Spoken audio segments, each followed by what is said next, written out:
Hi, welcome back guys. This is your friend, Cabbage Head Fanfics. Back with amazing fanfiction. This is the series of What If Deku Had a Broken Plant Quirk? Now before starting, please give this video a like and subscribe to the channel if you want more videos like this. Now let's get into the fanfic. Midoriya Izuku was born green. As a changeling, his quirk was active from the moment he entered the world, changing his biology drastically. His light dusting of baby hair was dark green, his eyes were bright emerald, and a few forest green freckles dotted his light green skin.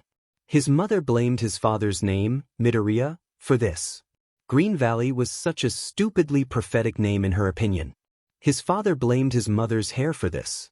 Natural green hair that wasn't from her quirk? An omen for sure. A combination and mutation of both of your quirks, said the doctor, blaming science.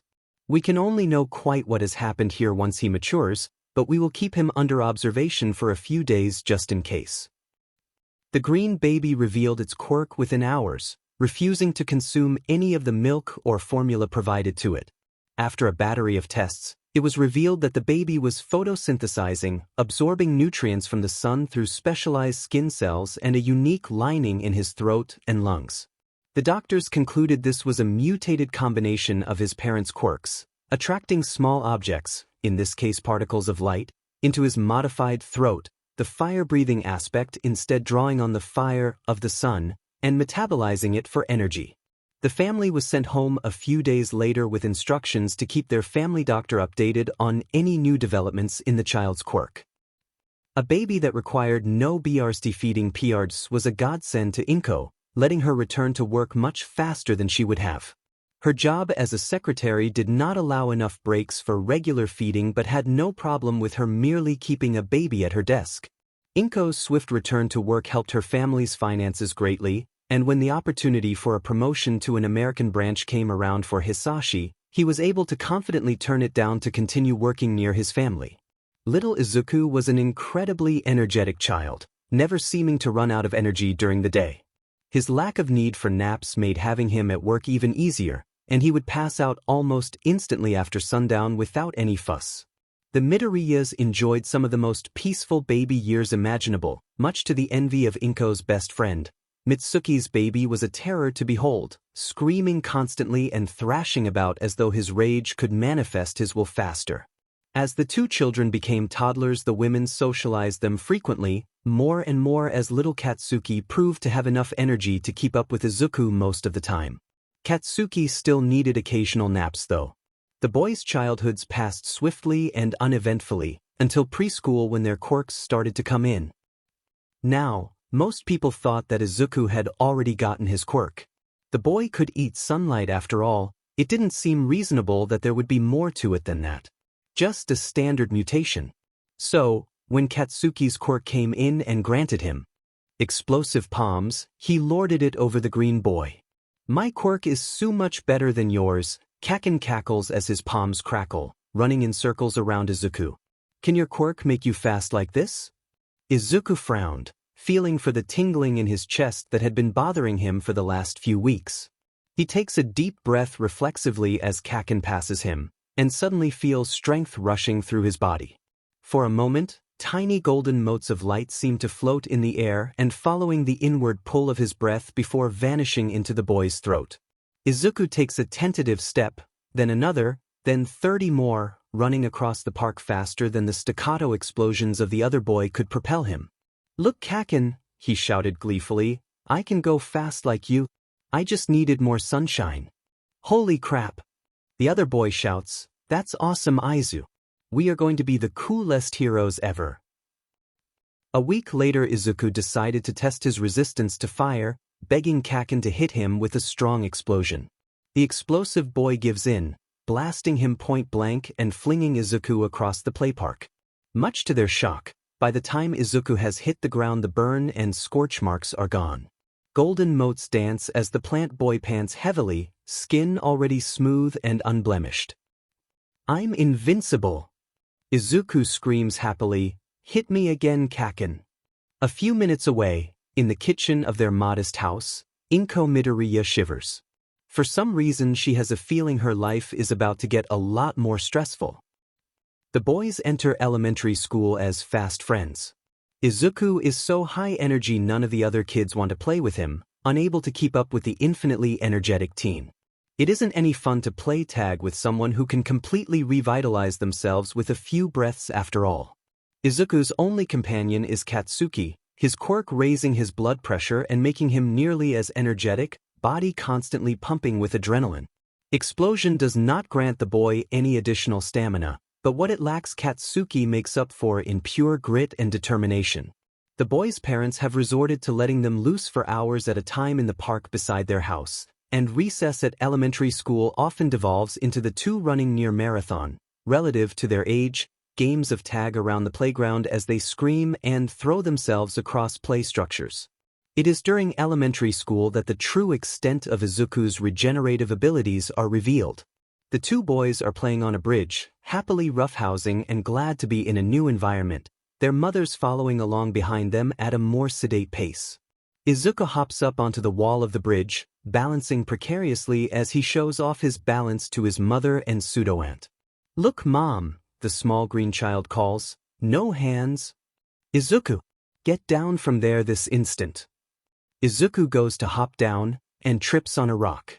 He teeters for a moment, his mother and Katsuki rushing towards him in an attempt to stop the inevitable, and then he tumbles off the bridge. The green boy falls limply through the air for a few heart-stopping seconds, then catches his head on a sturdy branch, leaving it behind as his body thuds into the floor surprisingly intact. Inko screams in horror, hurrying down the sloped banks towards his body, tears streaming down her face.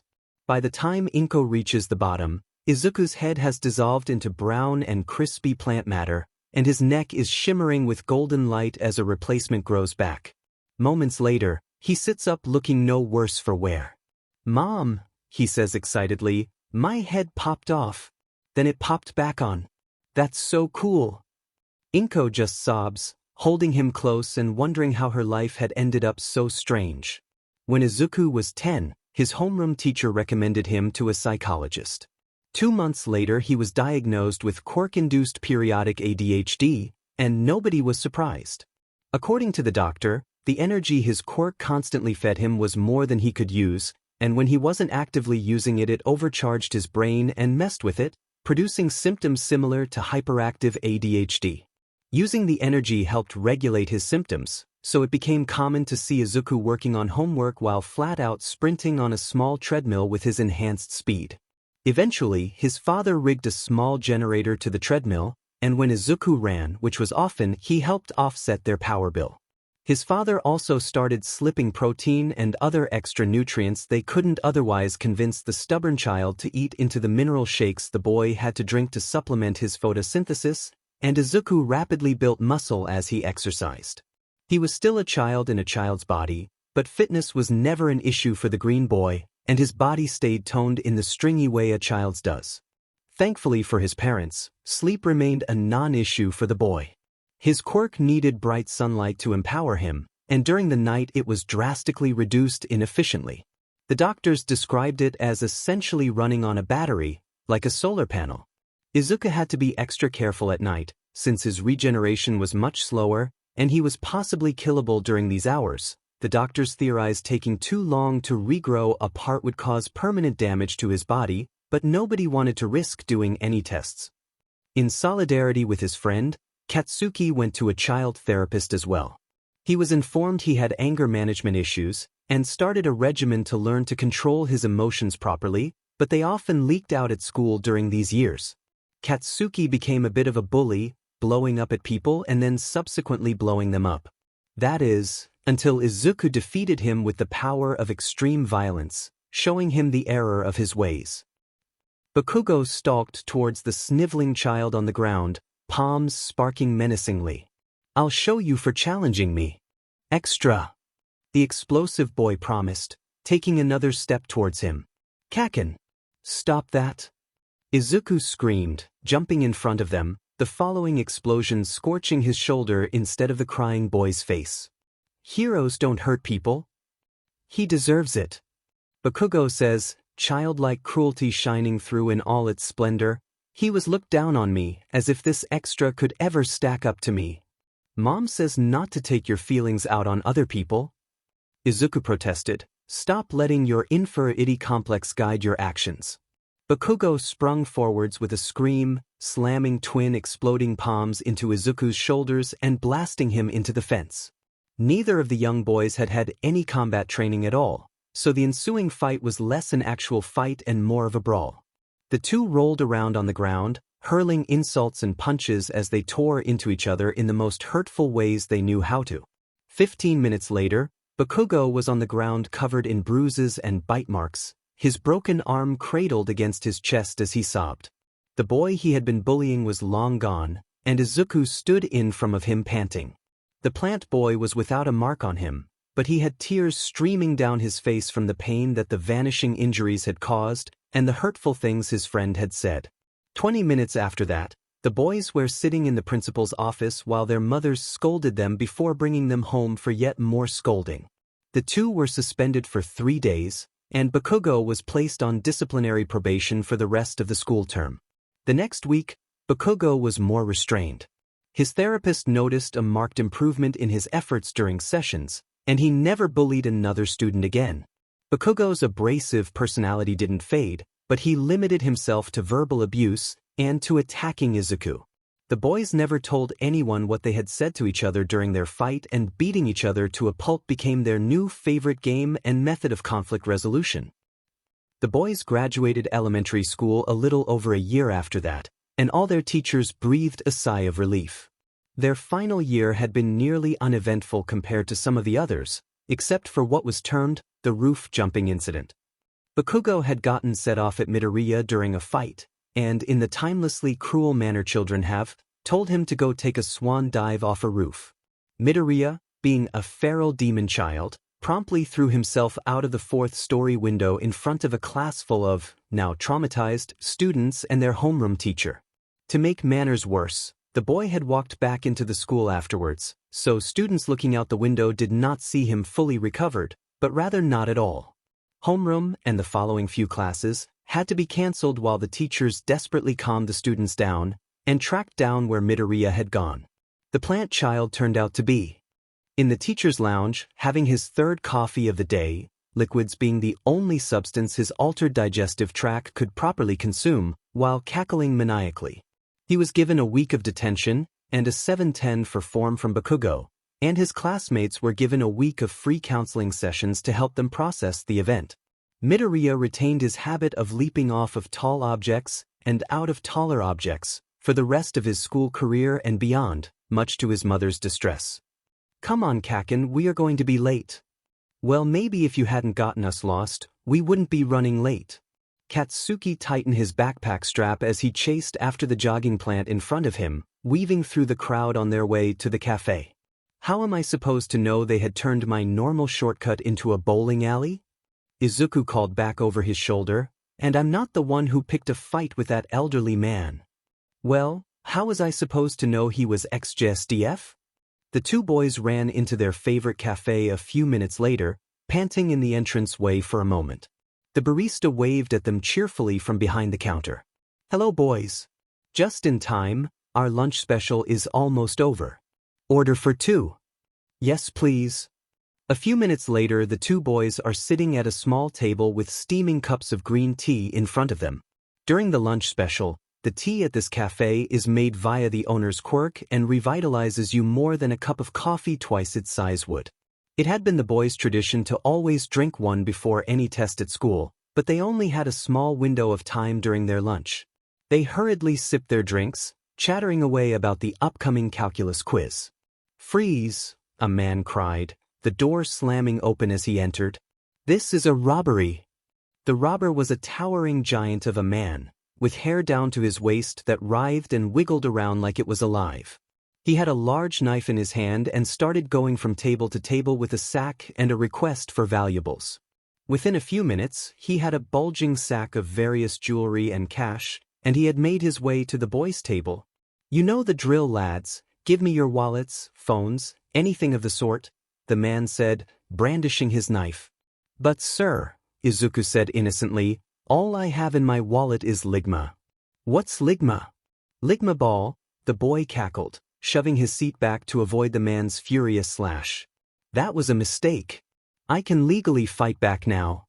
The robber grunted angrily, distantly worried by the way the green boy's friend was just sitting in his seat unconcernedly. He advanced on the kid, tripping him quickly and ramming his knife into the child's shoulder. Silly kid, you should know better than to stand up to villains. The robber said, pulling the knife out. I can do this all day. Izuku said, pulling the knife back in with a wince and decking the robber with a right cross while he was still shocked. What ensued would later be described to the police as a surreal, cartoonish experience. The robber aggressive chopped and stabbed at the lightly glowing green boy like he was pruning a hedge, and Izuku relentlessly advanced like a tide of greenery overwhelming an old ruin. When the heroes arrived nearly 15 minutes later, the robber was reduced to sobbing and frantically stabbing at the boy, who had him cornered by the wall while T-posing and was yelping in pain every time the knife slid into his torso. See, the funny thing about getting stabbed a lot is you get used to it, Izuku remarked cheerfully. Why are you already used to being stabbed? The robber sobbed, horrified by the green demon child in front of him. Please, lock me up, heroes. Take me away from this kid.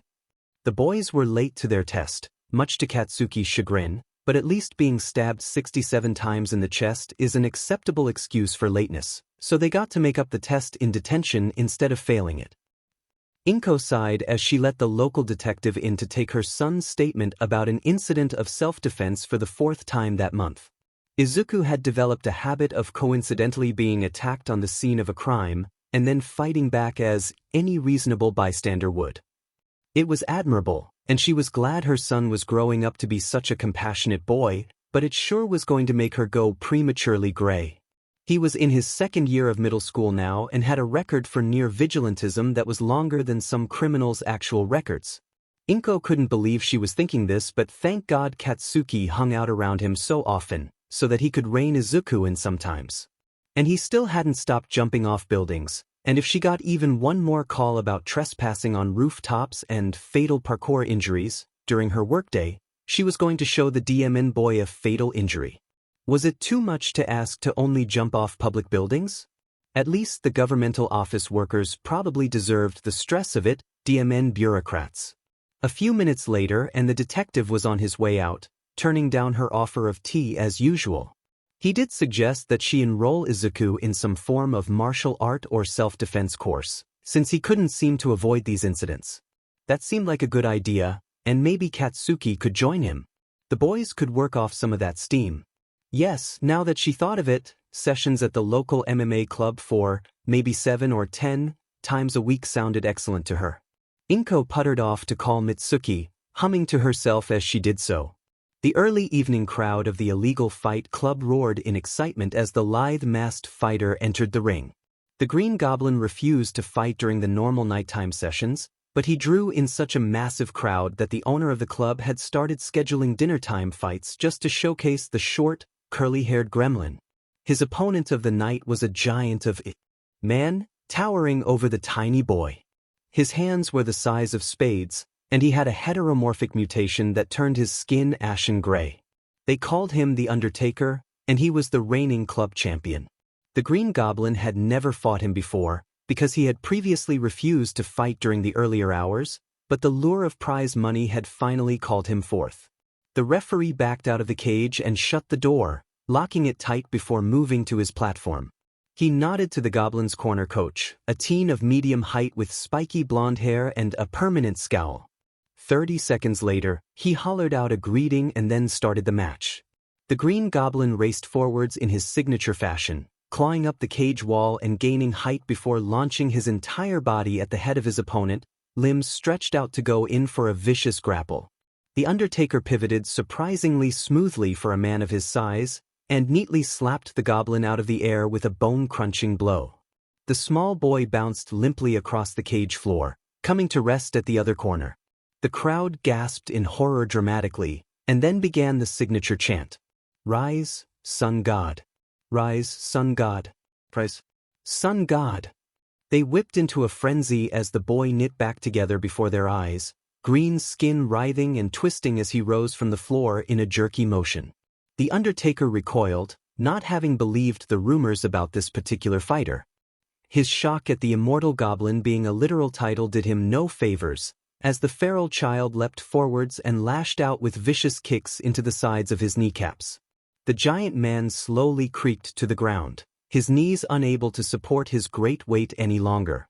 The two fighters grappled for a moment, the teenager about the same height as the kneeling man. Brutal punches were exchanged, knocking each fighter back and forth as they swayed in a gruesome dance.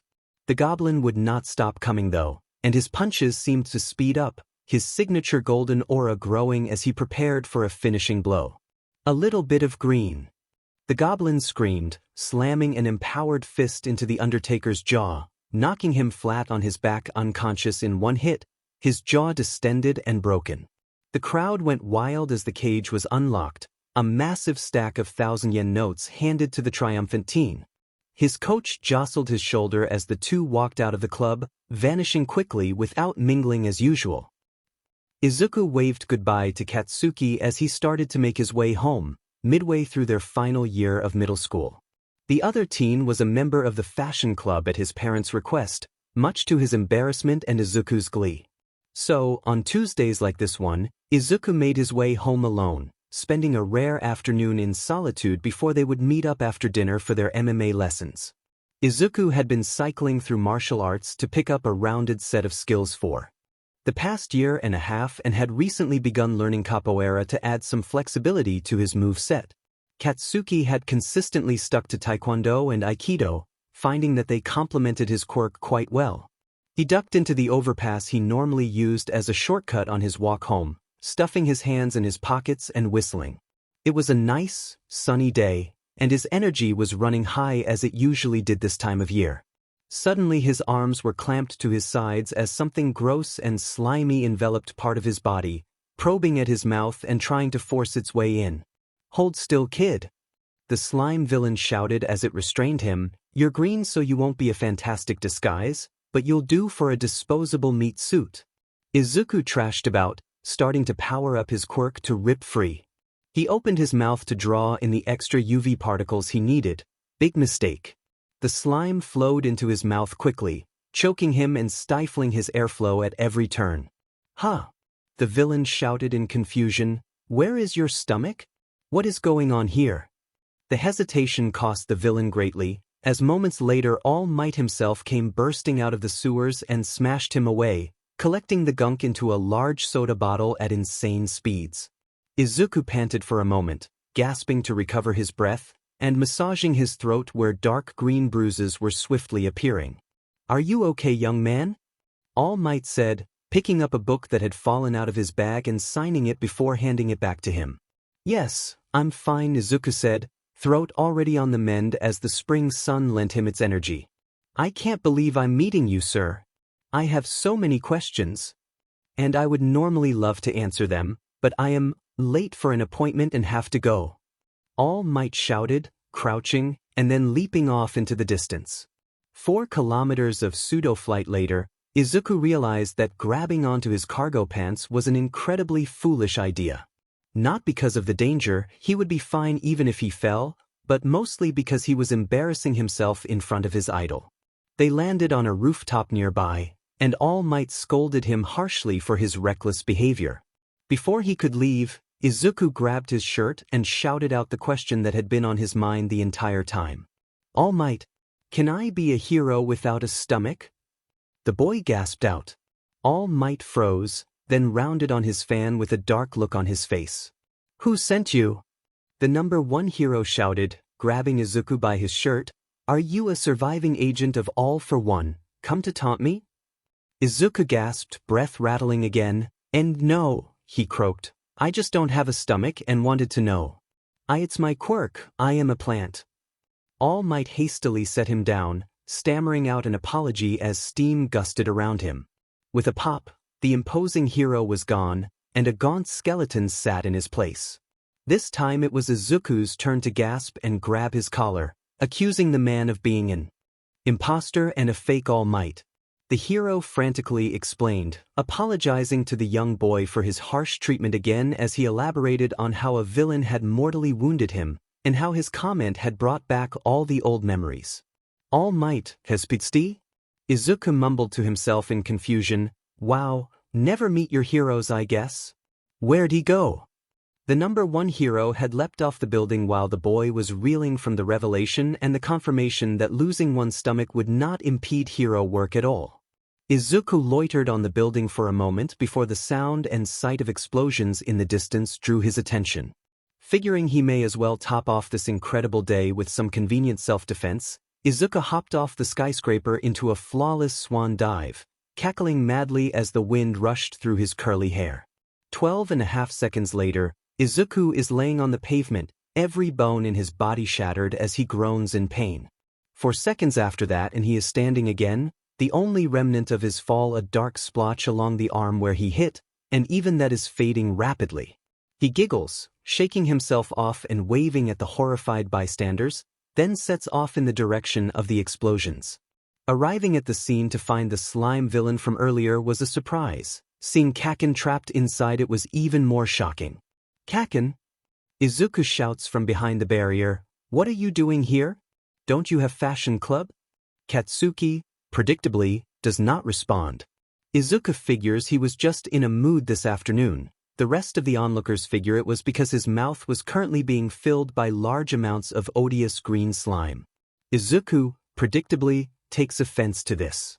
He clambers over the barrier and takes off running towards the slime man, slinging his backpack into their eyes with a vicious war cry.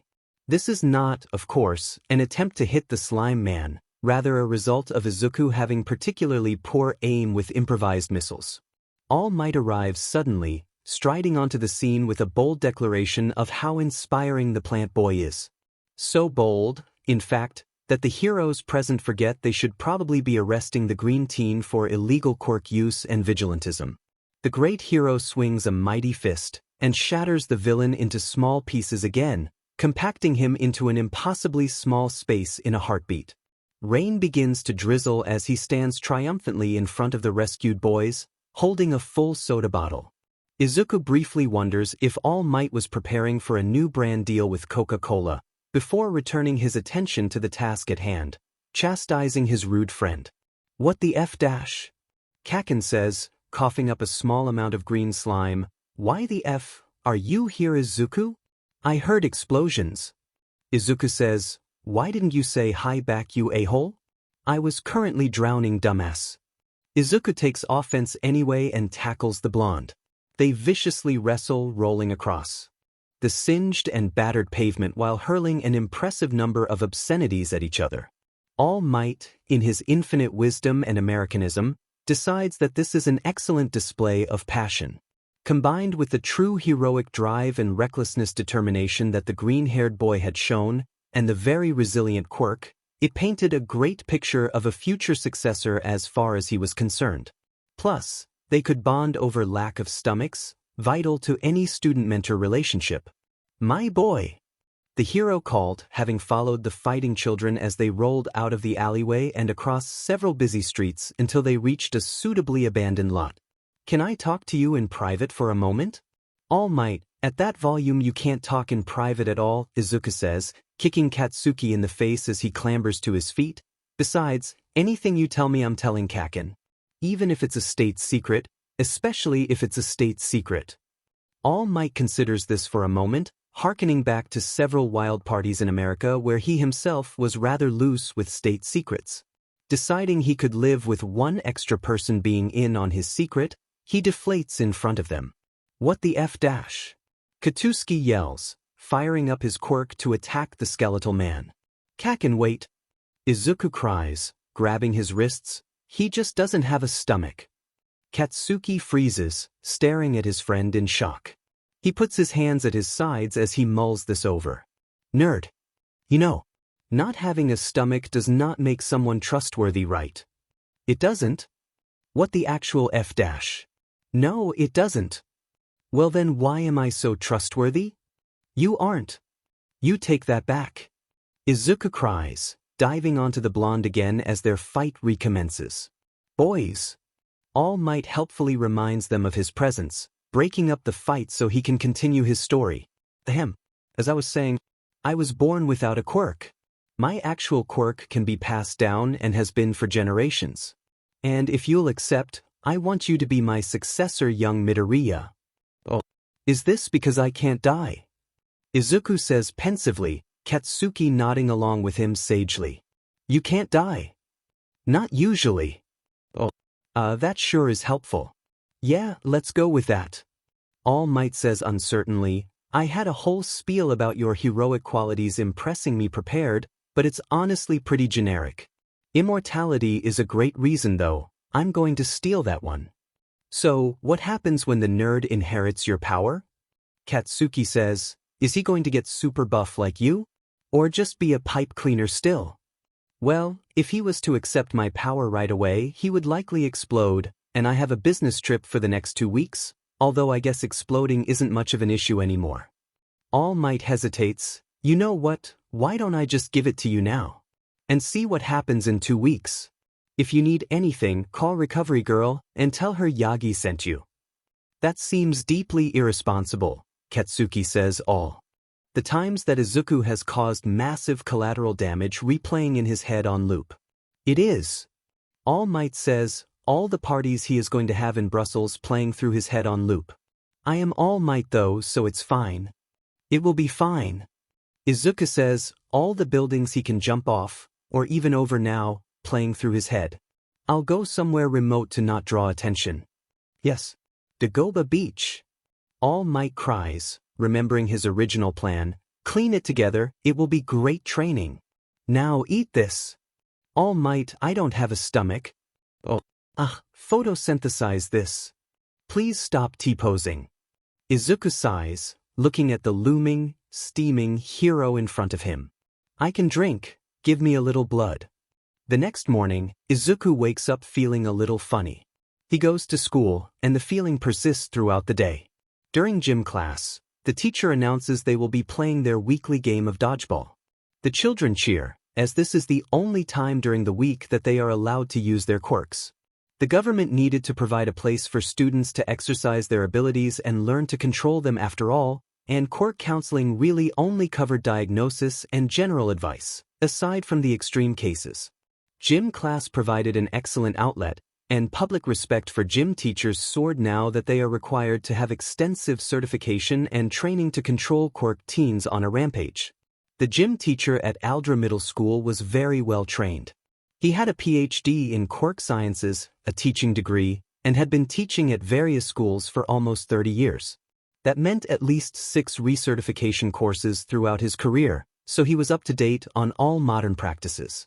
However, none of this could have prepared him for Midoriya, whose quirk was a known and controllable, if chaotic, medium, suddenly throwing a dodgeball with enough force to detonate the dodgeball against the palm of his hand from the acceleration. Nor could it have prepared him for the arm in charge of said acceleration to detonate as well, splattering the nearby students with plant matter and green blood. It did, however, qualify him to immediately perform triage, such little as was needed when dealing with regenerative quirks, and to talk Bakugo Katsuki down from attempting the same feat using his significantly less regenerable arms. So, Mrs. and Mr. Midoriya, it appears your son's quirk has undergone a basic awakening during the adrenaline rush of his gym class. The local quirk doctor says that afternoon, this is nothing unexpected, children's quirks often awaken several times while they are in PBRTY, and gym class is designed to provide a setting to both provoke and control this. Additionally, a clear linear power-up is a very normal and predictable form for an awakening to take. While it may appear concerning for now, I do not doubt that Midoriya will be able to safely control this power soon as long as he puts some work into it.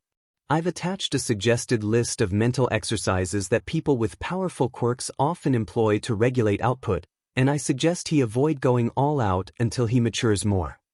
The Midoriyas nod, taking the papers and ushering their son out of the office. Despite the doctor's words, or perhaps due to them, they do not doubt that there are many more exploded arms in their son's future. In fact, as soon as he disappears into his room to do who knows what, they immediately begin to place bets on how often this will be an occurrence. Hisashi wins the bet a week later, when Izuku surpasses either of their estimations by removing his arms and legs in various situations no less than 47 times. "What's up, nerd?" Katsuki says as he walks onto the junkyard that used to be Dagoba Beach, hands in his pockets. "Got a good clear spot going today." "Yeah. I think I'm really close to figuring this out." Izuku cries, waving to the other boy from the clear section in the middle of the beach. The boys had been hard at work, crushing, blasting, and smashing garbage into small bits and then bagging it. All Might had not provided any sort of instructions for disposal, so they had been putting it in Misaru's pickup and depositing it at the local dump in exchange for some pocket money from salvaged parts. "I know it blows off my limbs if I use it in just one arm or breaks it severely if I reinforce with sunlight first, but what if I use it in every limb at once? You'll blow all your limbs off." "Not so," Izuku says, powering up with the familiar crackle of bioelectricity and proceeding to prove that it was exactly so by blowing his limbs off in spectacular fashion. "Told you." "Shut the F up. You know, All Might comes back in a few days. Some great progress you got here to show him." "Shut the F up. I'll get it right, trust me." "Get plastered right across the nearest surface when you explode, you mean?" "I'll show you plastered, you motherfucker." All Might's return from Brussels was disappointingly uneventful, all things considered. He was unsurprised at Izuku's persistent detonations, albeit rather impressed he managed to rack up 473 of them. "Well, young Midoriya," the hero said, sitting down on the beach and watching him work, "it seems that it definitely isn't a strength issue making your limbs explode, since you are around where I wanted you to be before giving you the quirk already. I can only conclude that One for All has grown in strength greatly since I received it. Have you tried only using some of it?" "No." All Might spits out blood, coughing in surprise. "You mean you blew your limbs off over and over for 2 weeks, and never once did you think to try something else?" "Well, when you put it that way it looks pretty bad.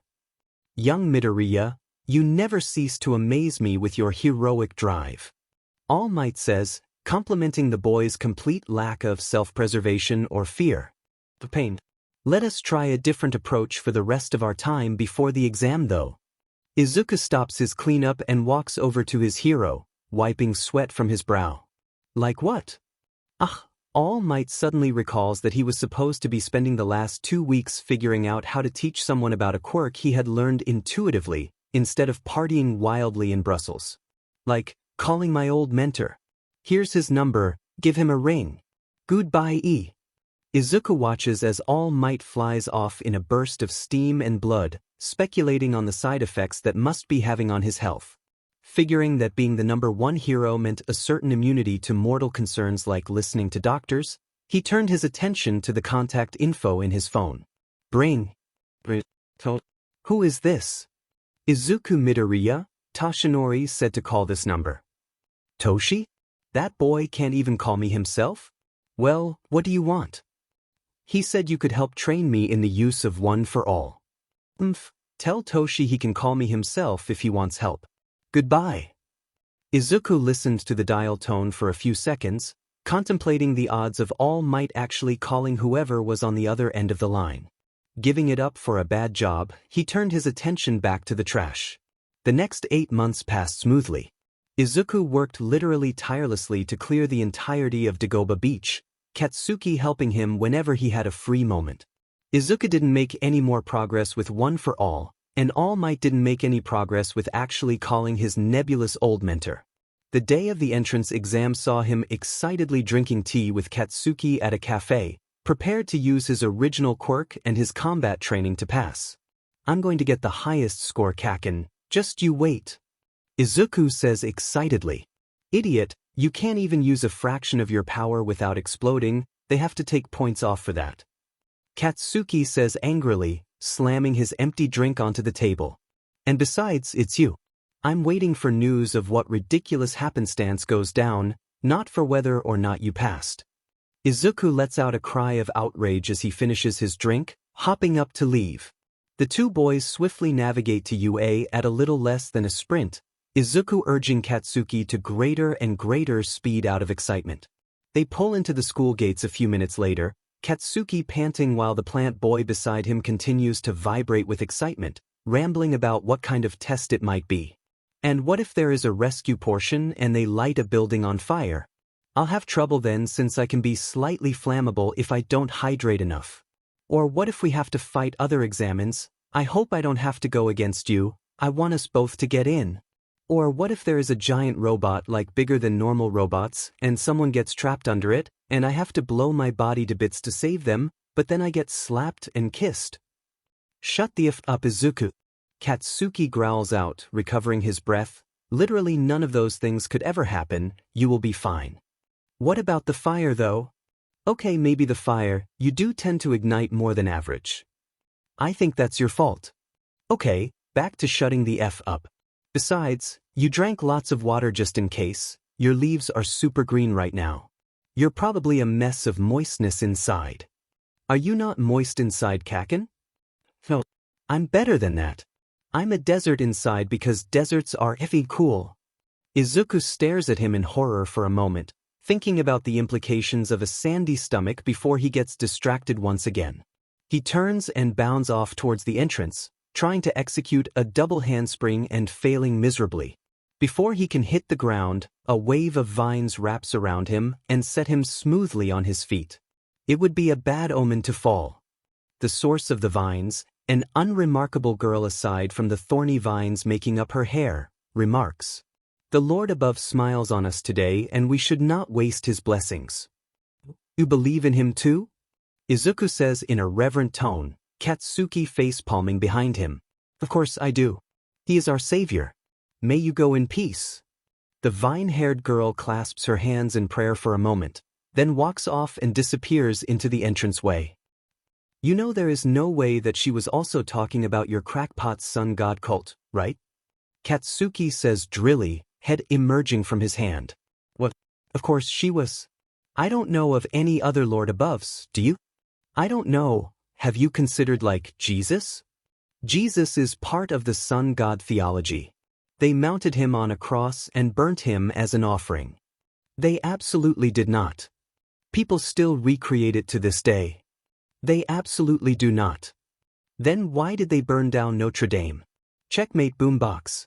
Izuku spins on his heel dramatically and stalks towards the door, cackling in victory as his friend trails behind him spewing expletives.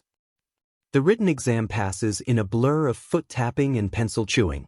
Izuku feels fairly confident about it as he jogs into the auditorium for the practical presentation and says as much to Katsuki in muffled tones as Present Mike gives an enthusiastic explanation of the rules. You there. Stop muttering this instant, you are disrespecting this hallowed establishment. A tall boy with blue hair is pointing at Izuku and seemingly chastising him for breaking the quiet. I cannot. Izuku calls back in an affronted voice. Because I was whispering, not muttering, and a distinguished candidate like yourself should be highly aware of the difference. The blue-haired boy sputters for a moment as laughter ripples through the auditorium, then jerkily sits back down without elaborating. A moment later Katsuki and Izuku are making their way to the massive gates that enclose each testing zone, Izuku waving goodbye to Katsuki as he carries on to a further zone. Izuku does a few basic stretches, taking deep breaths to absorb as much energy as possible before the start of the exam. He starts to fidget impatiently, his mind getting restless as it hums with overactive bioelectricity. You there! The boy from the auditorium calls out, chopping his hands menacingly above Izuku's head. How could you speak so disrespectfully in the auditorium? What will the exam proctors think of your heroic spirit? How could you keep using "you there" as your opening line? Izuku says, ping his head and bouncing on the ball of his feet. Doesn't it get old? I'm sure the proctors know I am plenty heroic without me displaying perfect attentiveness, besides calling me out for acting as any other plant-human hybrid would is rather racist of you, don't you think? Racist? I, Ilda Tenya of the Ilda family, am no such thing.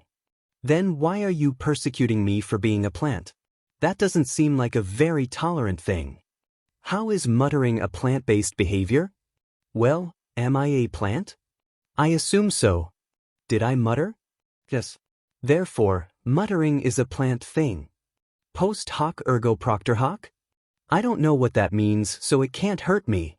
Izuku cries out happily, turning and sprinting into the testing area as the doors swing open, present Mike calling out for the other examinees to follow him. So, you mean to tell me the whole spiel about a giant robot and bodily implosion actually happened? Katsuki says, pinching the bridge of his nose in confusion as he stared at his best friend over a celebratory bowl of ramen. Thus, minus the kiss. Minus the kiss, but not for lack of trying, just because you had already recovered from the giant robot turning you into a green smear on the ground? Absolutely. And did anyone see? Many people. Oh my god, they must be so traumatized. Katsuki sighs deeply, scooping up some extra spicy noodles. You have got to stop doing this, shrub. What are you going to tell Auntie when your classmates start trying to bill her for their therapy? To pay? Dad and Mom make so much money between her management position and his nebulous business. Besides, I want mentally healthy classmates so they can choose the sun god with their own free and sound minds. They won't have free and sound minds if they are unironically choosing to join your cult. Katsuki slams his hands down on the table in outrage, because the sun god isn't real. You made him up because someone made a chant on it at a fight once, and it went to your head. You have no proof. Izuku slams his hands on the table as well, staring him in the eyes. No one will take the word of an angry Pomeranian with anger issues who smells like burnt caramel over a well-respected plant like myself. Fine. We shall see. Show me one goddamn convert by finals and I'll change my hairstyle like you keep bugging me to do. Fine. See how you like looking like best jeanist a-hole. Monday came again a week later and found Izuku and Katsuki walking into UA for a second. Their acceptance letters had come earlier that week, confirming their acceptance and irritating Katsuki to no end. In fact, he was complaining about them at this very moment, as he had been almost constantly for the last 4 days. I can't believe you got first FNG place. The explosive teen ranted at the massive gate, watching Izuku swipe his keycard to open it. You blew yourself apart for heaven's sake. How is that first place material? I've told you this, Kaken. Blowing my limbs off to save another showed true heroic spirit. Izuku says happily, bouncing towards the school. That poor girl was going to be crushed by the zero-pointer if I didn't step in an explosive way. What else can you ask from a hero in the end? Oh, I don't know, maybe that they stay alive and intact? Bullshit. Look at All Might, he didn't even manage to keep his internal organs intact. All Might is an exception to almost every rule and you know it. And he hit it anyway, probably because they'd revoke his license if they knew how injured he was. Actually, I have on good authority he hit it for tax purposes. What? How does that make sense, nerd? Simple. The government is racist towards people without stomachs, and they put us into higher tax brackets in an attempt to drive us into poverty. No, they effing don't. Then explain why I suddenly went up 2 brackets last year.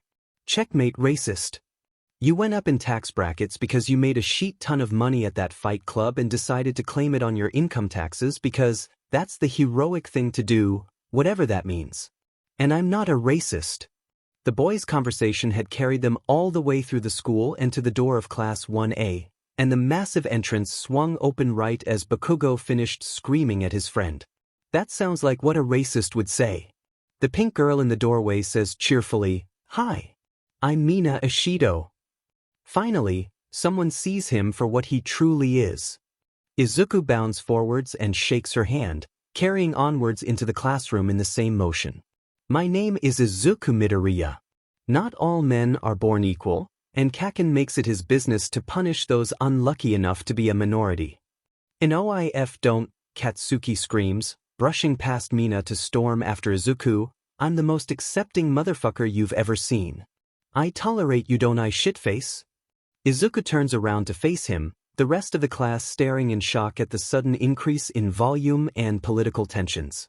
Everyone holds their breath as Izuku gazes pensively at his best friend for 10 long seconds before clapping his hands once, crisply. You're right. You are such a good friend. Izuku announces, turning back to his new classmates, everyone, I would like to formally retract my allegations against Bakugo Katsuki. Clearly he isn't a racist, he has lots of friends who are plants. I always state my mind. A frog-like girl proclaims, breaking the awkward silence after Izuku's announcement. You are really weird, Karo. Always happy to take a compliment from a fellow greenette. Izuku says gracefully, bowing to her and backing away towards his seat.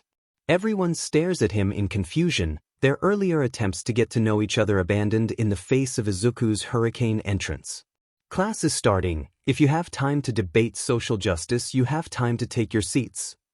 Aizawa rises from behind the podium suddenly, watching silently as his class scramble to their seats. That took you 7 seconds? Your waste of time is illogical. This is UA. You will be pushed to your utmost limits to be the best heroes you can be. We teachers have a lot of freedom, and I intend to use mine to its full extent.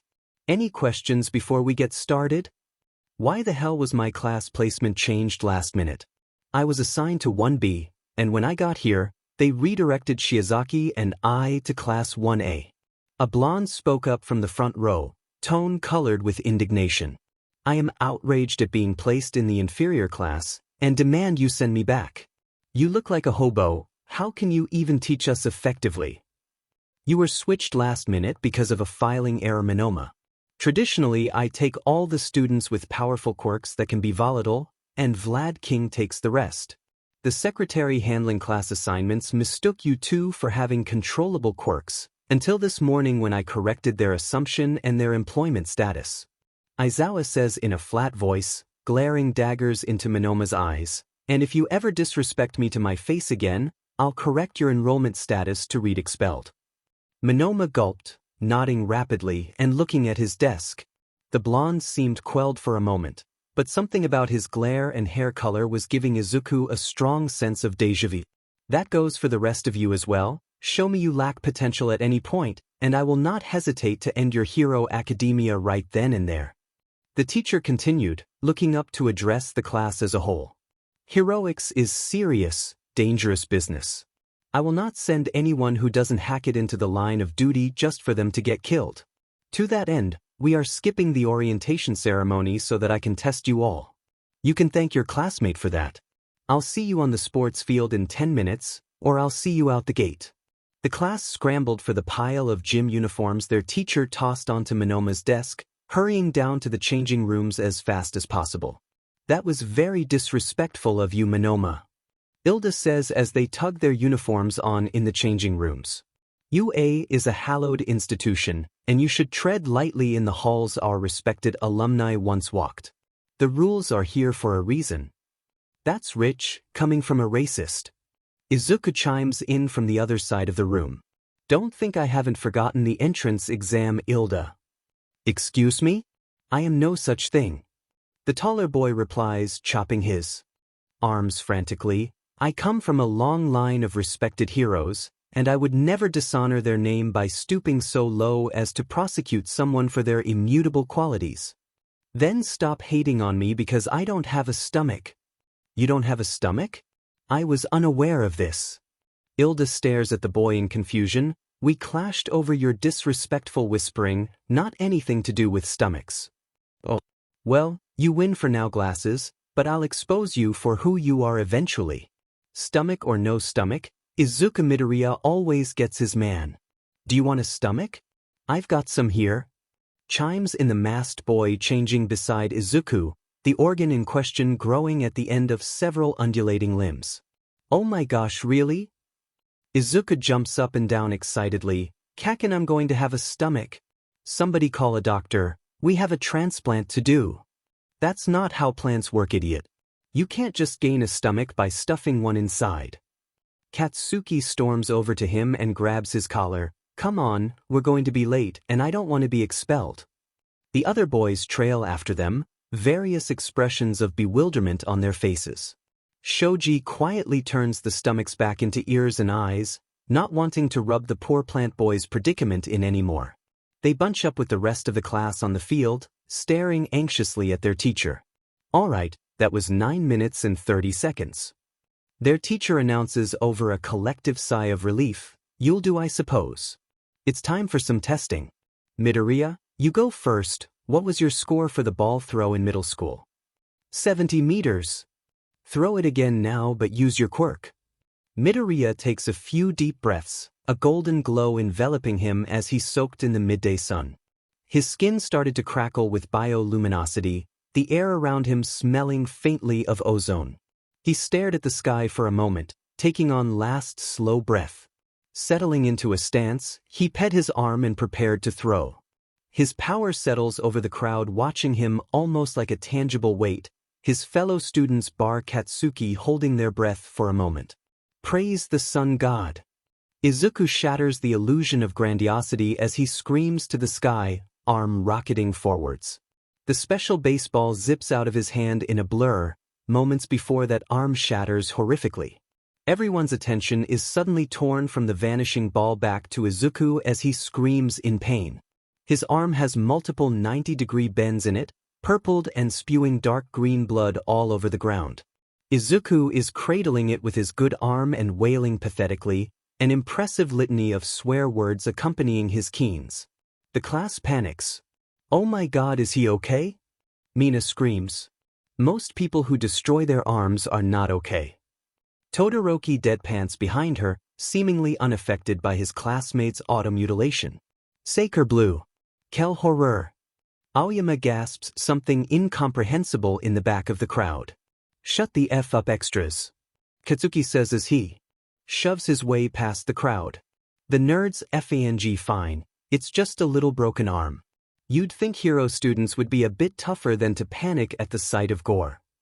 What a mad revelry in darkness. Tokoyami mumbles, he does know arms don't normally explode, right? Then again, his apparently do. Izuku chooses this moment to turn around, cutting off his wailing abruptly. His arm is fully healed, the only remainder of his injury is the large splatter of blood on his uniform. It's okay, guys. I'm a plant, remember, and plants grow back when you trim them. He waves happily, wiggling his newly regenerated fingers. In the back of the crowd, Yaoyorozu gasps softly, covering her mouth with one hand. What's my score, Aizawa? 1,150 meters. Aizawa deadpants. All this panic is illogical. If you can't handle a little gore, you won't make it in the hero field. I'm beginning to question if I want to make it in the hero field. Ciro mumbles. Be that as it may, for now you are all still resolved to be here. The National Education Board insists on creating a baseline for quirkless athletics, even though students use their quirks in gym and throughout the rest of their lives. This illogical behavior is the first thing I need to correct. You will be doing all the tests over again, but with full use of your quirks. Awesome! This is going to be so much fun. Mina cheers, a few of her more resilient classmates joining her. This isn't playtime. Heroics isn't fun, it's a life and death struggle against the forces of evil. Aizawa says, eyes lighting up red and silencing the group. Just to drill this into you, whoever gets last in the test will be killed. I mean expelled. We will begin with the seated toe touch. The students hurriedly organize themselves, a somewhat stifled atmosphere settling over them. Between Izuku's injuries and their teacher's looming death threat, nobody much felt like joking around. Except for Katsuki and Izuku, of course. Jesus Christ, Izuku, you've traumatized them all. Katsuki says with a grunt as he presses down on the grip strength machine, popping off some explosions for more force. Not Uraraka. Izuku replies, bones grinding as he uses his quirk to slowly compact the strength meter into an iron plate. She already saw me regenerate at the exam, so she probably can't be re-traumatized today. I totally can be. Uraraka screams at him from her own strength test. I had almost convinced myself it was just a fever dream caused by anxiety over the gigantic crippling debt my parents are in. You just had to go and manifest in the physical realm. See nerd. Traumatizing. Katsuki shakes his head as they make their way over to the long jump pit. The sheer amount of therapy bills this class will have to foot. Thank God UA has such good insurance.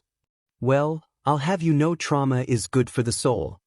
Izuku declares happily, clearly the sandpit with an easy leap. Look at my parents. Ever since I accidentally got beheaded, they've been closer than ever. Auntie Mitsuki calls it trauma bonding, and it has worked wonders.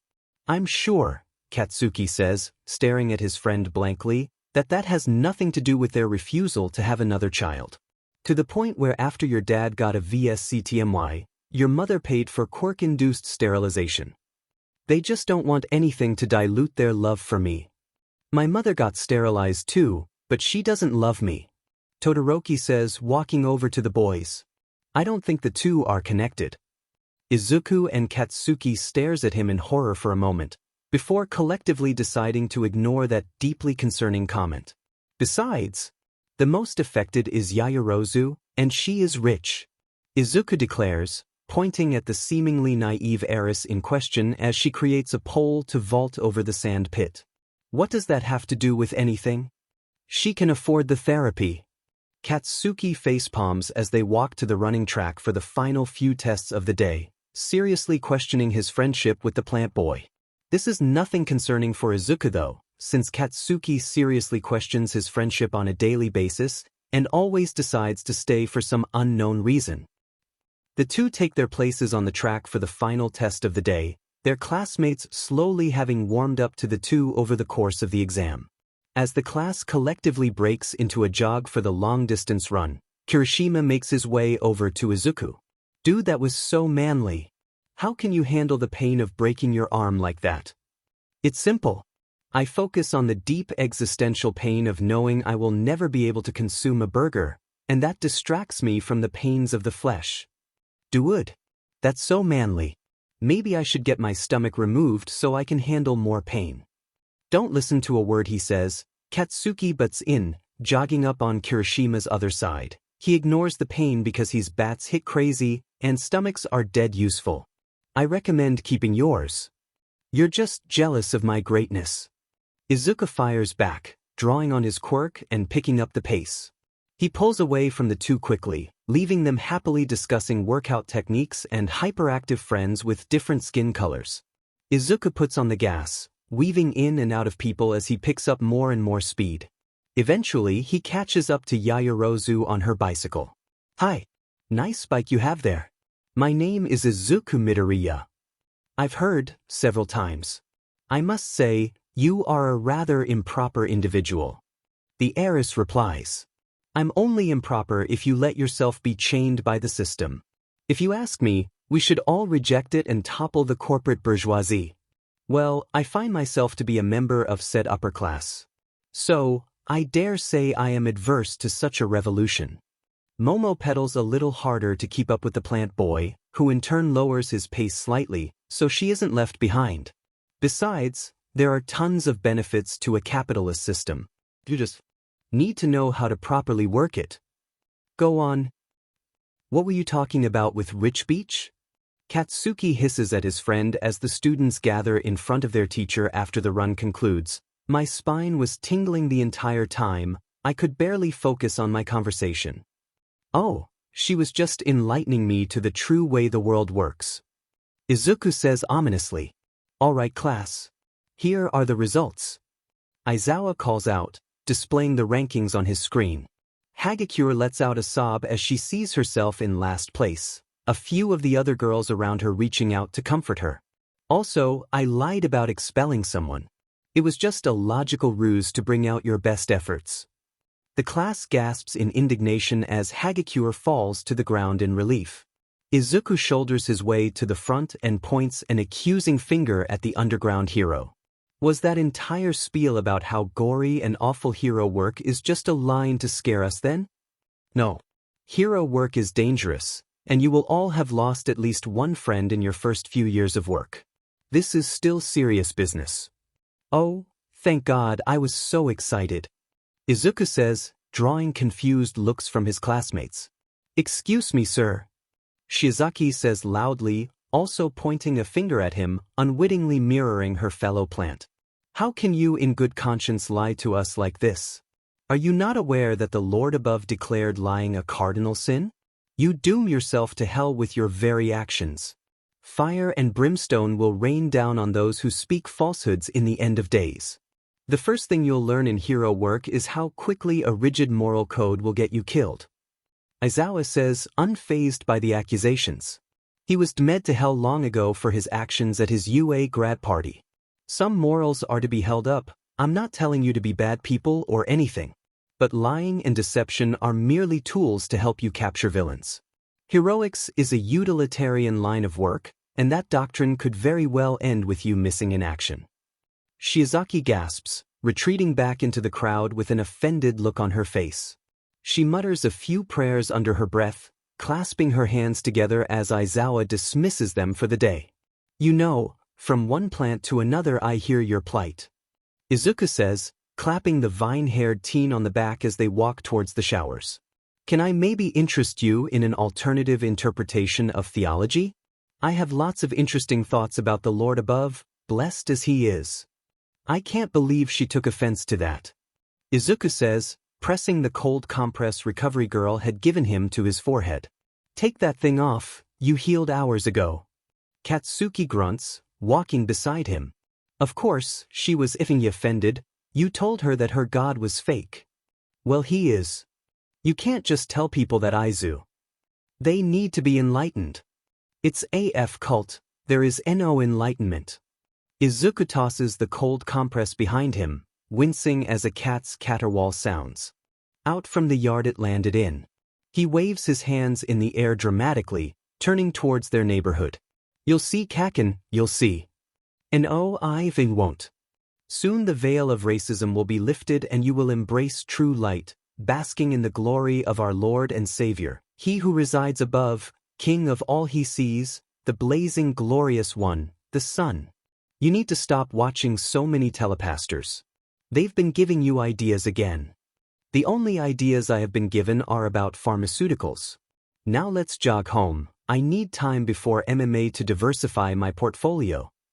Diversify your what? Katsuki stops in the middle of the street for a moment, sidesteps a car, then stops again. You don't have a stock portfolio, Izuku. I don't have a stock portfolio? Yet. With what money? Sheet. Let's just go home. We have class in an hour and I want some juice. This system is cruel tyranny. Juice now. Today is your first heroics class. You have all heard rumors about this class, and about UA's newest hire. Please welcome to class. I am coming through the door like a normal teacher. All Might skids into the classroom as the students cheer, collectively oblivious to Eraserhead's silent indignation at having his thunder stolen by an American. Right. Now if you'll please stop making finger guns at Midoriya, since I do not feel like unpacking that today, I am going to go take a nap while you teach. Eraserhead says, zipping up his favorite yellow sleeping bag and rolling out the doorway, mumbling Latin words as he goes. Okay, let's see here, lesson plans. All Might mumbles at the front of the class for a moment, fumbling with the small briefcase he has beside him. Crap. Well, true heroes are forged in the moment. The number one hero throws the briefcase with a shout, nearly beheading Mineta as it whizzes out of the window with a crash. A moment later, the faint complaints of a poor cat float through the broken window. So manly. Today we fight. Battle trials. The great hero shouts, posing dramatically as the class cheers again. But first, the clothes mocketh the man, or woman. Costumes. Izuku fastens the last button on his costume as he looks around the changing room. He is wearing a pair of blue overalls, combat boots, and a stylish green cap with an M for Midoriya. On his hands go white gloves meant to help absorb impacts and cushion his knuckles without being too bulky, and a small communicator clips into his ear. All right, he shouts, pumping his fist in the air excitedly. Nice costume, Midoriya. Overalls are very manly. Kirishima shouts, smashing his fists together. I like the gardener motif. It befits a plant hero such as yourself. Adds Ilda, his voice echoing some from inside his armor. Your costume suits you really well too, Ilda. Izuku says as they make their way out of the room, I always knew you were a white knight kind of guy. Ilda just splutters, hands chopping wildly as the rest of the class breaks into giggles. All Might looks on at them in confusion, standing majestically in front of a building. Well, Zygotes. You look like heroes now. All Might shouts. Can anyone tell me where most villains are found? In the ghettos where all those filthy pores live. Does anyone other than Yaoyorozu have an answer? Izuku. Indoors. Most villains who matter are wise enough to stay out of the prying eyes of the public. Exactly. Villains love to hide in buildings. Some of the worst you'll ever find hide in places like raves, college parties, and frat houses. Heroes spend a lot of their time investigating these places, of course. All Might says, tapping his finger on his nose, for today's exercise you will be doing 2-on-2 indoor combat. One team will be guarding a bomb, and the other will be the heroes trying to capture them. Is it a real bomb? We'll be expelled if we fail. Hilda asks, arms chopping. What? Why would you think that? All Might says, reeling. Aizawa-sensei is always telling us about how our gore and bits will be splattered all over the walls if we don't practice logic and constant vigilance. A real bomb would be just like him. Kaminari says. Explosions and gore sounds kind of manly. Well, do not worry, Zygotes. Nobody is going to get exploded today. Midoriya's scream echoed through the speakers in the viewing room, rattling painfully as his left side was immolated by Bakugo's gauntlet explosion. All Might shifted awkwardly, feeling the judging eyes of the students on his back. I am never going to get used to that. Still so much trauma, Karo. On screen, Midoriya rallied swiftly and responded to Bakugo in a truly American fashion that just warmed All Might's heart. He kicked him in the crotch, sending the blonde teen flying across the room and renewed winces rippling through the guys in the class. The two closed on each other instantly, viciously sparring across the half-destroyed second floor of the building. Midoriya slammed 3 quick punches into Bakugo's side, taking a vicious hook kick to the head in return. The green boy stumbled backwards, wiping some blood off his face as Bakugo pursued him angrily. An explosion blasts Midoriya into a wall, and a follow-up puts him through that wall and into another wall. Aizawa-sensei was right, Azui says, heroics is a gory mess. We will all die early, Karo. Now class, Bakugo and Midoriya Shounen are just outliers. Let's not hold heroics as a whole to their standard. All Might says worriedly, seeing a crowd of nervous faces. Maybe this was a poor choice for a first match. Let's all turn our attention to the other screen, where Uraraka and Hilda are doing a great job showing off heroics without gore.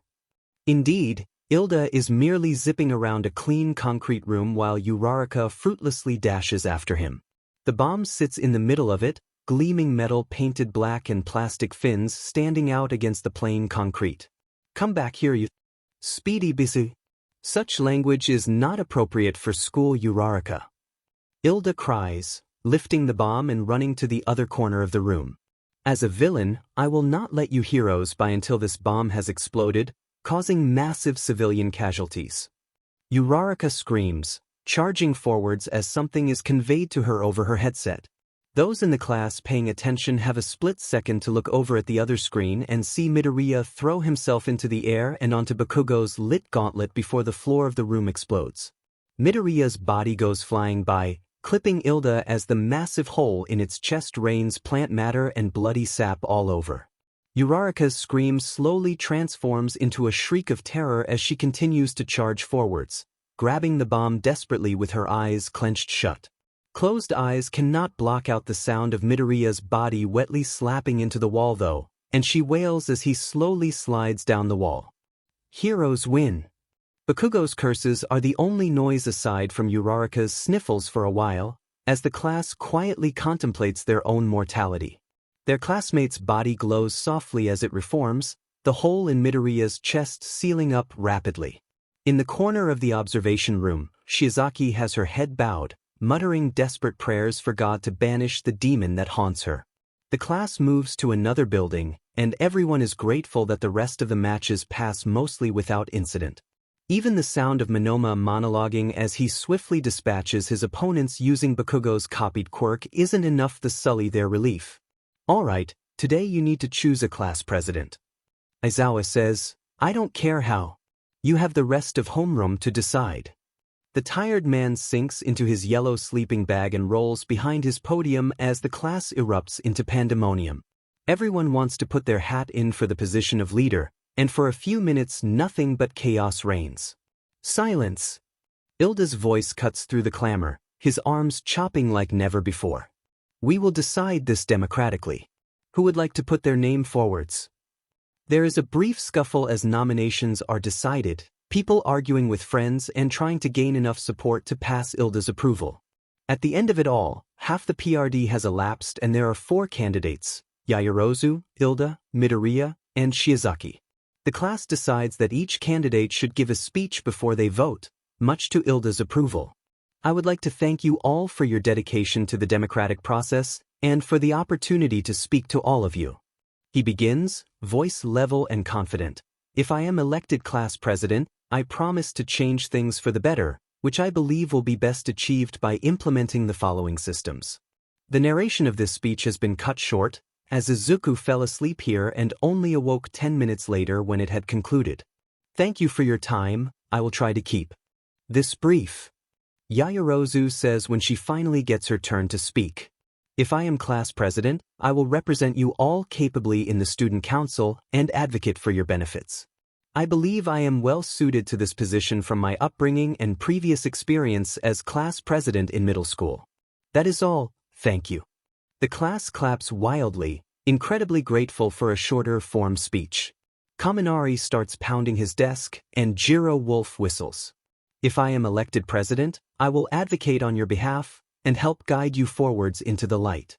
I see a vision of us all working for the good together, tied in unity by the guiding light above us. I would help the class along the way, and particularly I would act as a moral compass to rein in all of the unsavory elements among us who would sow chaos. Shiozaki concludes her speech by glaring furiously at Midoriya, taking her seat primly and folding her hands on her desk. The class all nod along, acknowledging the need for someone to caretake Midoriya and Bakugo. Izuku thought this was ridiculous since he was not an issue at all. He had no stomach, and frankly that made him the most qualified and trustworthy out of anyone here. Alrighty, Izuku says brightly, bouncing in place behind the podium as he finally gets his time. I should be president because it will enhance our class's diversity representation, and because I can take all the abuse our sadistic teacher will surely throw at us. I have no stomach, which makes me incredibly trustworthy. At this point, a confused Kaminari leans across the aisle to confirm with Jiro if that is actually how stomachs work, and I can bring a happy energy to us all to counter the aura of fear from our sensei. Izuku looks out over his uncertain classmates, and since he is an empath, self-diagnosed, he can sense that they are not quite sold on him as president. Also, if you elect me, I promise to make Shiozaki my vice president and refer most important decisions to her, so that I can focus on the truly important things like happiness while she reins me in, as she claimed she would. I can't believe you actually won the election, Katsuki says as he sits down at the table with Izuku lunch tray in hand. You voted for me though. Yeah, out of solidarity. I didn't expect you to actually win. I voted for Midoriya because of how manly he is. Kirishima says, sitting down beside him, I was super impressed at his battle trial performance. He literally died. Katsuki protests, glaring at the redhead. How is that impressive? I for one, Monoma says, cutting in, voted for him since he acknowledged the superiority of the transfers by promising to appoint Shiozaki. He only did that to manipulate us. Katsuki shouts, rounding on the blonde, and why are you here anyway? As the superior student, I can choose to sit wherever I want. And next to our illustrious president seems like a suitable place for someone as great as I. Even if all these extras are gathered around him. Extra? Who are you calling extra? That's my terminology, you blonde prick. Izuku sips his protein shake as he looks at the two blondes squabbling. It was sort of like watching someone fight their reflection honestly. He wondered if this was a natural predisposition in blondes to fight for superiority. Or maybe Monoma is Katsuki's doppelganger, and he wants to kill him and take his place. He can already copy Quirk's, so he could just copy Katsuki's and become him. Izuku looks up to see the blondes frozen, staring at him in horror. That's not how my Quirk works. Monoma says concernedly, they vanish after 5 minutes, and I don't become whoever I copy. You were muttering, Katsuki explains, And I am nothing like this chucklefuck, so don't say that again, Izu. Before Izuku can respond, a squealing alarm rings out through the cafeteria and all of the students frantically stand. An older student screams about people invading campus, and a stampede quickly forms in the hallway. My first act as president. Izuku says triumphantly, Katsuki, we must stop the crowd. Alright, let's do this. Katsuki says, jumping to his feet. Okay, shoot your biggest explosion at me right now. So let me get this straight, Aizawa says, rubbing his forehead tiredly. You figured the cause of the stampede was the reporters from this morning. Why? Because I gave one of them a number from a really good demolition squad since they were struggling with the gate, and a hero is always helpful. Izuku says, seated in front of Aizawa in the teacher's lounge after the lockdown concludes. Right. And you were correct, as said demolition squad had turned up and blasted our gate to bits for them. That squad was a villain group, by the way, and I'm not even going to ask where you met them. They were. Izuku says in shock, but they seemed so nice. One of them even helped me with that itchy spot on my head. He cut it off, didn't he? Yes, it was very helpful. I'm not going to unpack that today. Aizawa says with a sigh, so knowing this, you decided you needed to alert the crowd so they would stop panicking. Yes. I needed to draw their attention to the window to see the reporters. So, you had Bakugo use an explosion to fire you into the window, splattering half your body across it and shattering the window, before free-falling out of it in front of 4 live news feeds. Of course. It made everyone look at the window, and they stopped stampeding right away. If I hadn't acted that fast, someone could have gotten hurt. And you saw no issue with this, and follow his command immediately? Aizawa says, turning to Katsuki. He's class president now, you said yourself we should follow his lead. Bakugo says, flipping Aizawa off.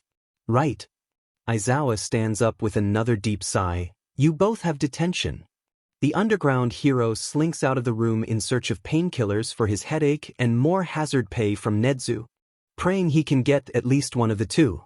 Behind him, Izuku and Katsuki stare at each other and shrug, getting up to go to their next class. This just in. In a shocking turn of events during a routine invasion of UA today, the illustrious institution was revealed to be a bastion of child cruelty. UA claims innocence in child's free fall, but who is really to blame? Green kid notorious locally for causing trouble, is UA really at fault?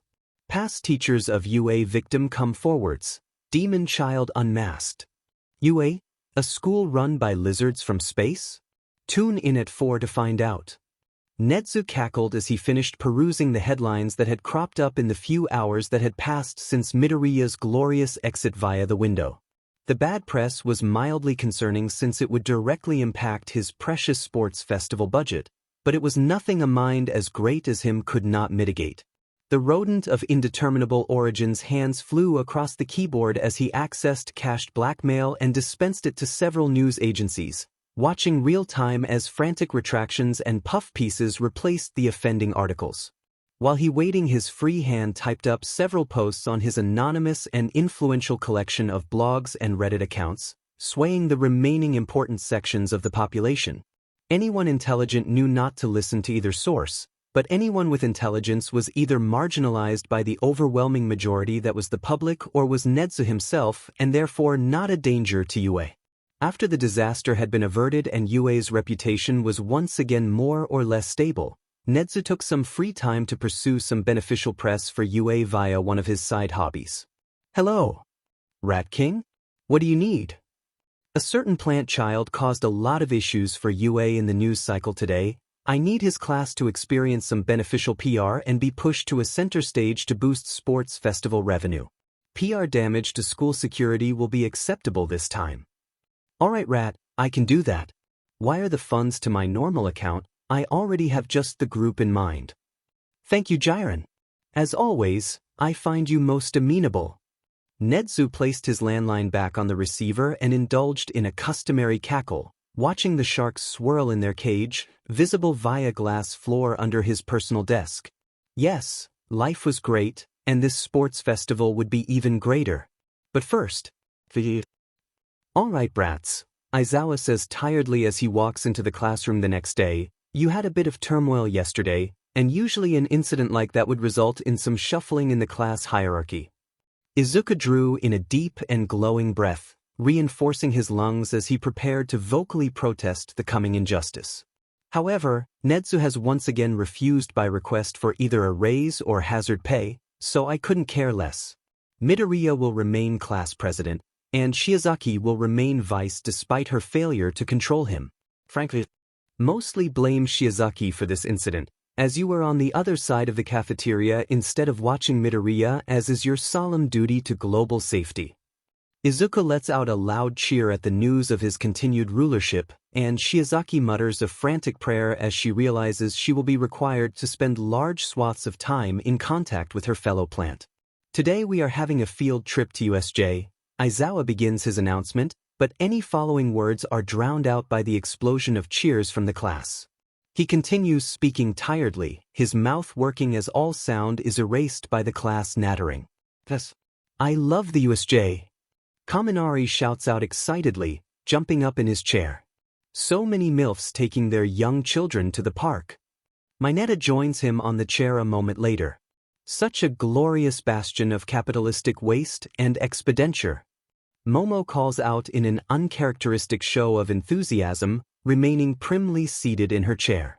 F.A.N. idiots, obviously we aren't going to the real USJ. Katsuki calls out over the pandemonium. Yeah. They just had a PR scandal, USJ would be a disaster.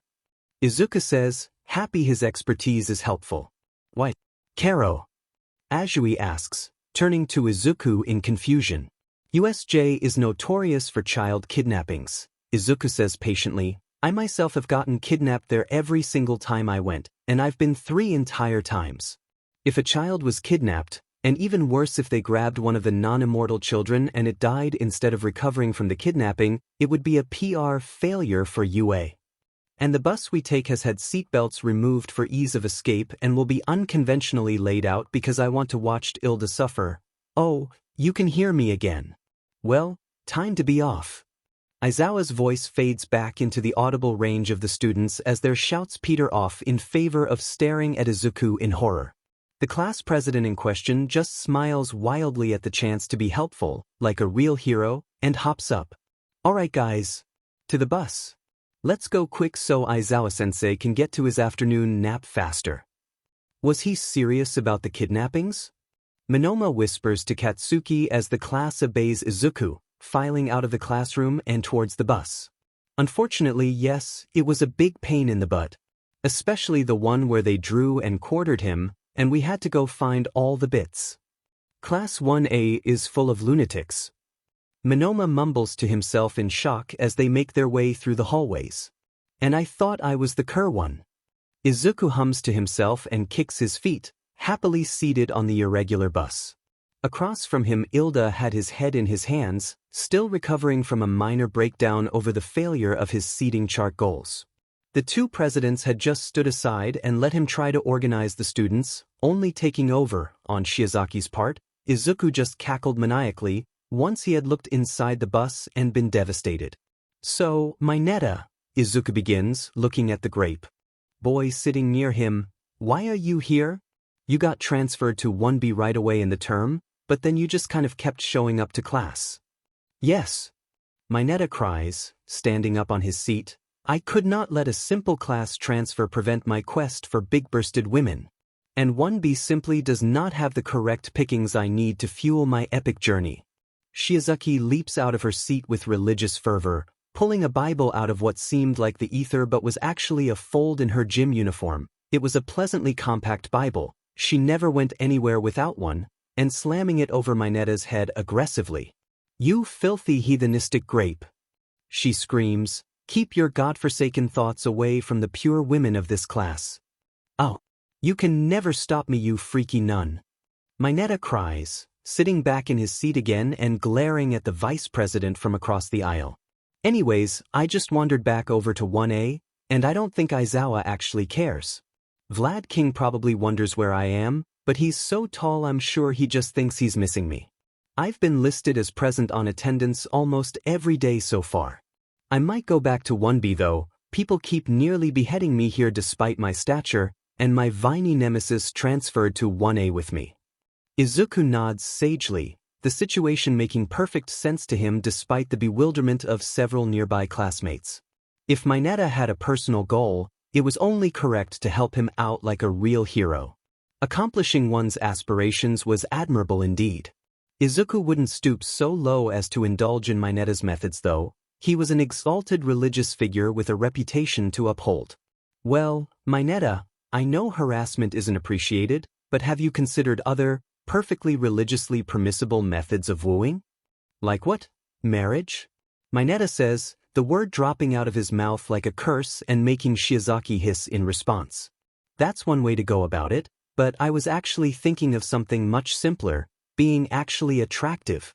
Izuku says, oblivious to the way many of his nearby classmates suddenly developed dangerous coughing fits, only noting Shiozaki's lack of reaction as she turned around to help Katsuki recover his breath. As the leader of a glorious cult, I can attest to the raw power of charisma in swaying people your way. Most girls will likely appreciate if you act a bit better and focus on real attractiveness. How could that be possible though? I'm short and ugly.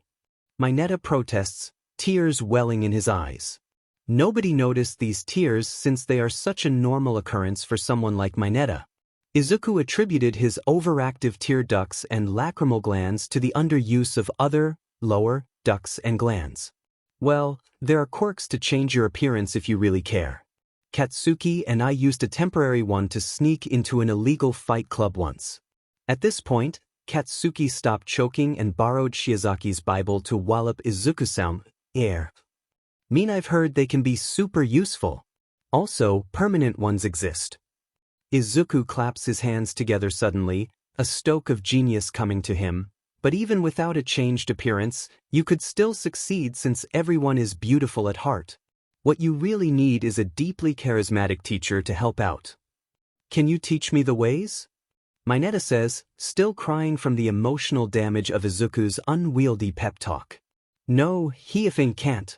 Katsuki cuts in, shitty plant boy wouldn't know flirting if it slapped him in the face. If we hadn't grown up together, I'd be convinced he reproduced asexually. Then who? Mineta screams in despair. Vlad King. Izuku cries, leaping to his feet, and moving a green finger skyward. Back in his day he used to be a legendary lady killer. They really dug the vampire aesthetic for some reason. Could this be true? Mineta says, turning to Aizawa, who had woken up when the screaming begun. It is. Ladies love a tough man drenched in blood, and Vlad has the charisma to back it up even without that. Aizawa says, knowingly consigning his colleague to a semester of torment. While Vlad had been relatively popular at school, he wasn't exactly some legendary Chad like Midoriya apparently thought. However, he'd guide Mineta fine once the young teen gave him a foothold, and probably work in some character development at the same time. He didn't envy his co-worker's task though. I must seek his assistance immediately then. Mineta says, jumping to his feet again. Exactly. Onwards with Godspeed. The still-standing Izuku leapt towards him, and with very little ceremony he grabbed his purple classmate and threw him out the conveniently open window. The great boy's scream echoed in the bus for a moment, and students who were correctly positioned got an amusing view of him bouncing down the road on his ball, heading back towards UA and his proper classroom. Now, my brave classmates, with that bit of heroism resolved, several girls nodded along to this, as removing Mineta from the class was truly an act of heroism for them. Doubly so if he cleaned his act up, onwards to these Izuku cried, basking in the cheer his classmates humored him with. Even Shiozaki got caught up in the moment, with only Katsuki noticing how disturbingly well Izuku had brought them to his side after his previous incidents. Let us train together to reach out highest heights. In the name of the sun god. Praise the sun. Izuku threw his arms out majestically, unaware that he had once again lost all respect and momentum in his leadership. Katsuki leaned back in his seat, satisfied that the natural order had been restored after the brief moment of unnaturalness. Shiozaki, however, gave Izuku an appraising look as he took his seat again, thoughts slowly working their way into her mind. The bus pulled into the USJ 10 minutes later, all of the students happily chattering. They all filed off, filled with excitement even if this wasn't going to be the real you. Alright class, please welcome our guest teacher for the day. Aizawa says, in a similar deadpan to how you'd imagine someone informing you of the tragic passing of a loved one. Hello. 13 says, waving at the class as they walk up the stairs from the plaza. Before we begin, I have one, no two, no three, several things to say to you today. Izuku nodded along, following 13's speech about dangerous quirks until she reached the part about personal safety. While it was obvious to him after growing up with Katsuki that quirks could be very harmful to people, his personal safety wasn't something he thought of often. He always operated in the daytime after all. Instead, Izuku spent his time during the lengthy speech musing about himself. Katsuki was right that Izuku didn't have any idea how to respond to people flirting with him, or any genuine emotional at all. Honestly, the off-the-wall humor was a defense born from years of ostracization by his peers several subtle ways.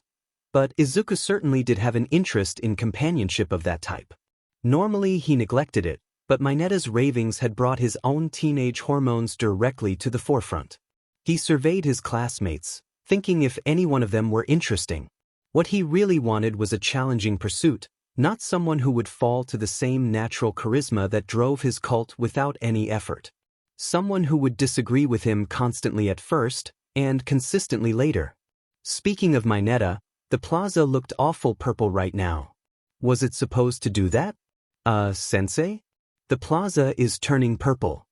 He remarked casually, interrupting 13's graphic hand diagram of how a black hole would slowly tear the blood out of an unsuspecting child. The plaza is turning. What the F? Do you mean Midoriya? Aizawa says, turning to look at the fountain area. Well, I'll be damned, it is turning purple. Moments later the purple mist belches out a legion of villains, and Aizawa drops into combat mode. Those are real villains. This is not a drill. 13, get the kids out of here. Run. The class turns and scrambles towards the exit, several of the more squeamish of them screaming loudly. Midoriya wisely follows suit, choosing to trust his teacher instead of engaging in characteristic heroics. His classmates probably needed his help more anyways, right? Yue's famous golden eggs. The purple mist from before whirled across the doorway and resolved itself into a sharply dressed man? Woman?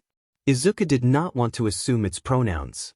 Unfortunately, you are in the line of fire today for our plan to fell All Might himself. The students shuffled nervously, their combat response not yet kicking in due to his oddly civil tone. I don't suppose you'd take a bribe? Yaoyorozu says hopefully, I can make a stack of unmarked bills in just a few seconds. No. Oh. Shame really, I wasn't even going to include any die packs. Thank you for that consideration. However, it is my duty to instead scatter you students across the USJ to meet your demise. The misty figure said menacingly, his form flickering and beginning to expand.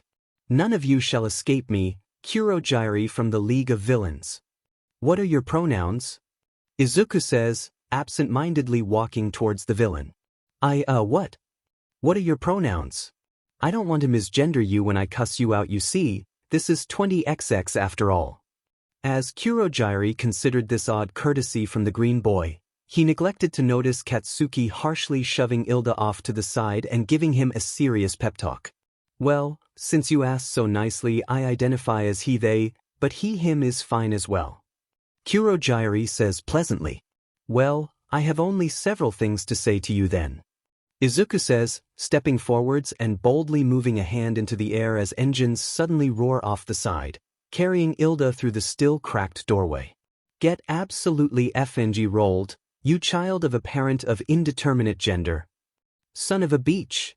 Kurogyari exclaimed, futilely spreading his mist across the door in an attempt to catch the fleeing speedster. You'll all pay for this. The mist swirls wildly, and suddenly portals start opening under each of the students, splitting them up and depositing them across the USJ in pairs. Izuku was on of the last to plummet, dancing around and flipping off the mist man as he dodged portals. Finally, he tripped over Mina during a backpedal, sending both of them crashing to their feet and into a portal. Darkness reigns for a moment, briefly disorienting Izuku as he falls through the void and out of the portal. He staggers to his feet a moment later, Mina visible a few feet away. Rain slides down his skin, moistening his fibers and causing his hair to expand a little bit from the moisture. He takes a step and stumbles for a moment, a brief yawn coming to his mouth instead of sunlight. Izuku looks around the zone again, taking in the massive artificial storm clouds and the UV-blocking dome that stimulates a serious hurricane. "Well, up and at 'em, Mina," he says with a little less zest than usual. "Let's get out of here and head to the plaza to help Sensei." "Yeah," Mina says, hopping to her feet with the grace of a dancer. "Let's go. I hope there aren't any villains here. That misty guy sounded like we would be in danger somehow." Izuku nodded, looking around their surroundings. They appeared empty on first inspection, but as he looked harder, he could see several shrouded figures emerging from the buildings. "Oh, you have got to be effing kidding me. What kind of bullshit foreshadowed disadvantaged fight is this? Who sold my weakness to the villains?" Elsewhere in his office, Netsu sneezed. He did so hope no students died in the attack. That would be so unfortunate for his PR coup. A martyr just wasn't as effective as a survivor when it came to child casualties. Surely his students would prevail though, and a good fight at a disadvantage could only encourage rapid progression. "Who sold my FAU weakness to the villains?" Izuku shouted at the sky in indignation, his voice lowering and turning into a yawn halfway through. "Are you okay, Midoriya?" Mina says nervously, looking at the figures approaching. "You don't look so good all of a sudden." "I'm fine." Izuku protests, swaying a bit, "just a little sleepy. Let's make for the exit quickly." The pair of them start to run towards the bright exit in the distance, their pace quickly becoming more of a shuffle as Izuku proves unable to keep up. The figures from the city are close now, and Izuku desperately tries to think of a plan, his mind moving sluggishly in the darkness. Normally such total darkness would have put him asleep instantly, but the plant boy was particularly energetic that day, and was struggling mightily against the urge to nap. "Hey kiddos," a man with bat wings and ears says creepily, emerging from the rain with a vicious grin. "Don't worry, it won't hurt a bit once we finish slicing and dicing you." "I actually find slicing and dicing hurt quite a bit," Izuku says wearily, yawning at the end. "Yo Jim, why is this kid yawning? Shouldn't he be scared like the other one?" Another villain appears from the rain, his only visible quirk being a large pink umbrella growing from his head. "I told you not to call me Jim," the bat villain shouts, waving his wings angrily. "I'm Aliacardo. That's a pretty stupid name," Izuku says, ignoring the elbow Mina jabs into his side. "It's so close to Dracula backwards. Why not try a cooler name like maybe Batman? Why aren't you scared, kid? Do you not realize you are about to die?" Jim steps forwards ominously, a handful of other villains emerging from the rain behind him. "Nah, I can't die," Izuku says with a yawn. "The sun god protects me real good." "Midoriya, isn't that the cult Bakugo is always telling us is just a delusion? You will actually die if they kill you," Mina says anxiously, wringing her hands and dripping acid onto the ground in a sizzling pool. "The sun god? Bullshit, kid. No such thing," the bat says, drawing a massive cleaver from a sheath on his back. "Just watch," Izuku says tiredly, turning to stumble towards the exit, his eyelids drooping dangerously low. "Cut my head off then toss me out into the light. I'll come back." "Jim, it sounds like this kid can just be killed in the darkness," the umbrella man says. "Let's just butcher him here to be safe." "Shut up, Brella boy," Jim shouts, waving his cleaver wildly. "I want to see this bullshit. Let's humor the brat. Nobody is immortal anyway." Mina shivers in fear as two villains seize her by the arms and frog march. If Izuku was fully awake, he would protest such an offense term. Sue walked in a perfectly normal way after all, her towards the exit, following Izuku and Jim.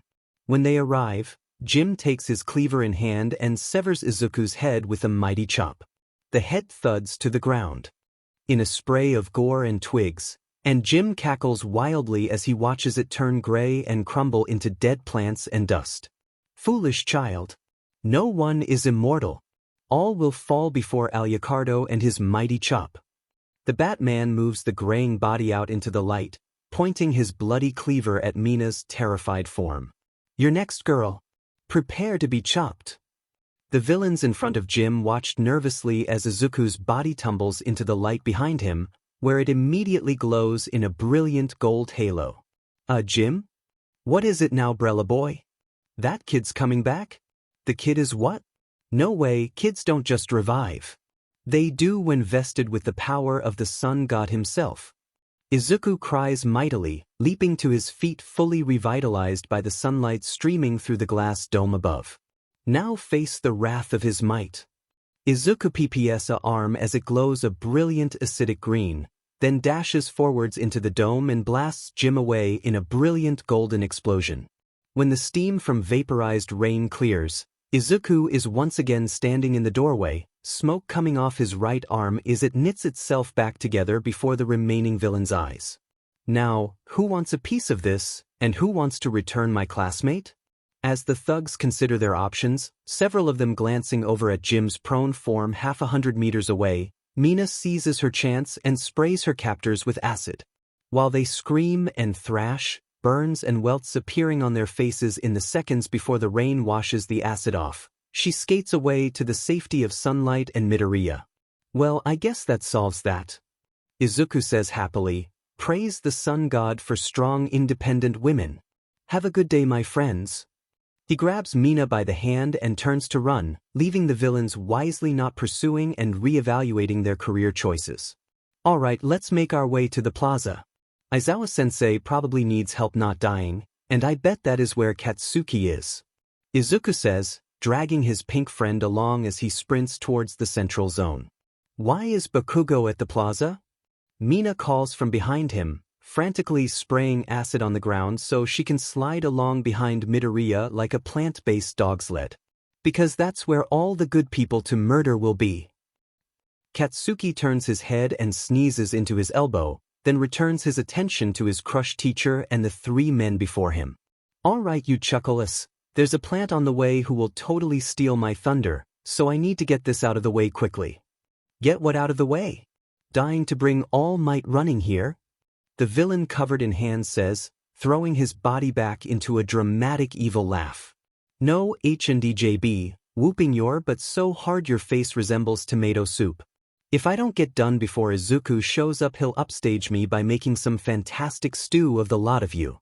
Katsuki shouts, his hands crackling loudly as he warming up his explosions. Now let's get cooking. Izuku puts the brakes on as he nears the plaza, letting Mina go sliding by him due to the quick stop. Where are you going, Mina? He asks in confusion, watching the pink girl was across the plaza at great speed.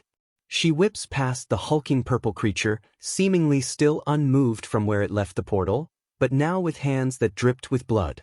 She yelps as her trajectory takes her mere feet away from the hand-covered villain, HNDJB, Izuku privately dubbed him, who was currently sparring furiously with Katsuki. The explosive teen was dancing around the villain in the air, dodging attempts to grab him while firing back small explosions. Mina slides across the rest of the plaza, frantically waving at the cowering forms of Tsu, Tokoyami, and Dark Shadow. She rapidly approaches the crumpled form of Aizawa-sensei, cutting the flow of acid from her feet and stumbling across him wildly. She collapses into a heap beside him, groaning from the impact. What are you doing here, Mina? He demands, his voice hoarse with pain. You know what, sensei? I have absolutely no idea. All right, villain. I am here to vanquish you. In the name of the sun god. Izuku's battle cry shook the plaza with its ear-shattering intensity. Fofnerd. This is my battle. Let me cook. Katsuki's reply was equally loud, punctuated by explosions and grunts. That explains everything. I'm going to pass out now. Aizawa says, slumping against the cool bricks of the plaza with a sigh. Izuku stops his charge towards the villain, stopping in the middle of the plaza and nodding triumphantly. Alright then, I'll leave you to it. Parsley might not go with this dish after all. Izuku says, letting Katsuki continue his fight. Shigaraki Tamura, I have returned. Kurogiri swirls into existence a few feet away, regarding his charge with beady yellow eyes. Is 13 dead? Shigaraki calls out. Gravely injured at the least. And one of the children escaped me. Goddammit Kurogiri, you had one job. Yegiri, one Jube Izuku calls out, deciding that the Mist Man would be an excellent replacement fight. For shame. You again? Foolish brat, this time I have no qualms with washing your guts out of my portals. Joke's on you. Shouts Izuku, springing into action and dashing around the mist, looking for a good angle to attack from. I don't have any of those. What? Of course you have insides, everyone does. Kurogiri manifests a portal in front of the boy, and another below him. Nope. Through the grace of God, all things are possible.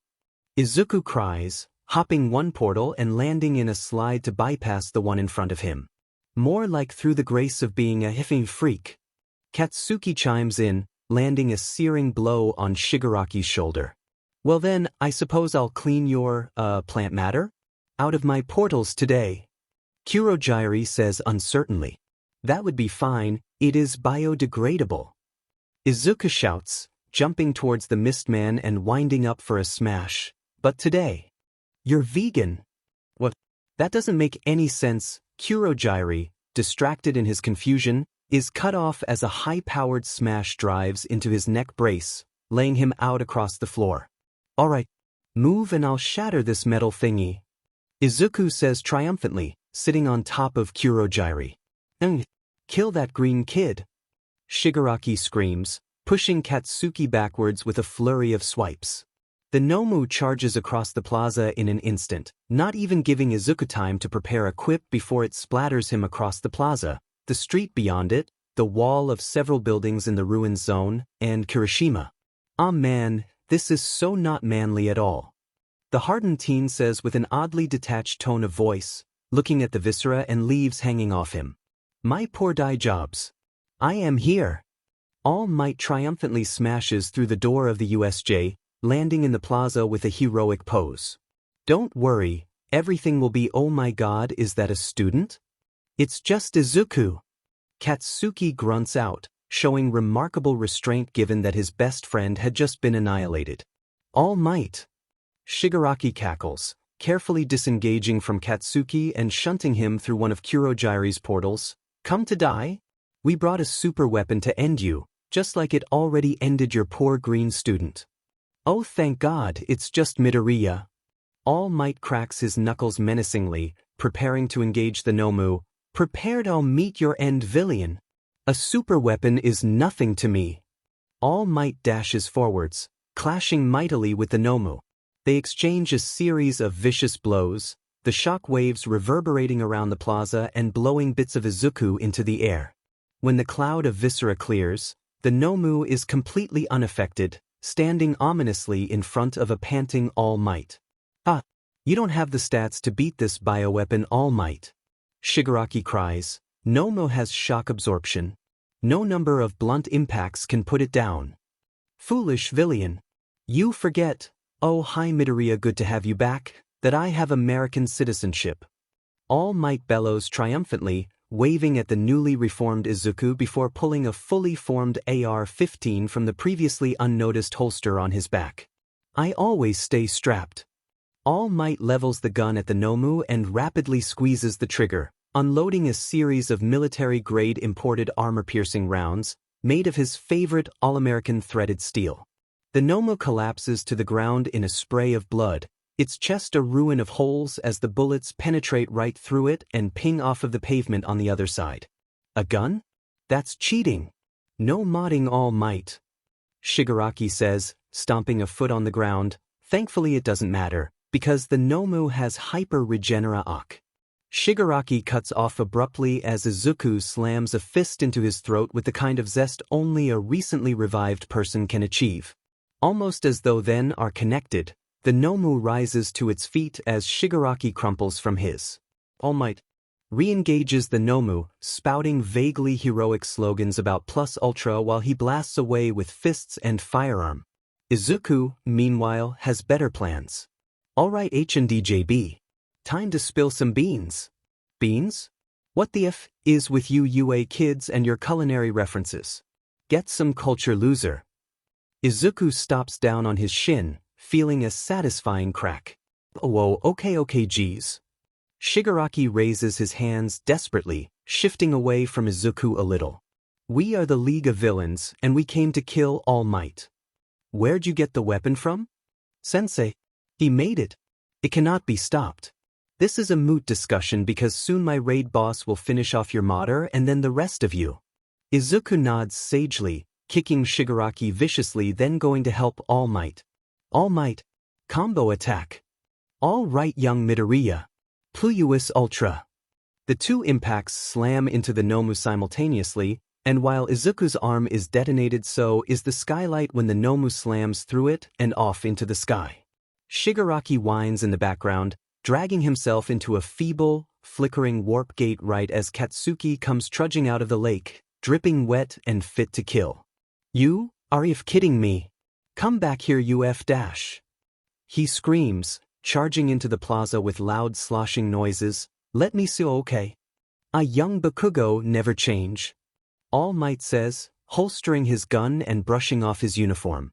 Do not worry, students. This situation is resolved, because I was here. All right, your battle isn't over. Aizawa says, skiing on a jelly pouch. You still have the sports festival in 2 weeks. Oh, thank God. Says Mina, collapsing back into her seat. Are you sure you should be teaching, Sensei? Ilda cries, his arms chopping. The sports festival is mostly individual. We could prepare well without you. Nonsense, my body is fine.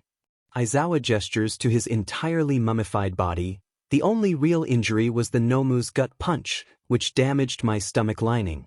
I'm on the Midoriya diet for a few months until it heals. Sunlight. Zealotry? Sheet. Everyone in the class turns to look at Kaminari in confusion, greatly concerned about his input. What? They use it in like, fertilizer, right? Kaminari says, sparking slightly. Come on guys, it wasn't that weird. Liquids, Izuku says, tapping his nose with a green digit. He is drinking heavily this month. He's an alcoholic? No, but I will be by the end of this semester, I swear. Aizawa sighs, tossing aside the pouch and dropping a stack of paper onto the table. Instead of normal classes this week and next, you just need to complete these homework packets. If you fail though, I will bar you from competing. This isn't an excuse to slack off. Sensei, will the the Gen Ed kids be getting this sort of advantage too? Yaoyorozu says, holding her hand in the air primly. No, they still have normal classes. Good. Yaoyorozu says with relish, poorly hiding her glee at systematic oppression. Class cheers and begins to filter out of the room, as Ilda rounds on Yaoyorozu to lecture her about checking her privilege. Well, if it isn't Class 1A. An exhausted purple-haired student stands at the forefront of a frothing crowd, barring the door. You think you're so high and mighty, surviving a villain attack and getting all this attention? Just you wait until the sports festival. I'm coming for one of your seats. Oh my, clearly you hold much bitterness. Shiozaki moves forwards, laying a hand on the purple-haired teen's shoulder. I hope the Lord grants you respite from your struggles. Shinso sputters as Shiozaki walks past him. The crowd parts for her as a lot of Class 1A trails in her wake. Izuku pauses in front of him, mimicking the earlier shoulder touch. I too pray for you, Shinso. He says in mock sincerity, may the sun god preserve your soul, but remember he saves those who saves themselves, and those who are born green. What? How do you know my name? Born green? Isn't that unfair? Wasn't she just talking about Jesus? Of course, she was, truly an offering to the sun god. Mounted, burned, and thus we received glorious photosynthesis. I know your name, Shinso, because I'm Izuku Ng Midoriya. Izuku turns to leave, a maniac grin on his face, and remember Shinso, God isn't fair. Shinso stares at him as he leaves, shaken. Katsuki sets his own hand on Shinsu's shoulder, startling him. Ignore him, nerd. Katsuki says gruffly, he's goddamn crazy. All he wanted to say was good luck and pull yourself up by your motherfucking bootstraps. And to mess with your head a bit. So, bring your A-game and that freaky cool quirk to the festival. So that I can FNG demolish you at full power. Shinso nods blankly as Katsuki storms off, catching up to Izuku and launching into an explosive discussion about the merits of a grab-based martial art when combating a blade quirk. A louder explosion as they turn the corner marks Katsuki's opinions on Izuku using his own regeneration as an excuse for claiming that directly grappling a sword made of swords would work. Sorry, I don't have any change. Yaoyorozu says primly, passing Shinso as she exits the now classroom, shaking him out of his confusion. Ilda runs past him after her, beginning his lecture anew after her comment. Alright, what's the plan? Katsuki says, hands in his pockets as the boys make their way to the gym after lunch. How do you want to play this festival, other than winning? Momo wants me to help her run some betting. I'm going to invest in more stocks. No idiot for combat. Do you want to work on a special move or something? I think I'll mostly work on control. Don't want to kill someone accidentally, I guess. You guess? Katsuki groans, right? Well, I think I'll try to get that spinning move polished. Spinning human drill of ultimate murder doom? Izuku bounces up and down. Awesome, that's such a cool attack, so much boom. You might want to revise the name though. What the F is wrong with the name? It describes it perfectly. It literally spells out dumb. You're the one who's dumb. What the F else would I call it? Something cool. About explosions. Like howitzer impact. Howitzer impact? That doesn't make any sense. Nothing about the spinning says a howitzer over any other sort of rifled projectile. Howitzers are long-ranged. This is a short hop. I have long-ranged attacks. Call one of them FANG howitzer. Well, short hop boom doesn't sound good either. Call it something good or don't call it anything. You're one to talk, all your attacks are named bullshit like smash or power of the sun god. It's ridiculous. They're perfectly descriptive. It is a smash. Izuku punches a sandbag.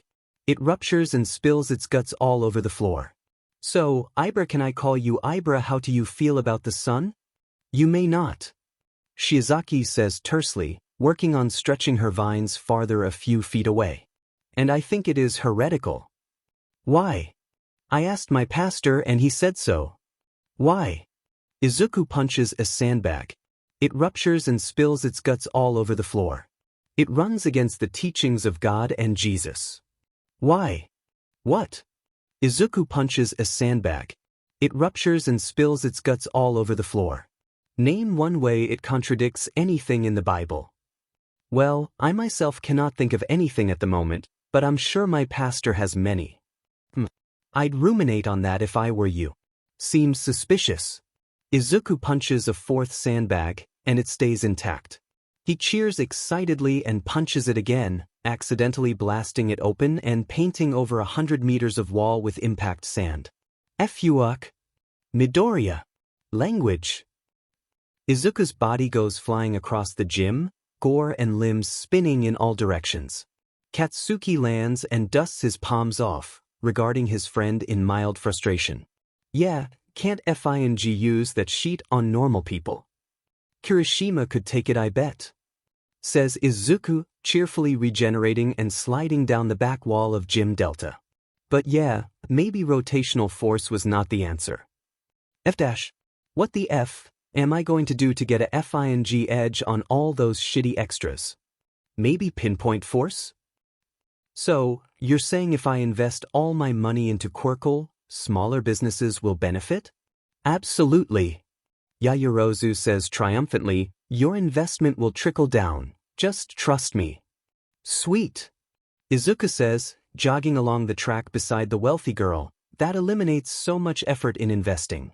I'll just pump all of my money into big businesses and into the housing market. They're too big to fail after all. Indubitably Midoriya. Mom says, pulling a stack of cash out of her stomach as she jogs, and riffling through it with glee. It's the same with quirks. One powerful quirk like mine or yours can plow through so many lesser quirks, and so naturally we should funnel resources to those individuals. Izuku contemplates this. That doesn't sound very much in line with the teachings of the sun god that I may or may not have allegedly made up. Izuku hums and turns to regard his companion. Yaoyorozu, are you a Quirk supremacist? Yes. Yaoyorozu says proudly, think about it. Has any of my financial advice ever lead you astray? I am getting very rich, but I think I draw the line at racism. Coward. Agree to disagree. Want some tea after this? Absolutely. You know, Uraraka seems pretty into money and stuff. I noticed, actually. She's cute for a poor. Izuku gurgled weakly, a smooth smoking hole in the center of his chest leaking fluids. You know, I don't think the pinpoint approach is going to work. You do think? I do. That was rhetorical. How am I supposed to know? I don't have lungs right now. How the F are you even talking, you freak? I don't know. What do lungs have to do with recognizing a rhetorical question? Why are we shouting? No idea. I imagine Kirishima would be penetrated by this. It was quite powerful. Says Izuku, touching the tender new flesh on his chest. That would isekai. Says Katsuki, staring at the new divot in the gym's solid concrete wall. So, Monoma, my friend, Izuku says, throwing an arm around the blonde's shoulders. I'm not your friend. What do you want? Are you an orphan? Monoma stops in his tracks, staring at Izuku in confusion. Several students pass them by in the hallway as the silence lingers for a little bit too long. What? I have parents. An odd pause there, Monoma, my friend. I'm not your friend. But maybe you are an orphan. I'm not an orphan. Do you have a photo of your parents? No, I don't. Because you're an orphan. No. Because I just don't happen to carry a photo of my parents on me. Why would I? Why not? I have one of mine. Says Izuku, pulling out the aforementioned photo. If you aren't an orphan, are you just not a good son? I'm a good son. They would be proud of me. You would be a good son? Why would? Is it because they're dead and you're an orphan? No. Why do you even want to know about my parents, which I have, anyways? To figure out if you are related to Katsuki, you are the same person after all. I am not related to that egotistical maniac. Good, no ancestry then. Says Izuku, turning around and walking off. No, what? Monoma turns and starts to run after him. What do you mean? Katsuki stares contemplatively at the black dust on the floor. After a few moments, the dust swirls and squelches, slowly reforming into his best friend. Katsuki muses. Izuku gurgles a bit, twitching on the floor as his upper half haphazardly reforms. Yeah, I know. Katsuki says. Agagigefunjo, Izuku groans, his vocal cords exposed and twitching futilely. Yeah, this one won't work either at all, evidenced by your FING obliteration. It was so cool though. Izuku says brightly, hopping a bit to shake off the post-resurrection jitters. Yeah, going as hot as possible is super effing awesome. Katsuki punches his fist in the air and then trails off. Not super FNG practical though, immolation kinda sorta is. I think it's rad. Yeah. Katsuki stares at the wall and then throws his head back in frustration. He groans. I'm going to have to work on control too, aren't I? You have somehow killed me more times than I have killed myself this last week while testing out new moves. Fuck. Good luck. I'm going to go jump out of a skyscraper. Aoyama says he has the key card to a big wine distillery's office block. Izuku skips off, humming obscure Latin phrases to himself. Would you like to embrace our Lord and Savior the Sun God? No, sorry kid. An older gentleman turns away from Izuku's hopeful face. Oh, can I ask why? Izuku says brightly, undaunted by what is perhaps his 200th rejection of the day. It's my lack of stomach, isn't it? What? I'm just an atheist kid. I only respect real-world figures with real-world power. Izuku considers this, briefly glowing with quirked holy energy as he draws on more strength from the sun. He shakes his head, rejecting his temptation to smite the non-believer. After all, if he did it would set a precedent that might require him smiting most of his classmates, and he liked his classmates. Except for Dark Shadow. What sort of real-world figures have power? He asks innocently. I don't know. The man says impatiently, like, the United States President I suppose. What about our Prime Minister? Yeah, her too. Look kid, I have to get going. Right, so if the Prime Minister ordered you to join a cult, you would? You know what? Sure, whatever. The man says, hurrying off and boarding the subway. Izuku packed up the small sign he had icted on the platform, contemplatively making his way back home. Snipe-sensei? Yes, Midoriya? Snipe asks, looking up from his position at the UA firing range's front desk. Can I help you? How do you become the US president? Well, you win an election generally. How do you win an election? Well, I can't say I'd be the best for that sort of talk. I'm from Texas, and elections there are a bit of a different beast. Midnight might know more, she tends to be real good at the PR stuff. I thought you were born in Japan? Your Japanese is very good. Izuku says. Thank you Midoriya. Now of course, you couldn't be US president, since you have to be born there to be elected. Oh, Dimon. Izuku says, looking dejected. Sorry bucko. It's fine, Izuku fidgets for a moment, looking slyly over at the range. Can I have a gun? Absolutely not. I will now invite our first place finisher in the entrance exam, Midoriya Izuku, to give the athlete's oath. Midnight's voice betrays the barest hint of apprehension as she watches Izuku excitedly bounce up to the stage. The green teen grasps the mic with one hand, basking in the applause and smiling widely as he waits for the stadium to quiet down. Hello. First of all, I'd like to thank everyone who supported me on my way here. I'd like to acknowledge all those with quirks that disadvantage or other them and take a stance as a UA student against discrimination. Quirk rights are, after all, human rights. Izuku says gravely. Midnight sighs at the seemingly normal oath, trying to ignore the anxious prickling along her spine. As for my oath, I would like to pledge to win this sheet. Izuku exploded with energy and golden light, pumping his free fist into the air. I vow to do my best, like all my compatriots will, and I vow to apply my strengths to their greatest heroic capacities. Most of all, I vow to pledge my win to our Lord and Savior the Sun God. The crowd claps uncertainly as Izuku makes his way back to the student lineup. Muttering breaks out, commenting on how nice the first half of the speech was, and wondering who this sun god figure could be. Surely UA wouldn't allow insane cultists to attend their hero course, right? Alright. Thank you Midoriya Izuku for that rousing oath. Midnight says, her voice regaining its confidence as the moment of crisis passes. Now, for the first event, drumroll please, the obstacle race. Our students will make their way along a 5-kilometer track littered with dangerous and varied obstacles, sabotaging each other as they go. Students, please make your way to the holding area. Izuku looked on either side of himself, taking note of how tightly packed the students were. Nah, this sheet, he said loudly, starting to elbow his way to the front and leaving a trail of disgruntled students in his wake. No one succeeded in holding him back though, Izuku putting just a bit of enhanced strength behind each elbow.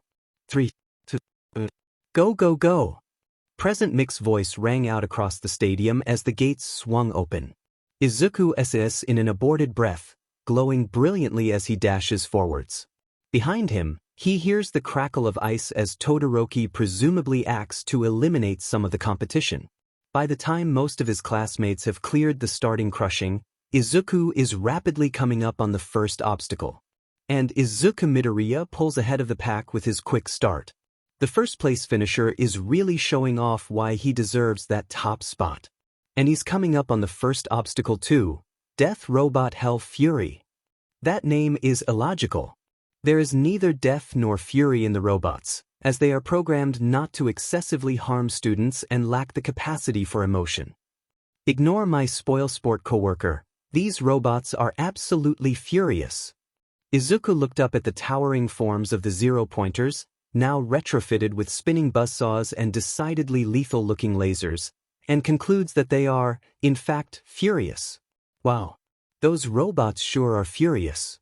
He says to himself, ducking under a laser and dashing forwards for a moment, tucking into a roll a second later as a buzzsaw zips by. How is these not lethal? For the other students? Yue is full of it, I swear. Jogging forwards as he jumps, skips, and slides around weaponry, Izuku starts to settle into a rhythm. As he crosses halfway through the web of robots, he begins to whistle a jaunty tune, putting his hands behind his head casually. And Midoriya seems to be not taking these robots seriously at all. Will that come back to bite him? Logically, of course it will. Midoriya knows better than this, but a serious attitude is one thing I have thus far failed to drum into him during class. Izuku laughs at his sensei's comments, jumping over a laser dexterously. He turns to wave at the camera dramatically, not noticing the final zero-pointer rolling up from behind him. Moments later, he notices it in a deeply NTMD way as it bites into the small of his back, swiftly cleaving him in half and sending green and purple gore spewing in all directions. Holy shit! And we are going to cut to a commercial break, folks. No need to worry. And we are back. Only 30 seconds have passed, and it appears Midoriya is all right now.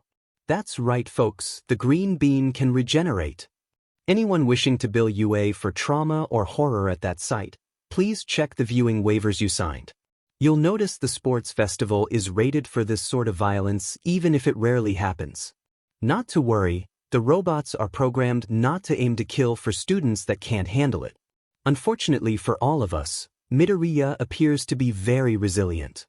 Izuku looks around with fresh eyes as he stumbles out of the robot inferno. 30 or so people had passed him while he was dead, an unacceptable occurrence. This is bias. You'd really pass a dead guy? Yes. Momo shouts as she flies by him on a pair of roller skates, glee evident on her face. If the Lord wished you to succeed, he would provide for it. Shizaki's vines carry her like a cresting wave as she speeds out of the obstacle and down the track. Izuku shakes himself to clear the post-regeneration tingles, then heaves in a deep breath. He glows with light as he starts to run, quickly catching up to the pack and weaving around people. And the front runners have reached the next obstacle, the pits of doom. Don't worry, the spikes are plush. The spikes are super rad and deadly. Izuku makes it up to the obstacle, estimating his place to be somewhere around 15th. Ahead of him stretches a giant pit with gleaming silver spikes at the bottom. Across it stretched slender ropes branching from platform to platform. Several of the ropes were already broken or damaged, scorched from explosions or coated in ice. Amen. Todoroki came all over the rope. It's all slick now, Izuku whines, poking at the iced-over rope with a toe. No time like the present to gain some ground. Izuku takes a few deep breaths and focuses on calling for one for all. He had done a lot of practice with control recently, working directly with Eraserhead instead of the ever-absent all. The issue with Explosion was apparently his all-or-nothing mentality, which Izuku didn't see any problem with, but Aizawa-sensei said was the cause of most problems his life. So, to use it properly, he just had to use a little bit at a time. Green lightning crackled around his body, mixing with the golden glow to make fascinating shadows play across the surrounding rocks. Izuku crouches, taking a few more deep breaths for good luck and looking out at the group of students scrambling across the ropes. And ahead of them, Katsuki and Todoroki's retreating forms alongside some girl with a jetpack. Midoriya is powering up. What are we about to see, folks? A jetpack would be cool. Jetpacks have lots of power and acceleration. Izuku likes going fast. It made him feel like he was fulfilling all the dreams stationary plants never could. He jumps, energy blasting through him at that last thought as he takes off like a jetpack. His legs shatter, but do not explode. Instead, they trail behind him like a banner as he zips across the canyon in a gorgeous parabola, splattering himself across the ground on the other side. A moment later he reforms, just in time to see fourth place clamber out of the pit and start running. Izuku shoulder checks her, sending her sliding away on a trail of acid. Sorry, Mina. Catch you later. Izuku sprints off after the frontrunners, the sound of Ilda's engines growing closer as the White Knight clears the pits. Hey Ilda! You're a racist. I am not. Ilda responds indignantly, slowing down to keep pace and argue with Izuku. Oh yeah? Then why are you about to pass a minority in a race? Ilda slows down momentarily to process this, adjusting his glasses anxiously. Izuku trips him. Sorry Ilda. All's fair in love and war. Ilda groans and starts to pick himself up from the high-speed crash. But what about war crimes? He calls out after the retreating plant. Don't count if you win. And I'm gonna win. Izuku speeds off, spotting Todoroki and Bakugo picking their way through a minefield rapidly as the jetpack girl points some sort of scanner at the ground. It's down to the wire, folks. Our top 4 have reached the final obstacle. The glitter mines. Why did it have to be glitter? Izuku leaps into the minefield, the glitter mines buffeting his body as he races forwards. The mines barely affect him aside from being turbulence, the minor damage healing instantly in the noon sun. He feels the skin on his neck prickle though and whips his head around to see the threat as he backpedals through the mines. Jetpack Girl is staring at his regenerating body hungrily, caressing some piece of machinery with a dangerous look on her face. Izuku flinches away and turns around, redoubling his pace towards the finish line. Hey Katsuki! Bye Katsuki! Izuku! Get your butt back here before I kill you. You can try. I can handle it. Izuku passes Katsuki in a blur, a cloud of pink glitter following him like a dust storm. He closes in on Todoroki rapidly, but the two-toned boy sends a wave of ice to delay him. Izuku jumps over the ice floe, sliding down it towards its sender. Todoroki growls, and spikes spring up from the ice and stab at Izuku. He takes one through his thigh, stumbling for a moment. Izuku goes sliding along the ice and yanks the spike out, wincing as his thigh quickly heals while he shatters other encroaching threats. What the f, Todoroki? Are you trying to kill me? You can handle it. The expressionless teen deadpants, skating ever onwards. Izuku laughs joyously, dodging around another deadly wave as he picks up the pace. Soon they clear the minefield, the two jockeying for position as they cross the last 100 meters. With the finish line in sight, Izuku makes a made dive to get ahead. He slams into a massive spike, shearing it off with his moment and riding the icy protrusion across the ground like a sled. And Izuku Midoriya is the first-place finisher, with Shuto Todoroki right behind him. Is it really a victory if he finishes with a foot-wide icicle in his chest? Absolutely it is. That's the UA plus Ultra right there, folks. Not even certain death can stop this hero. I hate this job. Izuku pants and twitches on the ground as his body slowly pushes out the melting icicle. The gaping hole closes slowly, made worse when Katsuki walks by and kicks him viciously in the ribs for passing him. Todoroki watches the whole time, impassively staring at the damage. I am very dangerous with my ice, he says flatly. No shit, Sherlock, Izuku grunts as the bottom of his lungs reform. My father's fire is dangerous. It hurts people so I don't use it. That's rough, buddy. But now my ice can hurt too. Welcome to Quirk's bucko. Izuku says cheerfully, clapping Todoroki on his shoulder. Absolutely everything can kill you. I know from experience. But is Bakugo an orphan? Nope. He has parents. Are they Monoma's parents? And first place will be worth 1 million points. Midnight's whip cracks eloquently over the crowd as everyone cheers. What? This is bullshit. This is racism. This is a blatant attempt to paint a target on the minority in the group. Izuku cries. Midnight just grins wickedly, showing her sadistic side to Izuku and cracking her whip again. Alright, fine, I see I have no choice. Shiozaki, team up with me to create the ultimate plant team. No. F-. Katsuki? Yeah, ya nerd, let's cream these posers in half and half. Katsuki's hands crackle menacingly the entire walk to grab the headbands and back, spoiling the intimidation factor through overuse and scorching their poor headbands. Which is fine really, otherwise the headbands would be covered in nitroglycerin sweat, which is gross and bad for your forehead complexion. It seems our number one has formed a two-man team. Brave to take small numbers against the odds. Logical. Bakugo and Midoriya have known each other for years and have excellent synchronized teamwork. Wouldn't count them out. We will see about that. 3, 2, 1. Go, go, go. Bing. Izuku leaps across the arena, sailing elegantly through the air as his legs burn where he once stood, set alight by Katsuki's explosions.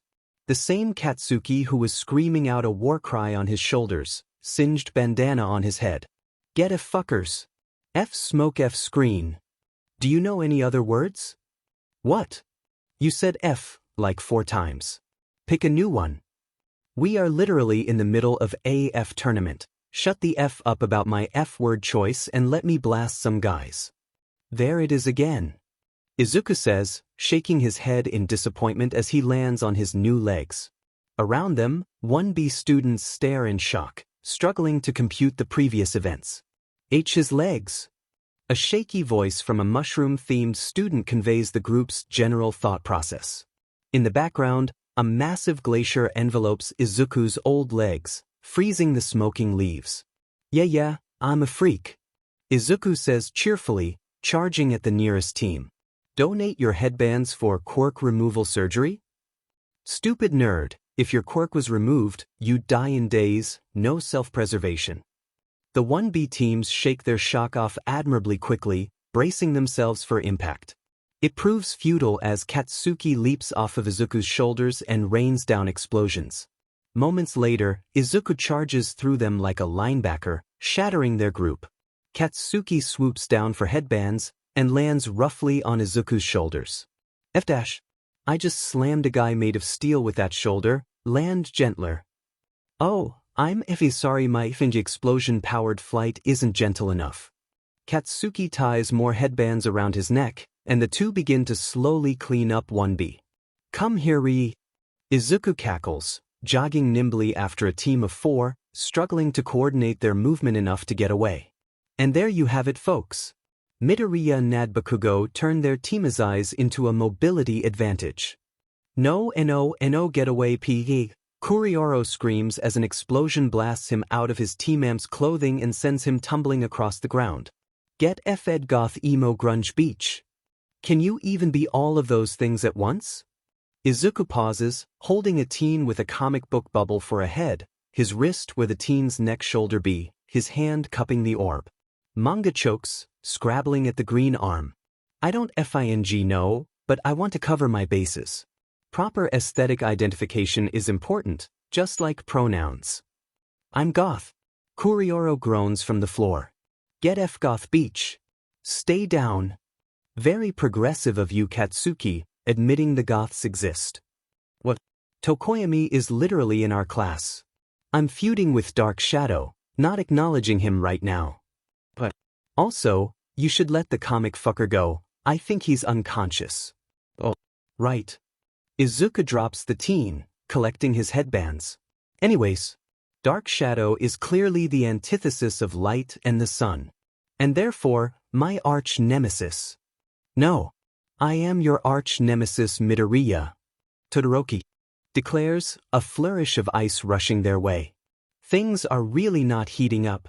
Todoroki launches an icy attack on the 1,000,000-point headband in the final moment. Wait. Izuku screams, shattering the wave of ice as Katsuki bellows a war cry. What? Todoroki pauses, his team desperately trying to urge him onwards. Why are you my nemesis? Because I told you my trauma. You did. And you are clearly All Might's pet plant. And I must surpass him. Oh, I'll accept that. The two teams charge towards each other. Kaminari starts to spark, and Katsuki blasts into the air to avoid it. Izuku gets fried, his skin smoking and his hair standing on end as he stumbles. OF-, I'm a Super Saiyan. No, you have acute electrical trauma. Yaoyorozu cries, whipping off an insulator blanket and pulling a gun out of her arm. Izuku falls to his knees, spritzing and spasming. Oh, right. He says, unable to move for a moment. Izuku, get the F back up, I can't fly forever. Yaoyorozu takes 3 pop shots at Katsuki, clipping him in the shoulder. Izuku please. Really hoping that was a rubber bullet, but it hurt like hell. Izuku stumbles back to his feet, skin slowly turning green again as he groans. Beach? That could have killed me. Midoriya. Ilda says seriously, pushing his glasses up. You can't die. You too, Ilda. Recipro burst. Right as Katsuki goes to land back on Izuku's shoulders, fleeing from Yaoyorozu's gunshots, Ilda speeds by and nabs the headband off his skull. Sheet. How'd he know it was the third one down? I had them turned inside out. We all watched you scorch T 1,000,000 point band. It was all part of my plan. Ilda pushes up his glasses again, glinting ominously on his nose. And that's a wrap. Team Todoroki takes first in a dramatic finish, and Team Midoriya takes second. Coming in third and fourth are Teams Uraraka and Monoma. But, my ice was useless? Todoroki stares at his hand in shock. Izuku, you dumb F, why weren't you immune to electricity? A bewildered Hitoshi Shinso stares down Kaminari Denki from across the stage. Not only had me miraculously clawed his way to the third and final event of the sports festival, but the baffling green boy had been doing bats hit crazy things all day. Hitoshi's had lucked out when the scarily determined gravity girl, Uraraka, had asked him to join her team, and he hadn't needed to spoil his quirk. He hadn't lucked out, however, when the two-man team beside him detonated a pair of legs and the surrounding area, nearly knocking their horse over and staining Hitoshi in soot that still adorned his face. Seriously, what was in that plant matter that made its soot so impossible to wash off? 3, 2, 1. Begin. The crack of a whip across the stage jolts Hitoshi back to the present, and he focuses on his opponent. If the lightning bolt in his hair was any indication, Kaminari had some form of electrical quirk. He should keep his distance. Hey, I'm sorry about this. But us Hero Course kids need this opportunity for internships. Kaminari sparks menacingly as he runs forwards. Why you always lying? Hitoshi mumbles under his breath as he dances away, trying to figure out a plan. Was that a vine? The blonde comes to an abrupt halt in the middle of the stage. Those have been dead for centuries. Are you a Memelord? Memelord? Really? Okay, Hitoshi totally was, but that was ridiculous. And Vine was still cool, even if it only shows up on dedicated historical forums nowadays. He'd die on that hill. I don't know, is this the Krusty Krab? Hitoshi calls out, deciding on his tactic for the battle as ominous sparks dance in the air around the Hero Course kid. No. This is Patrick. Kaminari says with a laugh, falling still as Hitoshi tugs on their connection to activate his quirk. The sparks fade away, and Hitoshi inwardly cheers as he wins his first round. I can't believe I have to battle against a filthy poor. Even a cute one. Momo calls out, a staff of pure gold forming out of her cleavage. I barely want to touch you. I won't be poor for much longer. Uraraka rushes forwards, hands outstretched and ready to grapple. I invested in Quirk's top, and it's going to the moon, I swear. Momo gives her a speculative look, reassessing the other girl as they clash, her critical re-examination handing her the match as she refuses to underestimate anyone with knowledge like that. Good match. Momo says, offering a hand to the girl sprawled out on the grass, covered in bruises and scorch marks. I thought you wouldn't touch a filthy poor, like me, bourgeoisie scum? Poor for how long? Consider this an investment. Somewhere in the background, Midnight's excited squealing reaches critical mass, and Cementos takes over refereeing after she faints. I told you to bring your A-game, Bakugo says, ignoring Hitoshi's question and continuing to advance. I did. Are you so arrogant you can't recognize that? Hitoshi throws a messy punch, watching Bakugo slap it away and kick him backwards. They game, and the quirk. So why the F dash? A punch slams into Hitoshi's stomach, and he stumbles back a few more feet. Did you only bring the quirk? Some of us aren't privileged to have flashy quirks like you. Do you think you're better than me? A sloppy attempt at a kick is slammed into the floor. Bakugo takes another step closer as the white line approaches. Game means hand to hand. Anyone who doesn't train physically has no hope of making it as a hero. Your quirk is worse than nothing if you can't throw a punch. Bakugo demonstrates perfect punching technique, watching coldly as Hitoshi's jaw cracks painfully. So either come back next term with some martial arts, or don't come back at all. An explosion from point blank sends Hitoshi's body, and his dream of a quick transfer, flying away and out of the arena. So, did you talk to your pastor? I did. The sun god is heretical because you are worshipping a false idol. Is it a false idol if it is true? No. Then the sun god is not a false idol. But it is not true. Prove it. What? I cannot. That is simply not how matters of the metaphysical work. It is for my God. When was the last time Jesus gave you a miracle? You have to have faith. There are miracles in the everyday world.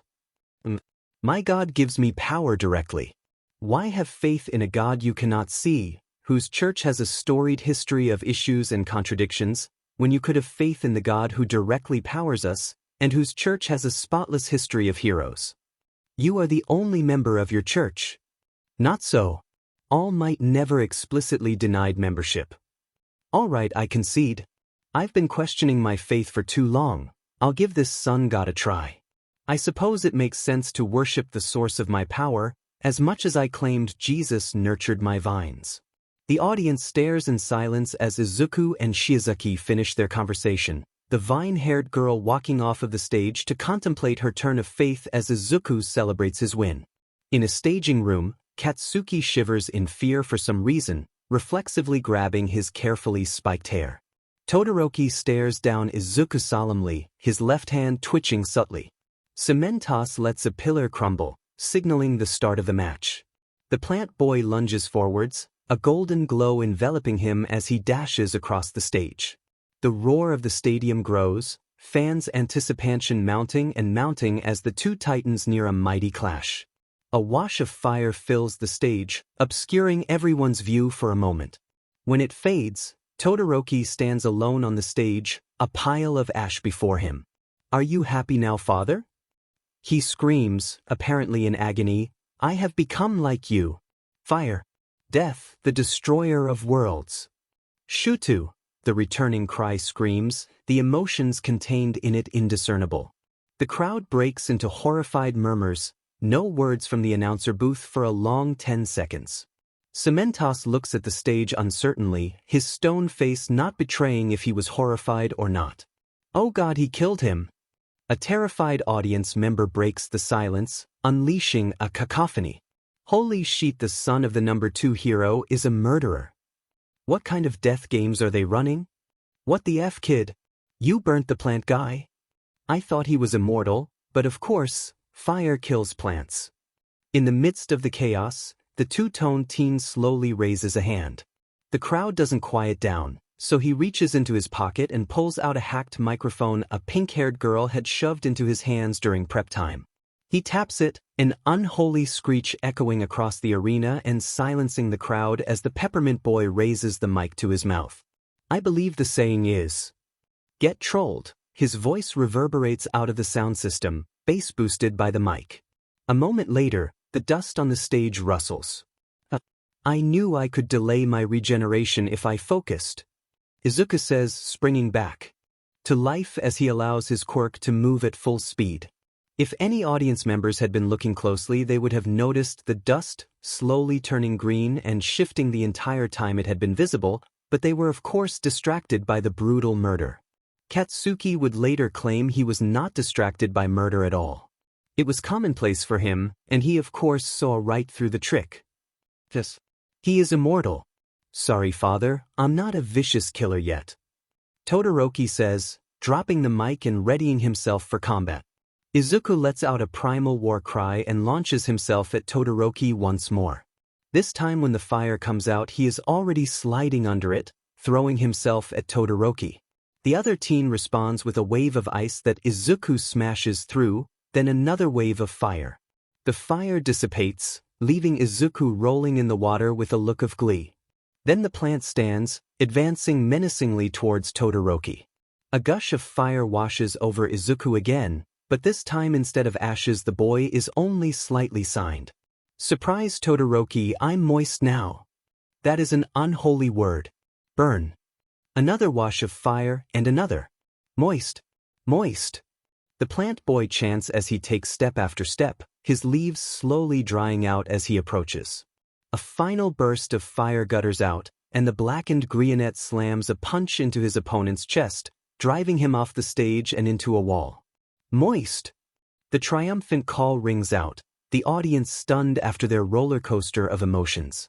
The word echoes around the arena in silence as Izuku turns and walks off the stage, leaving his competitor in shambles. A crackle of explosion, and a fist goes flying across the stage. Another, identical crackle of explosion, and another fist. Phew, I'm not going to lose to some pretty boy blonde tubby. Who are you calling a blonde WK? You blonde WK. I'm not a FTWINK. An explosion rocks the arena, shards of rock flying everywhere as Monoma ragdolls 10 feet before springing back up. If I Rotwink say fucking what? F what? Got him. Another explosion lances out, more spread to this one as Monoma isn't quite as experienced with the quirk. Katsuki shrugs it off, his natural resistances coming in handy as he advances on the other blonde. And the homoerotic tension is mounting as our semi-finalists face off. There is no tension. Two identical blonde glares accompany two identical crackling palms as the fighters turn to berate the announcer's booth. Mike, these are minors, you cannot comment on their homoerotic tension, even if they're a totalism. Eraserhead's tired voice brings the teen's attention back to the fight by silencing his fellow commentator. The two return to their fight, furious blasts flying everywhere. Katsuki seems to gain the upper hand, then Monoma pulls out Kirishima's quirk and starts to shrug off his blows. Eventually, in a nail-biting finish, Monoma's quirks run out with Katsuki on the edge of the stage, and the explosive teen quickly rallies and wins the match. TWK. Katsuki says gruffly, offering the other blonde a hand. You can admit you want this, but you know. Monoma teases, running off the turf quickly as the other teen roars and chases after him, palms sparkling. And here it is, folks. After a riveting day full of UPS and downs, multiple close calls with a murder charge, and several horrifically scarring battles, we have reached the finals. On one side, the plant with ants in his pants. He just can't stop bouncing with excitement, Fiat's Midoriya Izuku. Izuku charges out onto the arena, front flip into handspring into cartwheel as he screams his head off with laughter, a gold glow shining out from his body displaying his stockpiled power. Yeah bitches! He screams, pumping a fist in the air so hard it blows off, splattering Cementos with gore yet again, praise the sun god. And from the other side, the world's most dangerous firecracker, the explosive Pomeranian, Class 1A's attack dog, Fiat's Bakugo Katsuki. The blonde flies into the arena, explosions blasting out behind him to leave a black scorch on the grass. Izu, I'm gonna kill you. He didn't mean that, folks. Yes, he did. Bakugo always speaks his mind, it is the only logical thing about him.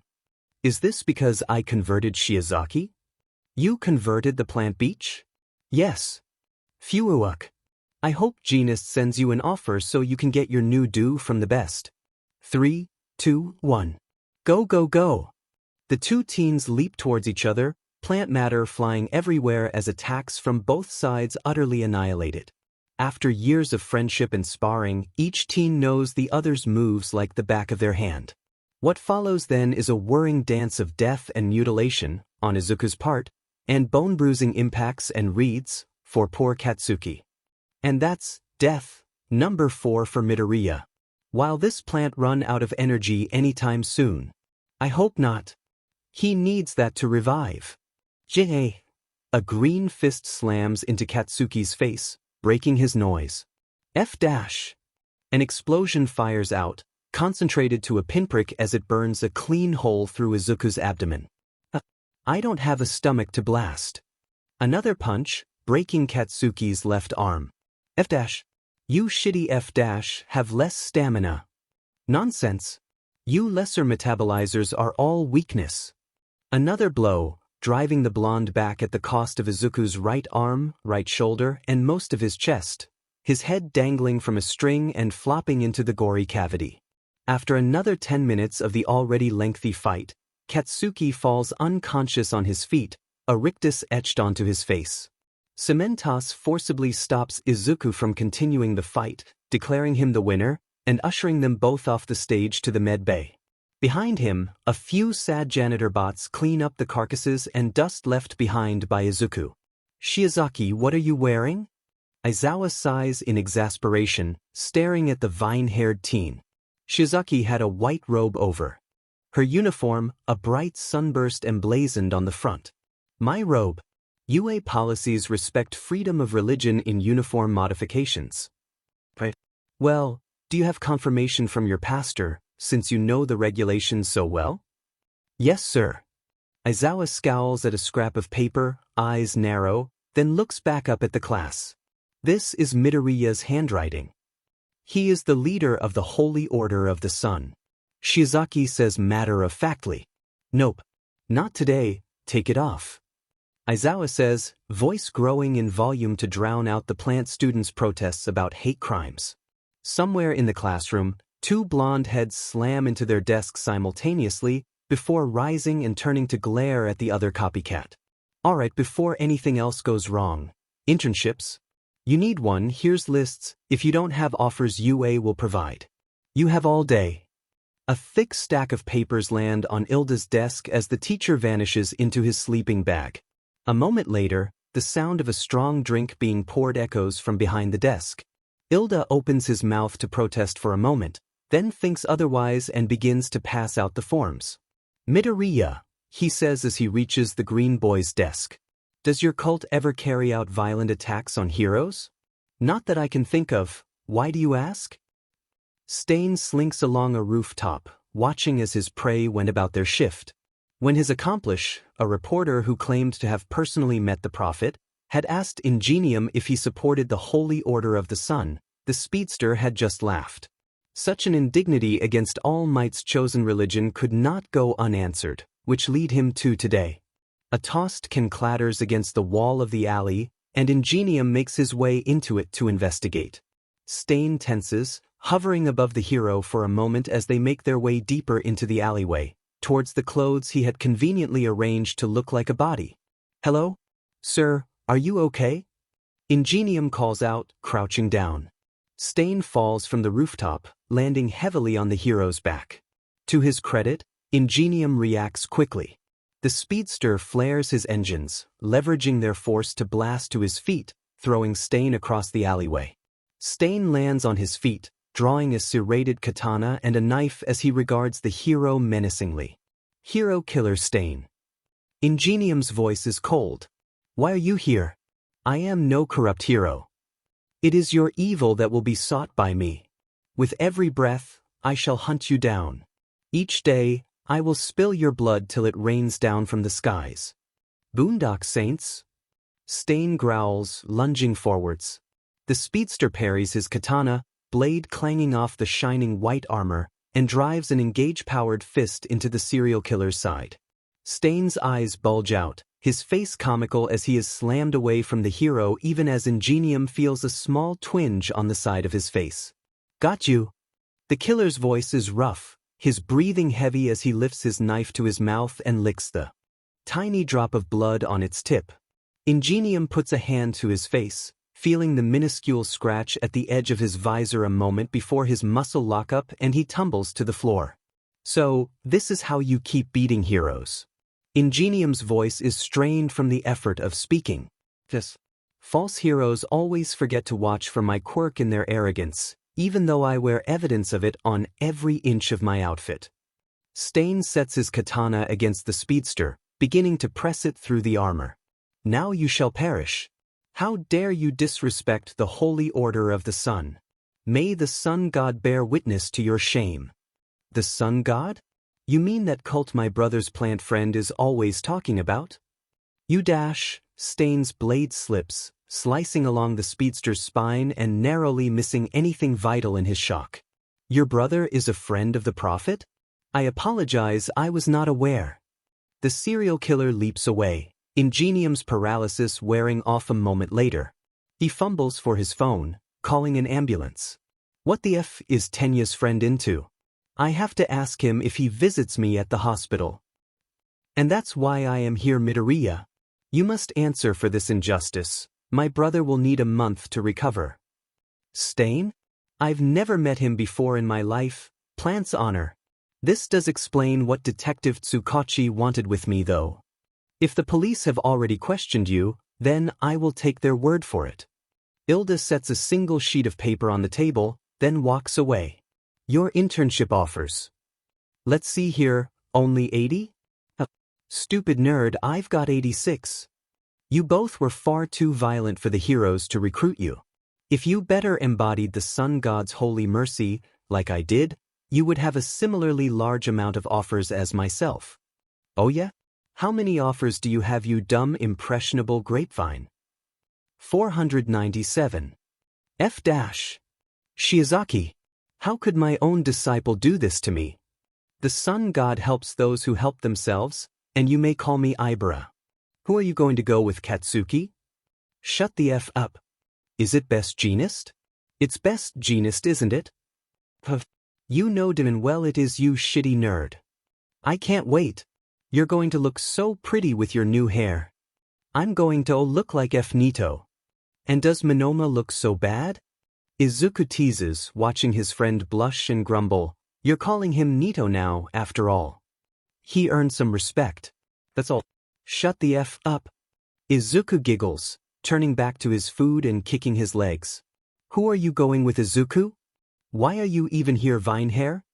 Izuku and I are comrades now, we may as well be friends too. Don't you hate his chaos? It, pardon the pun, grows on you. Shiozaki says, chuckling softly as Izuku cheers, the entire cafeteria turning to stare at the golden glow accompanying the reinforced shout. Anyway, he says, ignoring the stares, I'm not sure yet. I don't have a lot of offers, but nobody has stood out to me yet. About you? I am going with Kamui Woods. Our quirks are similar enough, and I seek to be a capture specialist like him, to avoid violence under the sun. A few tables away, Yaoyorozu sits down beside Ilda and Ochako, Jiro at her side. May we sit here? Of course. The brunette says happily, scarfing down some rice. So, how is your investment in Quirk's top going? Crashed. The Gravity Girl frowns. Some shell company backed by a massive conglomerate bought them out and artificially lowered the price. How unfortunate. Yaoyorozu says, ignoring the harsh poke of an audio jack in her side. Well, since your investments are going poorly, would you perhaps like a tutor? I could offer my services. I'd love that. Ochako says, grinning at the other girl slyly, but how could I ever repay you? Oh, I'll think of a way. So, Jiro. Ilda's voice loudly cuts across the SXL tension. What kind of music are you listening to? Out loud. A really old pre-Quirk band, you wouldn't know them. The punk teen says, is that All Might approaching Midoriya's table? Young Midoriya. Yup, it definitely is. Izuku turns his head, looking up at his mentor. What's up, All Might? May I have a word with you? Of course. The plant boy hops off his bench, following the hero out into the hallway where his mentor quickly deflates. God, that never gets more unsettling. Thank you, young Midoriya. The hero says drily, anyway, I have an internship offer for you. Do you remember when I spoke of Gran Torino? Oh, you finally called your old teacher? Toshinori wipes his fellow hero's face clean as they crouch in a small room in a red light district BR. Turns out New Order really could give the command, Kathleen Bates is a blonde bimbo. How fascinating from a Quirk science perspective. From the perspective of his post-sports festival vacation, for hero work in a covert mission against Hummerized cells, of course, it was also quite fascinating. Although, any stuffy Quirk scientist like David Shield would probably have a heart attack at this scene. His old college friend was so innocent, Toshinori would almost think he didn't know what SEC was. David clearly knew though, well enough to ask Toshinori to do the deed with his wife. Something about not having time away from work, and superior Quirk genes hopefully showing through.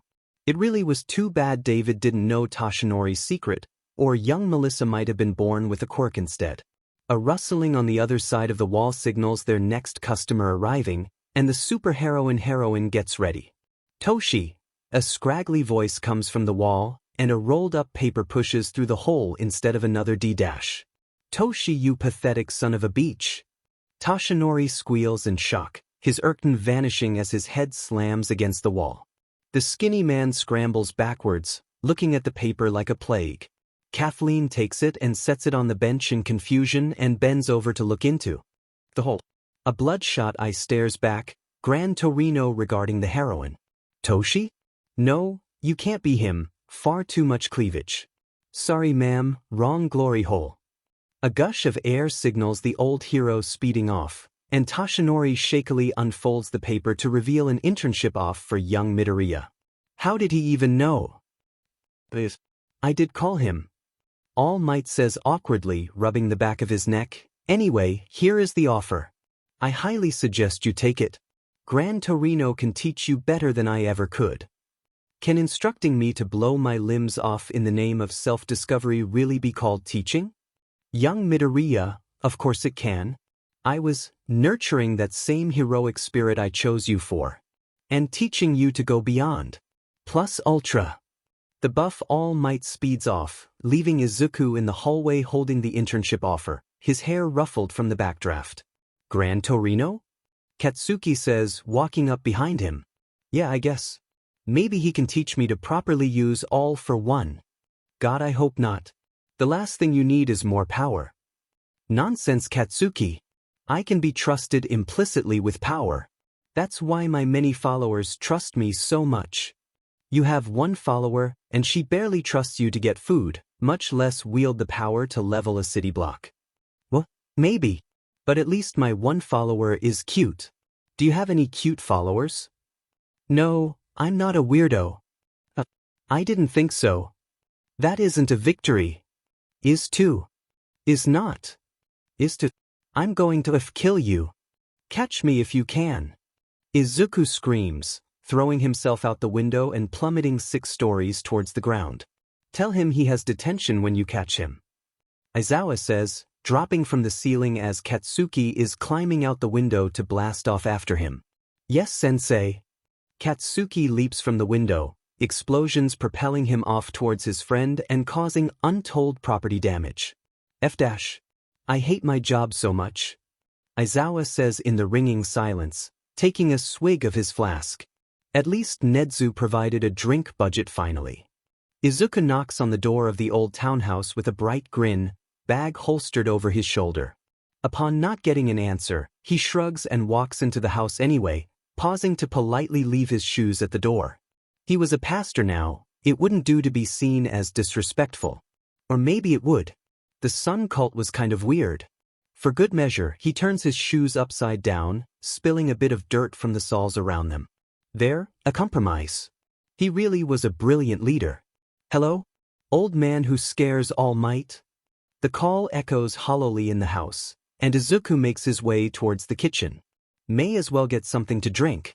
There was a dead body in the kitchen. There was also orange juice and bananas.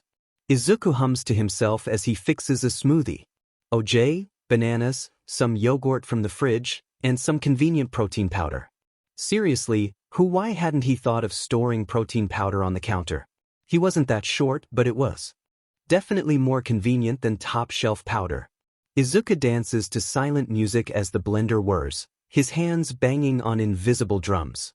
He kicks the body, swearing. Oh right, the body, he says, staring down at a small old man lying in a pool of blood and intestines. Then he picks up his phone. Hello? Shiozaki? Can your vines digest human flesh? No? How inconvenient. Why do I need to know? Well, I have some human flesh I need digested, obviously. But, well, sometimes these things just happen, you know? You don't know? Well, you'll understand when you're older, I'm sure. Click. He hangs up his phone, ignoring that fact that smartphones don't actually click. He always thought they should. Maybe there was an app for that? There wasn't an app for dead bodies. He'd checked last time. Twice. "Hey Mr. Dead Body, any chance you're alive?" he says, staring back down at the body. The blender finishes. "Because I just made a great smoothie, and you're kind of ruining the smoothie drinking vibe." Goddamn IT boy. "Those were my last bananas." The dead alive? Body shoots off the floor with a jet of air, kicking Izuku in the face. "You were dead. Someone had to use them." Izuku cries, backpedaling and putting his fists up. "It's ketchup and sausages. Can't you recognize sausages? I've never had them before." "Why?" "I'm poor." "Oh really? That's rough, kid." Another kick is barely deflected, Izuku glowing gold now as he hyperventilates to keep up with the old man. "No, I'm just a plant. I don't have a stomach." "A plant?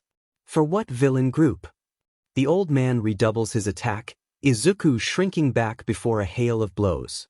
"And how did you find out my stomach was replaced with a catheter after the numb? That's classified." "You don't have a stomach?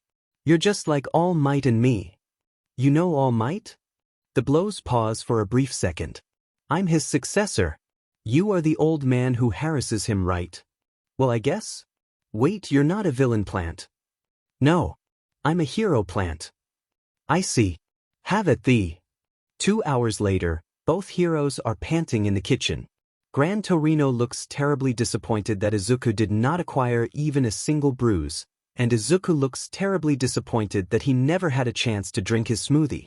You might think this is because the smoothie had melted and gotten unfortunately warm over the last 2 hours. You would be wrong, as Izuku was quite willing to drink lukewarm slush. Instead, this was because the smoothie was currently all over the counter, and the ceiling, and the walls. The cleaners aren't coming for another hour or so. DMN. All Might let you swear? Kid's grown up a bit. Anyways, off to the alleyway and jump up it or something. That will leave an awful lot of blood on the alleyway. What? Never mind. Try spreading your quirk all over while lowering the output. Imagine putting food in a microwave. Explosions? What? No. Our microwave back home always explodes. Why? Nitroglycerin. You know what? I'm not even going to ask. Picture something else careful then.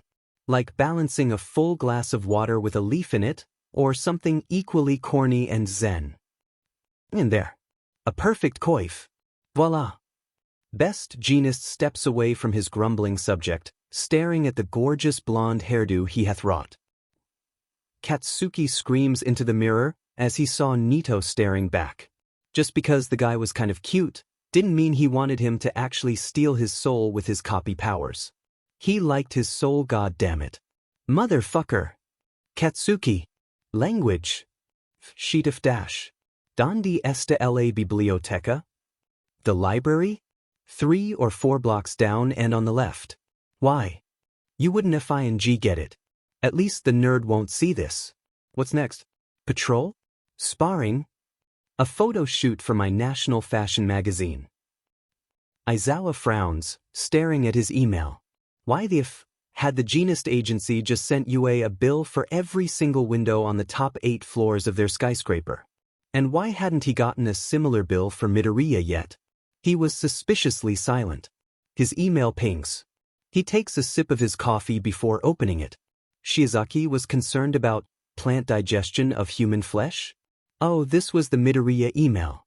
Well, as long as the dead body had nothing to do with Hero Killer Stain, he could rest drunkenly. Katsuki scowls at a magazine cover, sitting in his stylist chair.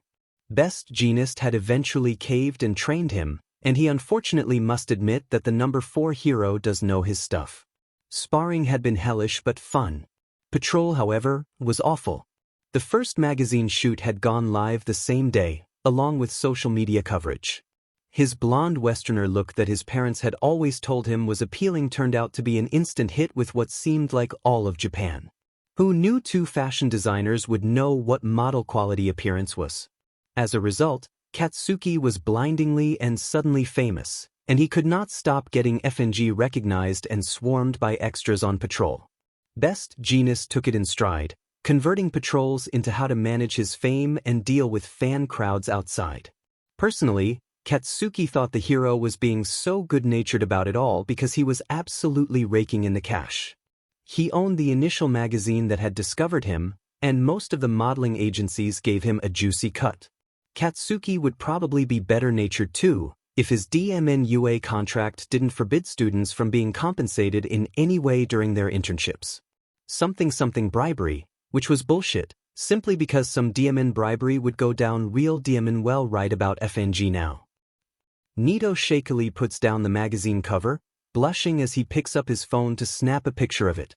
He's holed up in his room at Majestic's agency after a long day of patrol, but it seems like the hardest part of the day was yet to come. Image Bakugo, what the F is this? He texts, flopping onto his bed dramatically. It's a magazine? You FE stupid now copycat. No, your hair and all that. Obviously, you Nimrod. Since when are you hot? But I'm always FNG hot. Are not. Nito blushes, privately agreeing that the angry teen was indeed always hot. Art it. And now the nation acknowledges it. What? Going to find a magazine shoot and copy me there too. I'm not so egotistical I need an entire nation to see me. Indeed, there was only one person Nito really wished would see him. Whatever. Hope your internship's going well, shitty copycat. Yours as well, sweaty explosion hazard. Nito sighs dramatically, tossing his phone aside and grabbing the magazine again. Katsuki, and privately he always called him Katsuki, was such an a-hole. Nito rolls over onto his side, glancing at the door to make sure it is locked. Time to indulge in some of the lower things in life.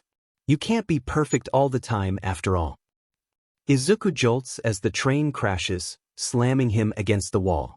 Beside him, Gran Torino groans drunkenly. Gran? He asks, staring at the sloshed man. You coherent? There are villains. Go get plant boy, up and all that. I have full authorization? Yee. Izuku shrugs, leaving the main behind as he clambers out of the train. The two of them had been celebrating his new advancements in his quirk, and Gran Torino wasn't exactly a picture of heroic decorum.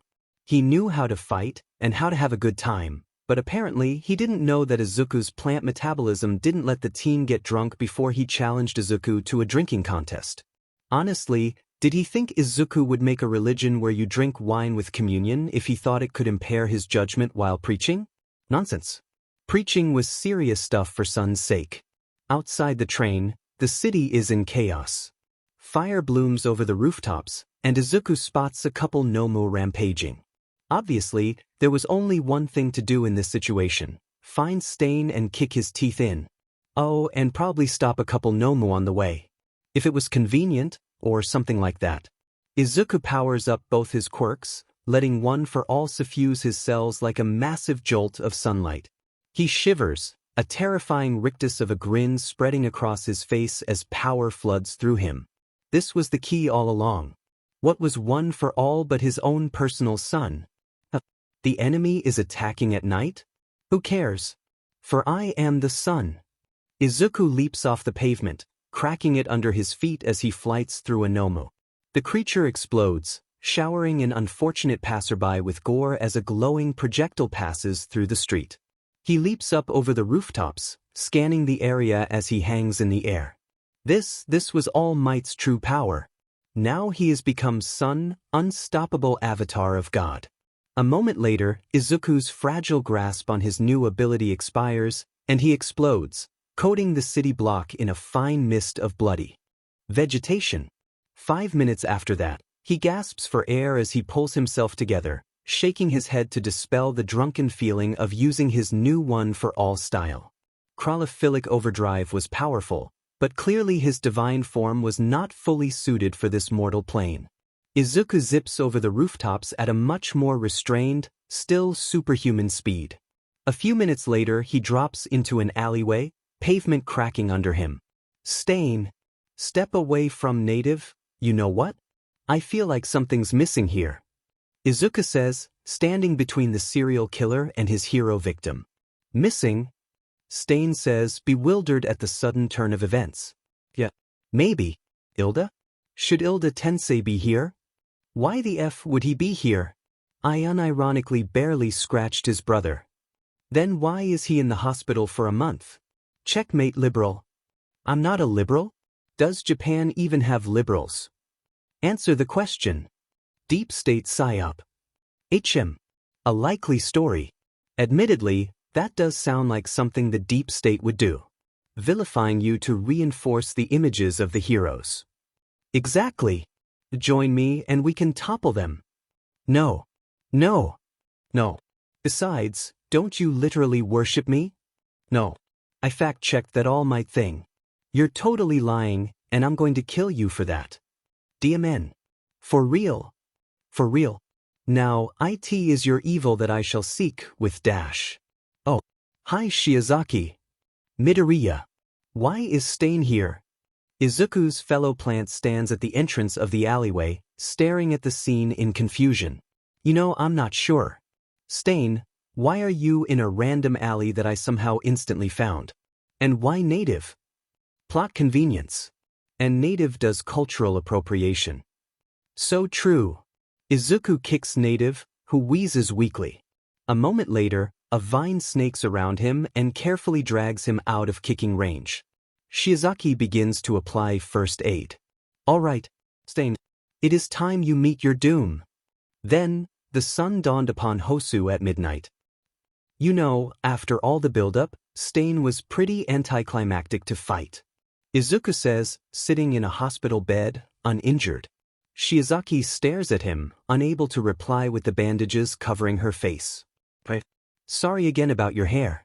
How am I supposed to know it doesn't detach into handy-dandy whips? Another stare. And really, how should I know that brutally tearing it from your scalp would hurt so much? Why didn't you just regrow? Shiozaki huffs. Regardless, your hair really does make a handy-dandy whip. Stain didn't know what hit him. And now he's arrested, and I got the credit. It's hard to cover up a literal sun after all. And now Katsuki and I are both famous. Shiozaki rolls her eyes, and if the gesture seems a little fonder than usual, no one notices. Term finals. They are coming.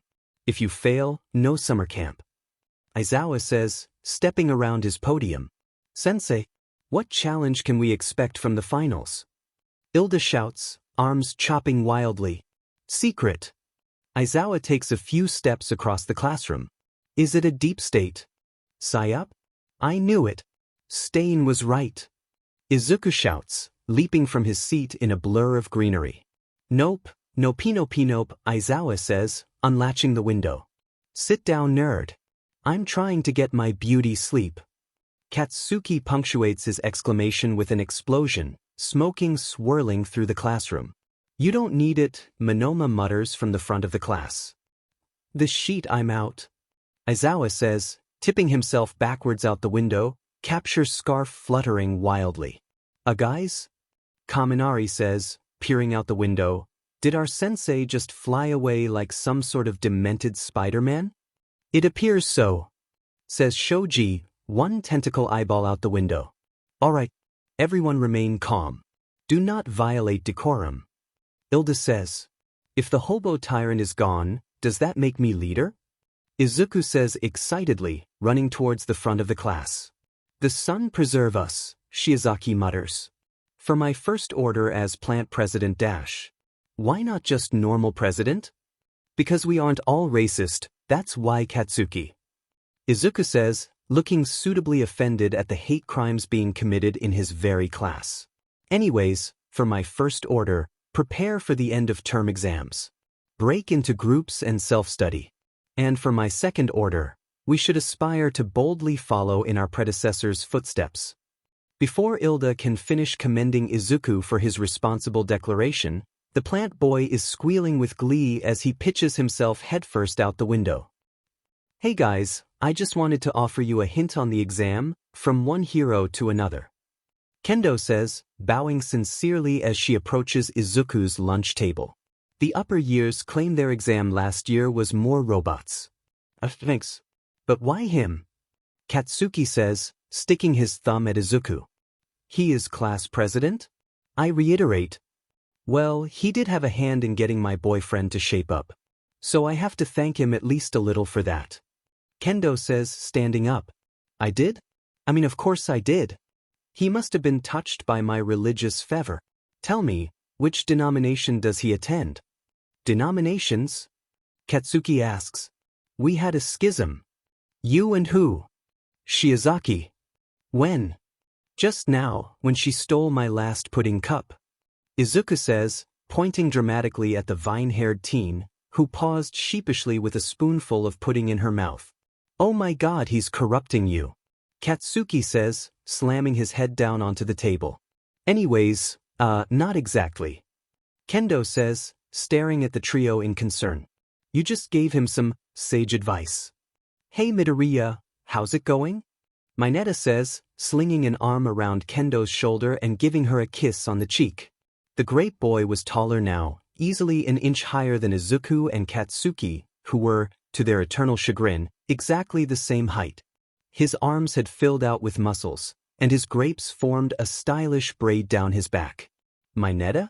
What the ever happened to you? Katsuki says, staring at the transformed boy in horror. Well, after Izuku sent me to Vlad King, I begged him to show me his ways. And he did. And it did that to you? A few pickup line tips. Oh no. He put me on the ultimate lady killer training montage. 100 push-ups with the weight of a woman on your back. 100 sit-ups with the weight of a woman around your shoulders. 100 squats while holding the weight of a woman. And to top it off, a 10 kilometers run with the weight of a woman on your back. Every single day. Mineta struck a dramatic pose, arms crossed to show off his admittedly impressive forearms. The weight of a woman? What in the good Lord is that? Shiozaki says, skeptical. Women all weigh different amounts, you misogynist. Oh no, my vine-haired friend. The weight of a woman is not physical, but emotional. I journal now and attend rigorous therapy to correct my less desirable traits. Plus, Recovery Girl gave me some supplements to correct the Herm imbalance that was keeping me short.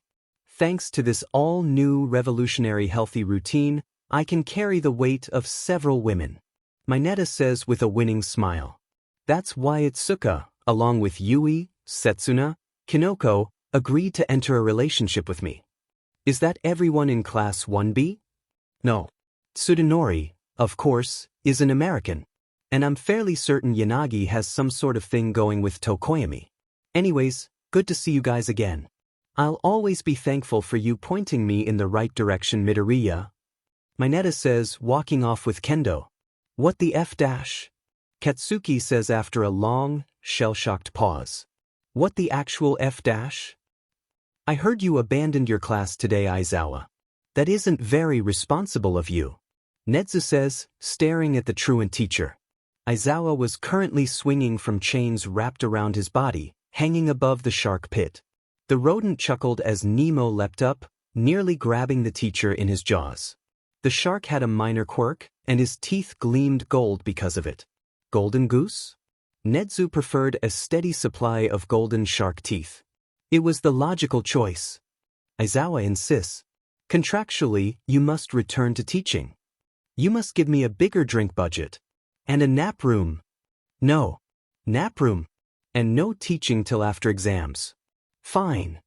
Nedzu says, pressing the button to release his staff member, who skillfully flips back to the safety of the normal office. Nedzu takes his seat as the fake wall slides back in place, hiding the open-access shark tank. Now, let us discuss matchups for the final exam. Who do you think should face our problem child?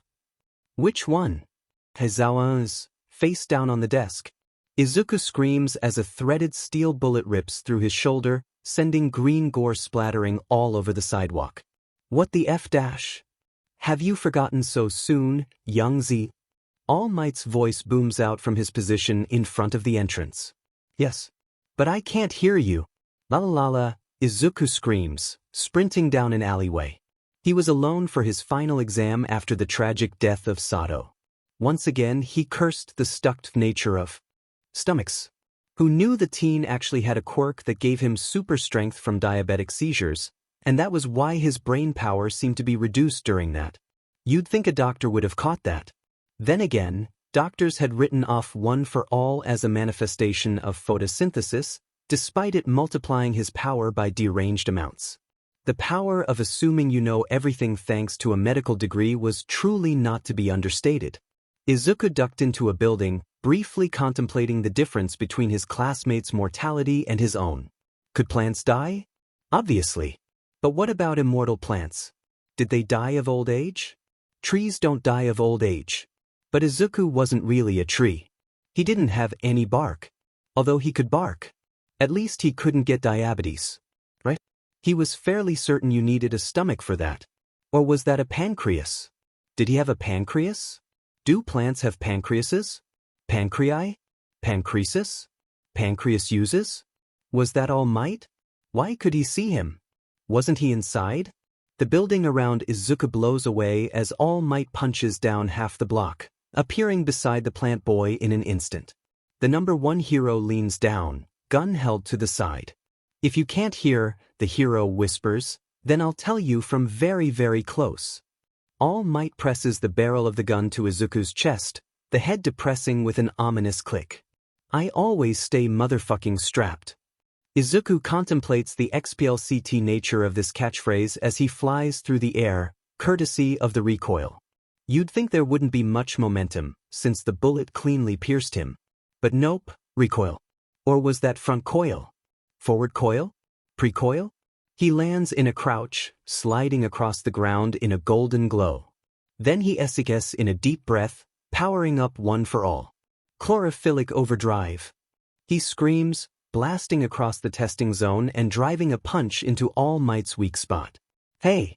No fighting dirty! All Might cries, blasting off Izuku's limbs with a single punch. Oh no! My Second Amendment rights. Izuku cries as he sails off into the city again. My arms! They're taking your arms? All Might cries, whipping his head about. Where? I'll get the filthy liberals. Izuku speeds past the confused American, leaving only a pair of shredded red sneakers and some dead vegetation in his dust. Misdirection was the eternal tool of not only a pastor, but a PR officer after all. And if Yamamo had her way, then he would be both of those soon. Midoriya passes. Oh, not my hair again, you heathen. Shizuki screams as another viney wipe ignites, tugging it back and away from Snipe as Katsuki rushes in explosively. Then have less flammable hair. It's literally a plant.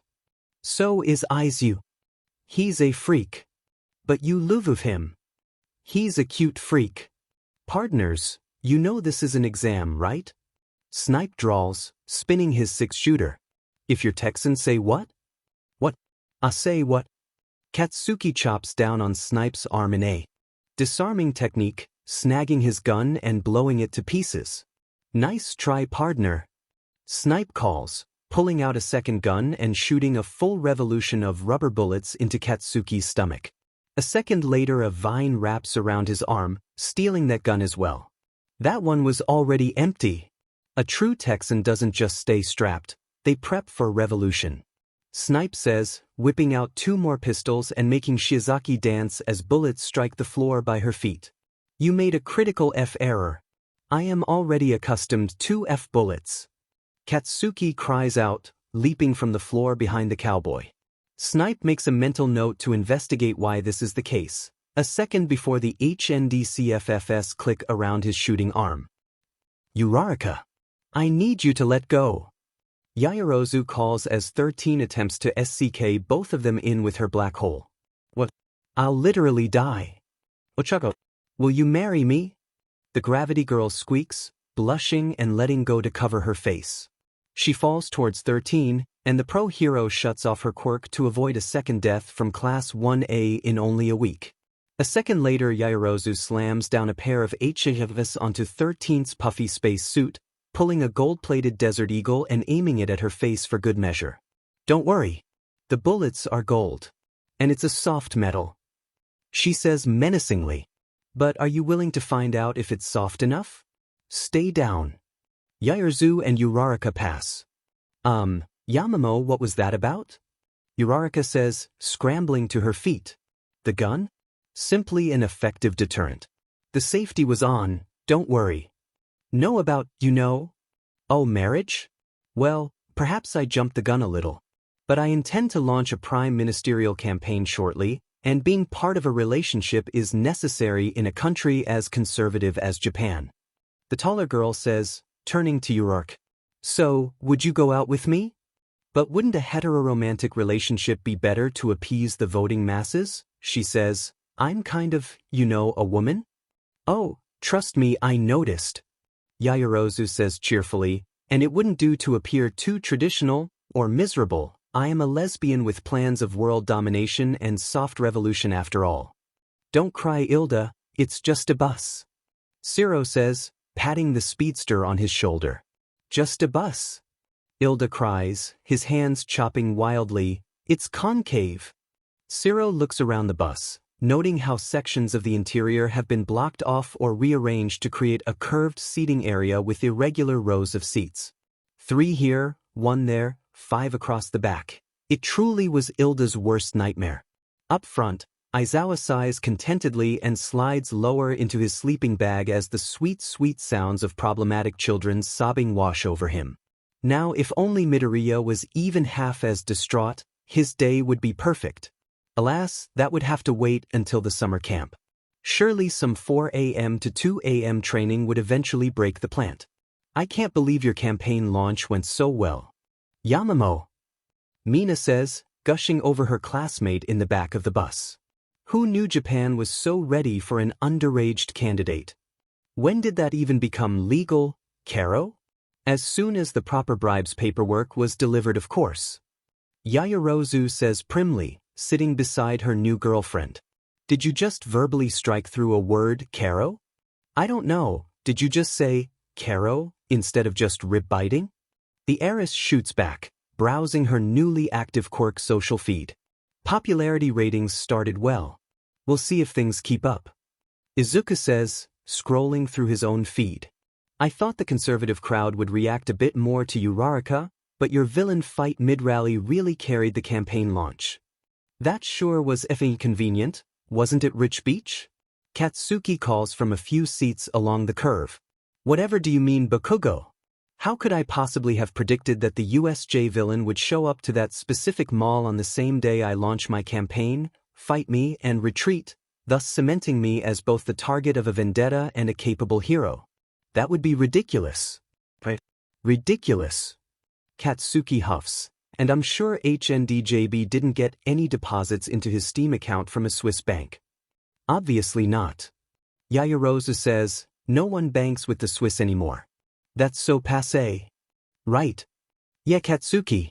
It's kind of racist for you to stereotype the Swiss like that. They do other things too, Izuku chimes in. Like effing what? Surrender? Declare neutrality? Touché. The bus rumbles to a stop, and the students awkwardly spill out of the curve and onto a barren hill. Guys? I don't see any bathrooms. Kaminari says nervously. Yeah.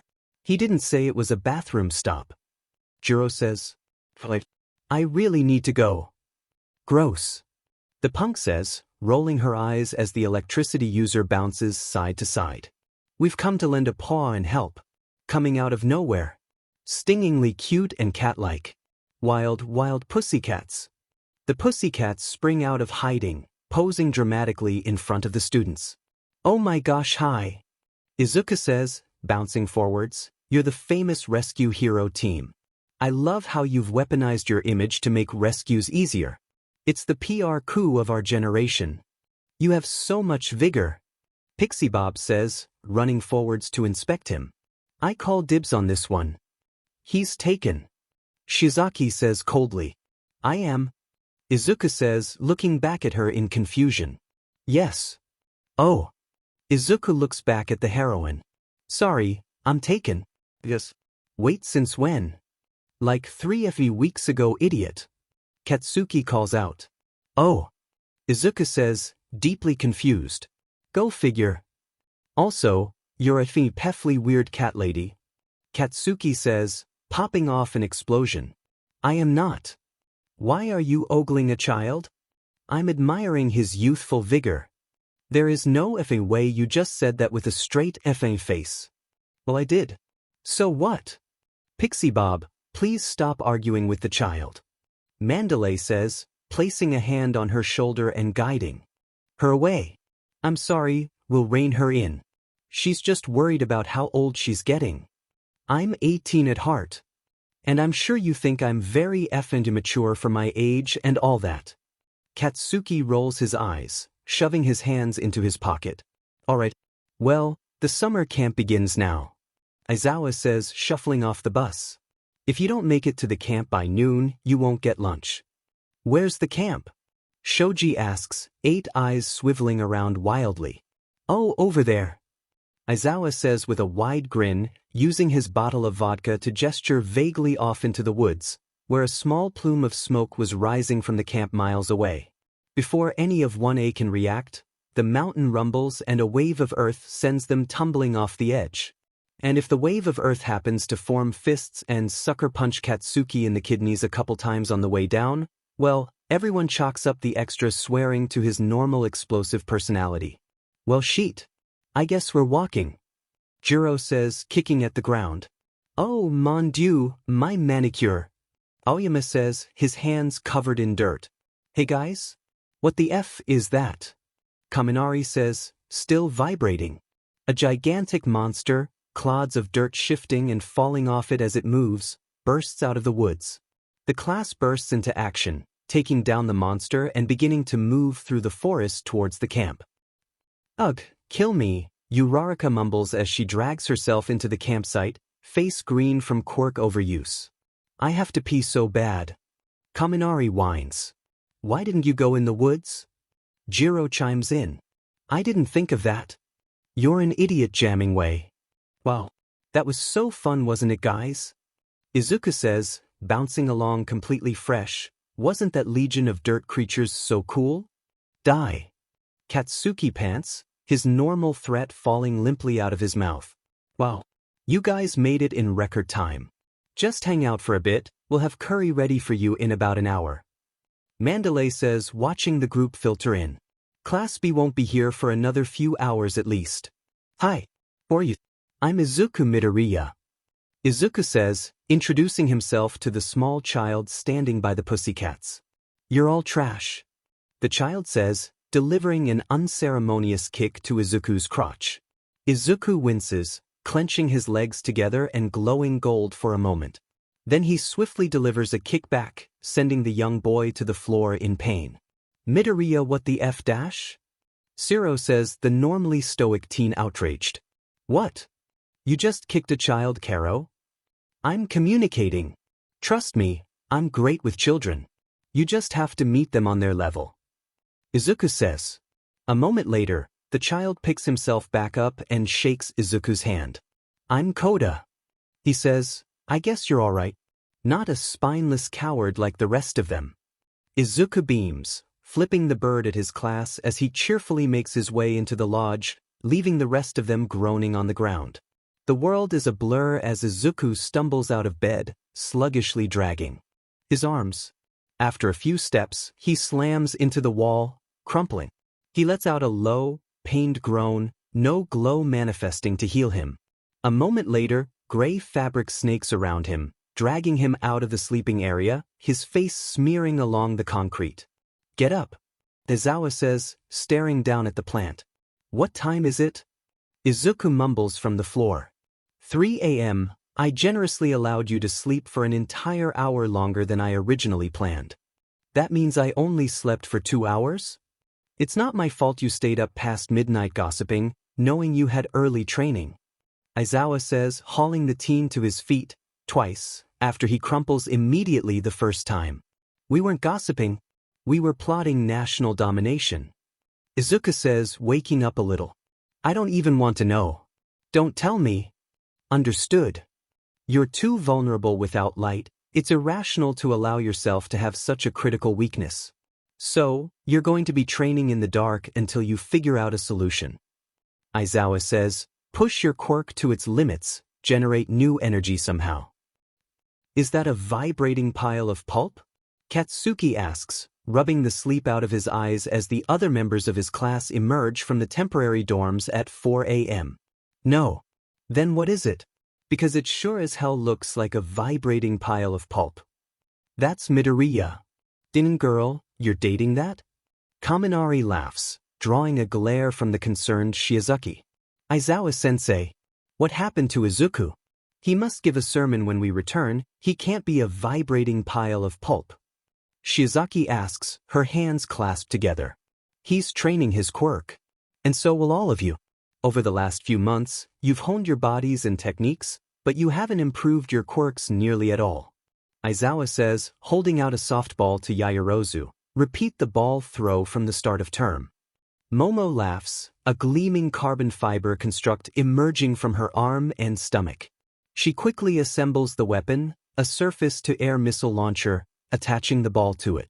She's so hot when she's showing herself to be a critical threat to national security, Uraraka says. With a hiss, then a roar of fuel, the rocket shoots off. Momo barely avoids stumbling out of the ring from the recoil. A few moments later there's a loud explosion from the mountainside, followed by the distant crashing of rocks. Oh. I stand corrected. Aizawa says, displaying a score of nearly 10 kilometers. Everyone except for Yaoyorozu, you haven't improved your quirks enough. Welcome to Hell Training. Stingingly cute and cat-like. We're here to assist with the training. Pixie Bob shouts as the pussycats walk out of the building, looking significantly more awake than the students. Do you know anything about the rock slide I just got a rescue notification for a racer? Mandalay asks, peering at the rocket launcher in Momo's hands. No. But, no. Okay, geez. The woman says, holding up her hands, I'm going to go. Deal with that, Tiger and Ragdoll will stick around to help out the kiddos. I'm glad Pixie Bob is going on the rescue mission. So she can't have any impure thoughts about us. Shizuki stage whispers to the group, drawing an angry growl. I know. I bet Pixie Bob has been to Hanabata Island. Uraraka adds. Hanabata Island? Like the leader of the Hearts and Mind Party, Hanabata Koku. Kamaniari asks, looking confused. He has an island? Yes.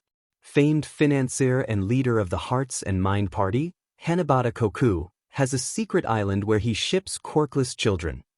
Momo says loudly, my opponent is a boy-munching Pefli, in a caliber second only to that of Yatsubashi Rikiya. What did Yatsubashi do? Have you seen his nose? Clearly a Pefli.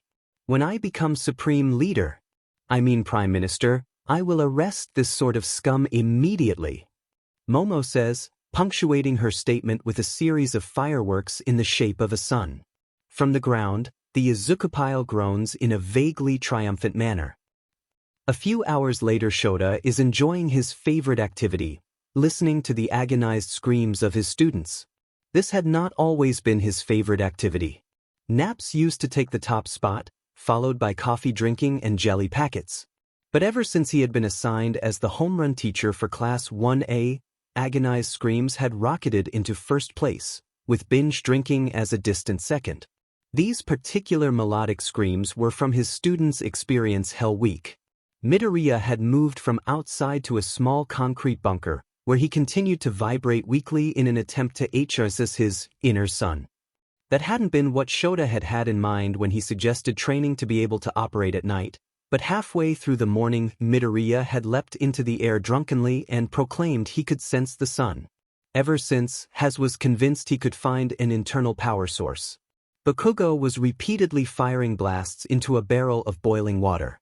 It didn't need to be boiling for the training to work, but Shota enjoyed the hiss of pain every time the blonde scalded his hands. That would show him to enable Midoriya so much. Shizuki was stretching her vines and strengthening them while Mandalay, who had recently returned, shouted heresy into her mind to reinforce her resiliency. If he was going to be responsible for training a cult, heroes or not, then by the rat it was going to be an ideologically pure cult. He sighed as he saw Yaoyorozu chatting in between bites, an endless stream of NFTs and Bitcoin mining computers spilling from her stomach as she practices. His only solace in the girl's good mood was that her girlfriend was currently projectile vomiting in a small orb that he had personally enjoyed pushing down the hill. Shota takes a deep swig of his flask, eyeing his students in contentment. Yes, Hell Week was well underway, even if Vlad insisted on going easy on his own students by taking them to the beach. Something about Mineta, that little grape, benefiting from the environment of a beach episode for Quirk motivation? Izuku UF-. Stop trying to put your clippings in the curry.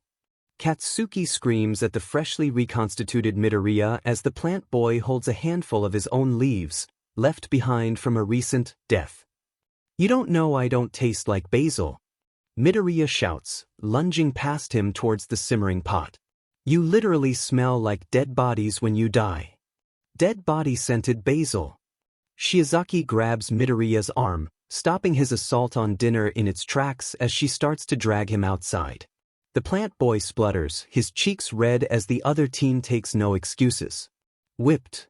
Katsuki taunts as the pair leave the building, Shiozaki promising a concerned Ilda that actually, distracting Midoriya was the best way for her to contribute to dinner. Hey Katsuki? Nito says, coming up behind him. What? Katsuki says, turning to look at his friend. His friend. Can you grab those knives and cut up the onions for me? Sure, no FING problem. Katsuki says, grabbing the knives and getting to work, cutting to the beat of a heavy metal song Jiro had shown him on the bus. So, what now? Izuku asks, staring at Ibra, back against the wall of the building. Apparently we're dating and all? I don't know. The other plant teen says, blushing bright red and not meeting his eyes. Do we kiss? No. We are not yet united in holy matrimony. It is strictly forbidden to engage in such acts. Says who? Jesus. Oh. Ibra pauses, blushing darker, her eyes staring at Izuku's lips. Izuku leans up from the wall slowly, pressing a kiss on her lips, unusually slow and gentle for the rambunctious plant. Ibra returns the gesture, kissing him back for a single second that stretches out like toffee. You know, Izuku says, breathless as he pulls away slowly, the sun god doesn't forbid any of that stuff actually. He thinks teens should be rebelling against society by having wild Kankui sec before marriage. Shut up. Ibra says, blushing brightly as she slams him into the wall and kisses him again, vines tangling around his wrists. I guess I'm the bottom. Izuku squeaks out in between kisses. Shut up. Hey kid. Hey a-hole. Is that any way to talk to a guy who brought you curry? Izuku asks, plopping down beside Kota after dinner, any bruising on his lips and neck long healed away. Who says I want curry? Kota says, looking away as his stomach rumbles loudly. I'll eat it then. No. Fine. Give it here. The kid says, grabbing the bowl, it's probably stupid disgusting anyway. Sure. So kid, why do you think we're all spineless cowards anyway? Izuku says, leaning back against the rock. You're all the same, you hero types. You dress up in costumes and pretend to save people, but once it gets dangerous, you're all just cowards. Kota says, slamming a little fist onto his thigh, when my parents were killed, no one did anything. Not even my aunt. They just talked about how brave and noble their sacrifice was, and that was it. He's not even in prison, no one went and stopped him. Izuku nods, staring up at the clouds. He takes a deep breath in, feeling the cool night air on his lungs, stinging a bit from the curry he had eaten. He was doing better at being awake at night. It was almost 9 p.m. and he hadn't collapsed yet. Inside of him, the secret sun of one for all hums, generating power to supplement the lack of sunlight. Aizawa didn't think it was possible for Izuku to get around his quirk's limitations to this degree, but he didn't know about the second quirk. In a way, it was a blessing, just not in the manner everyone thought it was. A blessing from his mentor from past generations. A tool to stop villains, to make society peaceful, sure. But also a tool for murder. To kill all for one. And if there's one thing Izuku has learned from his life so far, and from his friends, it's this. If you're going to kill one person, you may as well slaughter everyone in the general vicinity too, in case they turn state's witness. What's his name? He asks finally. Who? Kota says, eyes wide and skittish. The name of the man who killed your parents. Oh. The child looks down at his almost finished curry, moving the spoon around listlessly. Eventually he speaks. Muscular. Imasuji Goto. He's a big blonde man who can control his muscle fibers. Cool. Izuku nods, committing the description to memory. If I run into him, I'll kill him for you. Why you will? Isn't that illegal? Yep. I know the president to be though. Immoral. Nah, I don't reckon it is. He's killed plenty of people. Good to have a balance in these things. Besides, we aren't even the same species. Plants kill people all the time and no one bats an eye. What if he kills you? Wouldn't stick. Izuku says, standing up and sticking his hands in his pockets. I'm immune. Enjoy the shitty curry, kid. Shigaraki Tamura looks around the bar, frowning at the few villains there. Not many had been willing to answer the call of the League of Villains. Not only had Stain overshadowed them in Hosu, but his recent sponsored bout with the Yaoyorozu brat had convinced the underworld that he was pro-establishment. They couldn't be more wrong, of course. Tamura wanted to drain the swamp, smash away old institutions. That was why he had sold out to the planned fight with the UA brat, why he had failed to kill her when he had the chance. If that and the swatch of new poles on Umamusum waiting for him. Enough to convince him to do them all, and to go along with her little plan for this event too. Gacha games weren't cheap, and he needed his fix. And if Sensei thought that it was all his idea, to attack the brats and break UA's pride, then that was even better. Maybe he would stop calling him AT and start respecting him as a proper successor. So, my Vanguard Action Squad. He says, looking around the bar at his newest members. A murderer, a cannibal, a clown, and a cloner. If only he had managed to recruit the staple guy and his young friend, he'd have some proper firepower. Tonight, we break the spirit of UA. And tomorrow, we steal the moon. Metaphorically, of course. Izuku huffs in quiet exhaustion as he trudges through the forest with Shiozaki. Normally he'd have some sort of quip, especially in the presence of his best follower, but this was the latest he'd been awake at night in years, and the darkness felt like it was eating away at his very soul. The Pussycats had been put out about the lack of another class but had wasted no time on their second night in dividing up Class 1A into 2 teams anyway. Mandalay had even managed to convince Aizawa-sensei to release the remedial kids for a single night to participate in the test of courage. Izuku thought that spoiled the point of DSPN, but let it never be said that he would get in the way of fun. Katsuki seemed to think that he would somehow be able to scare Izuku, so the plant had gamely grabbed his girlfriend's hand so Katsuki could have a chance to embarrass him in front of her or something. All students, you have permission to defend yourselves. There are villains attacking the camp. Also, if someone finds Koda, please escort him back. I don't know where he is. Mandalay's voice rings out in Izuku's head, frantic and pleading. Izuku shares a look with Shiozaki, desperately fumbling for the inner son that he identified as one for all. He kisses her quickly, and isn't that nice, being able to kiss her? Her lips are very soft, and she kisses really well for someone who thought it was a sin just yesterday. Focus. Villains. Koda. Be safe, I need to get to Koda fast. He says, turning and dashing away before the other teen can do so much as roll her eyes at him. He dashes through the forest, bounding over trees and up the mountainside, starting to faintly glow in the night as he pulls as much of his new strength as he can into his body. His max percentage during the night is significantly lower than in the day, and he's slow. Hopefully not too slow, Izuku thinks with some detachment, or Koda was going to look like Izuku after Katsuki gets mad. And he was fairly certain Koda wasn't immortal. Not 100%, of course, he hadn't tried killing him yet. But he had a high degree of confidence. Typically, small bratty children weren't immortal. But then again, Izuku had been a small bratty child, and he was immortal. Koda had a stomach though, so he probably wasn't immortal. There was an important distinction there, or was it an important digestion? Izuku spills onto the cliff just in time to dive forwards and scoop Koda into his arms and out of the way of Muscular. And it was Muscular, no doubt about it, despite that being ridiculous narrative convenience. Seriously, the very murderer in question just happened to be recruited, and stumble on this very specific remote mountainside where Koda was far away from the actual class. It's like God was just saying, "Here you go. Murder is okay." "Hey man," he says casually, setting Kota down a few feet away, safely tucked behind a rock. "What a funny coincidence. Ah, a fresh hero to kill? I hope you make it fun, green boy." Muscular says, muscle fibers bulging on his arm. "Have you ever been conflicted about something, and then you get a perfect sign from God for what to do?"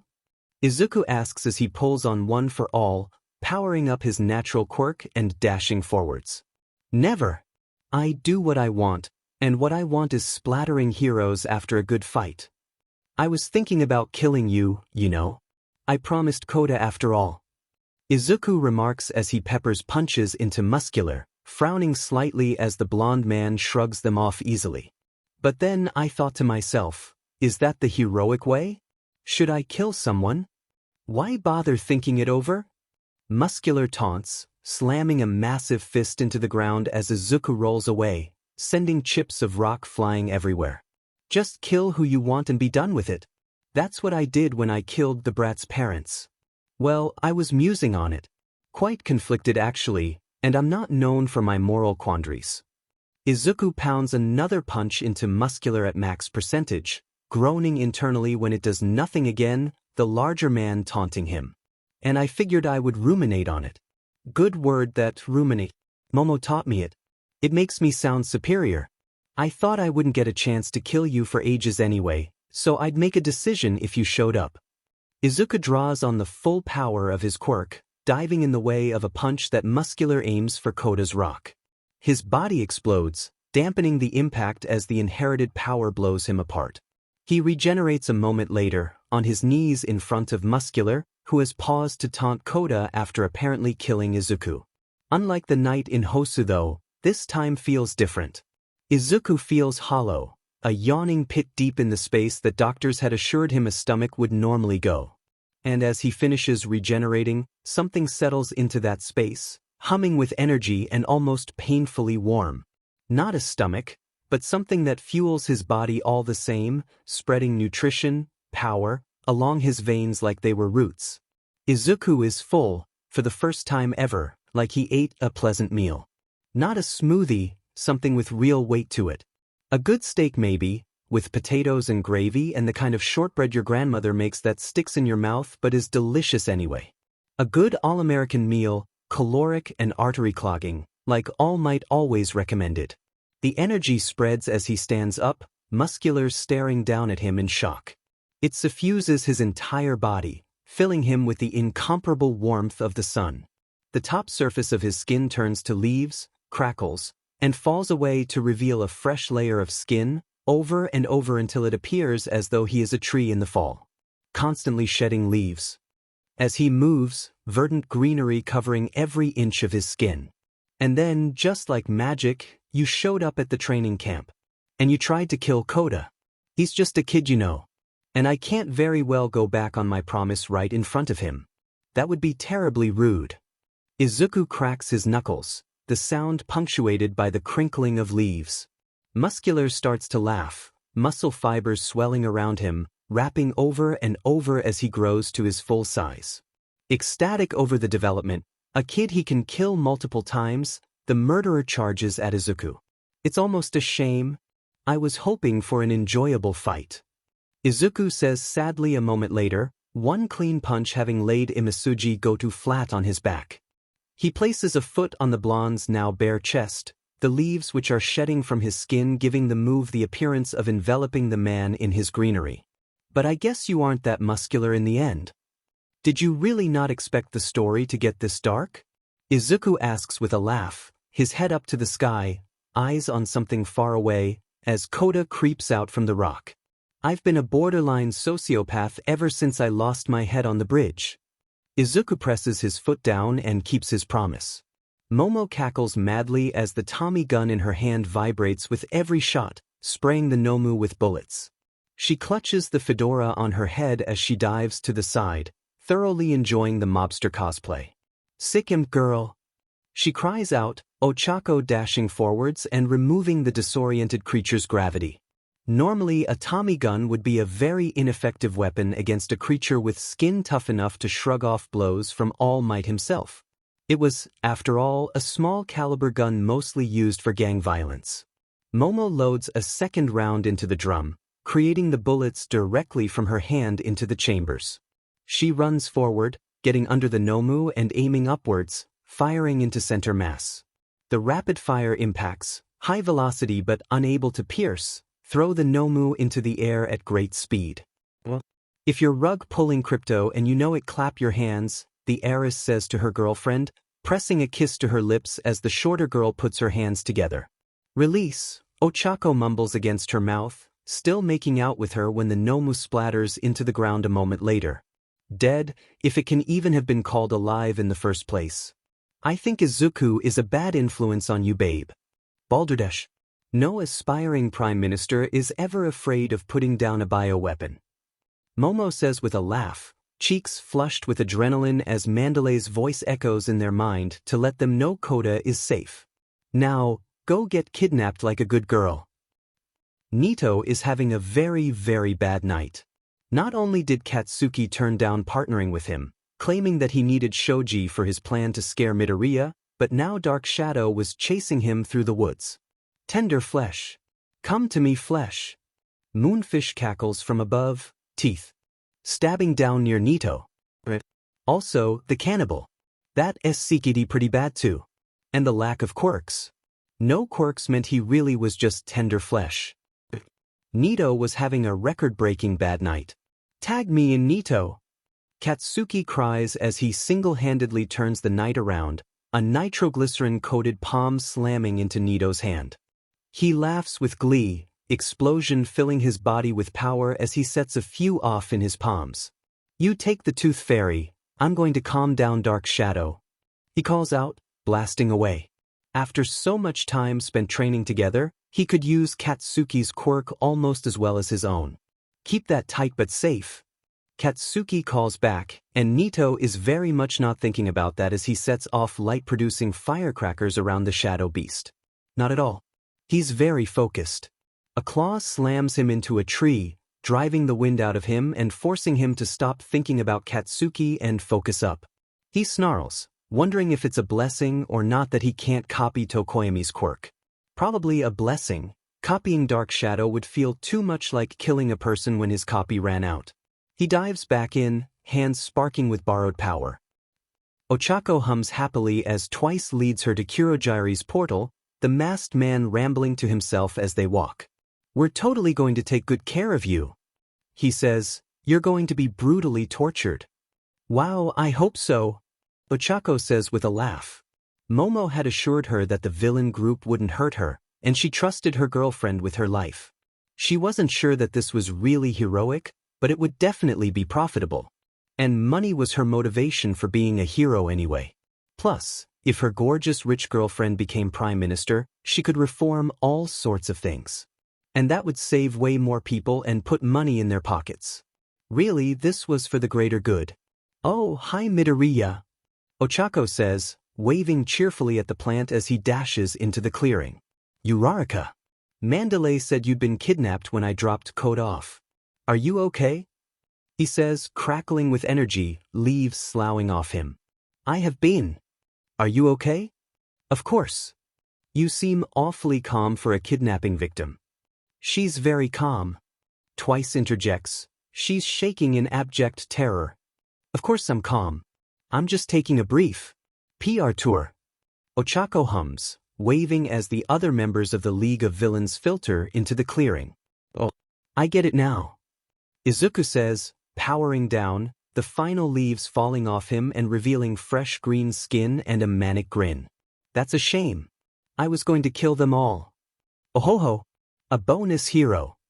Compress says, slapping a palm to the back of Izuku's head and tucking him into a marble before Izuku can register the situation. 2 for the price of 1, truly it is our lucky night. And all the world's a stage after all.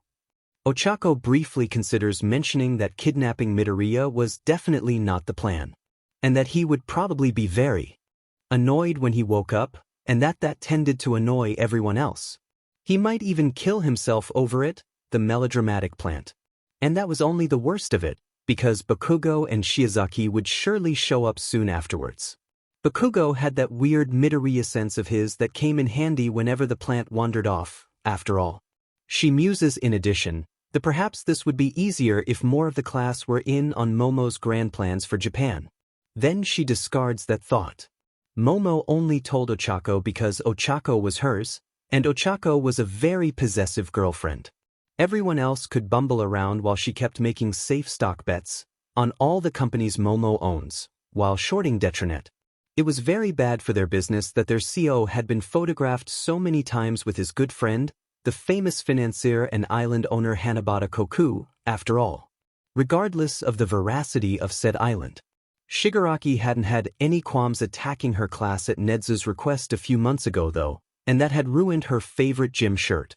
She could only afford one, so it was automatically her favorite, and she had had to thrift another one that weekend. Ochako decides that he can definitely suffer some Midoriya time as payback and stays silent while Compress waltzes through the portal. That is a very effeminate clown man. She says instead of warning anyone, letting Twice drag her along, stepping out into the bar. Shigaraki Tamara. Behold, a 2-for-1 surprise.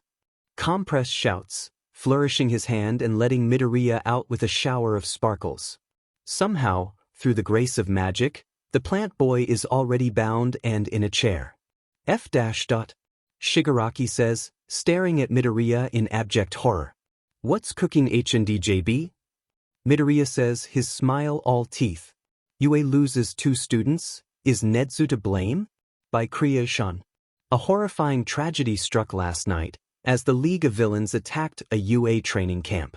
This is the second time the heroic, incredibly special and talented Class 1A has been attacked by the feared villain group. 3 if you count Shigaraki's solo duel with prime ministerial frontrunner and all-round perfect person Momo Yaoyorozu.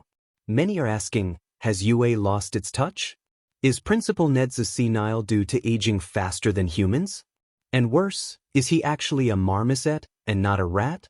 While many are asking, many are wrong. This is not a failure of the school, who took many precautions. While this is indeed a tragedy, that would have been significantly worse if not for the heroic actions of national darling Momo Yaoyorozu, the fault lays squarely at the feet of the incumbent prime minister. Up for re-election despite long odds, Shinzo Abe's cuts to education budgets hamstrung any possibility of UA properly protecting their students.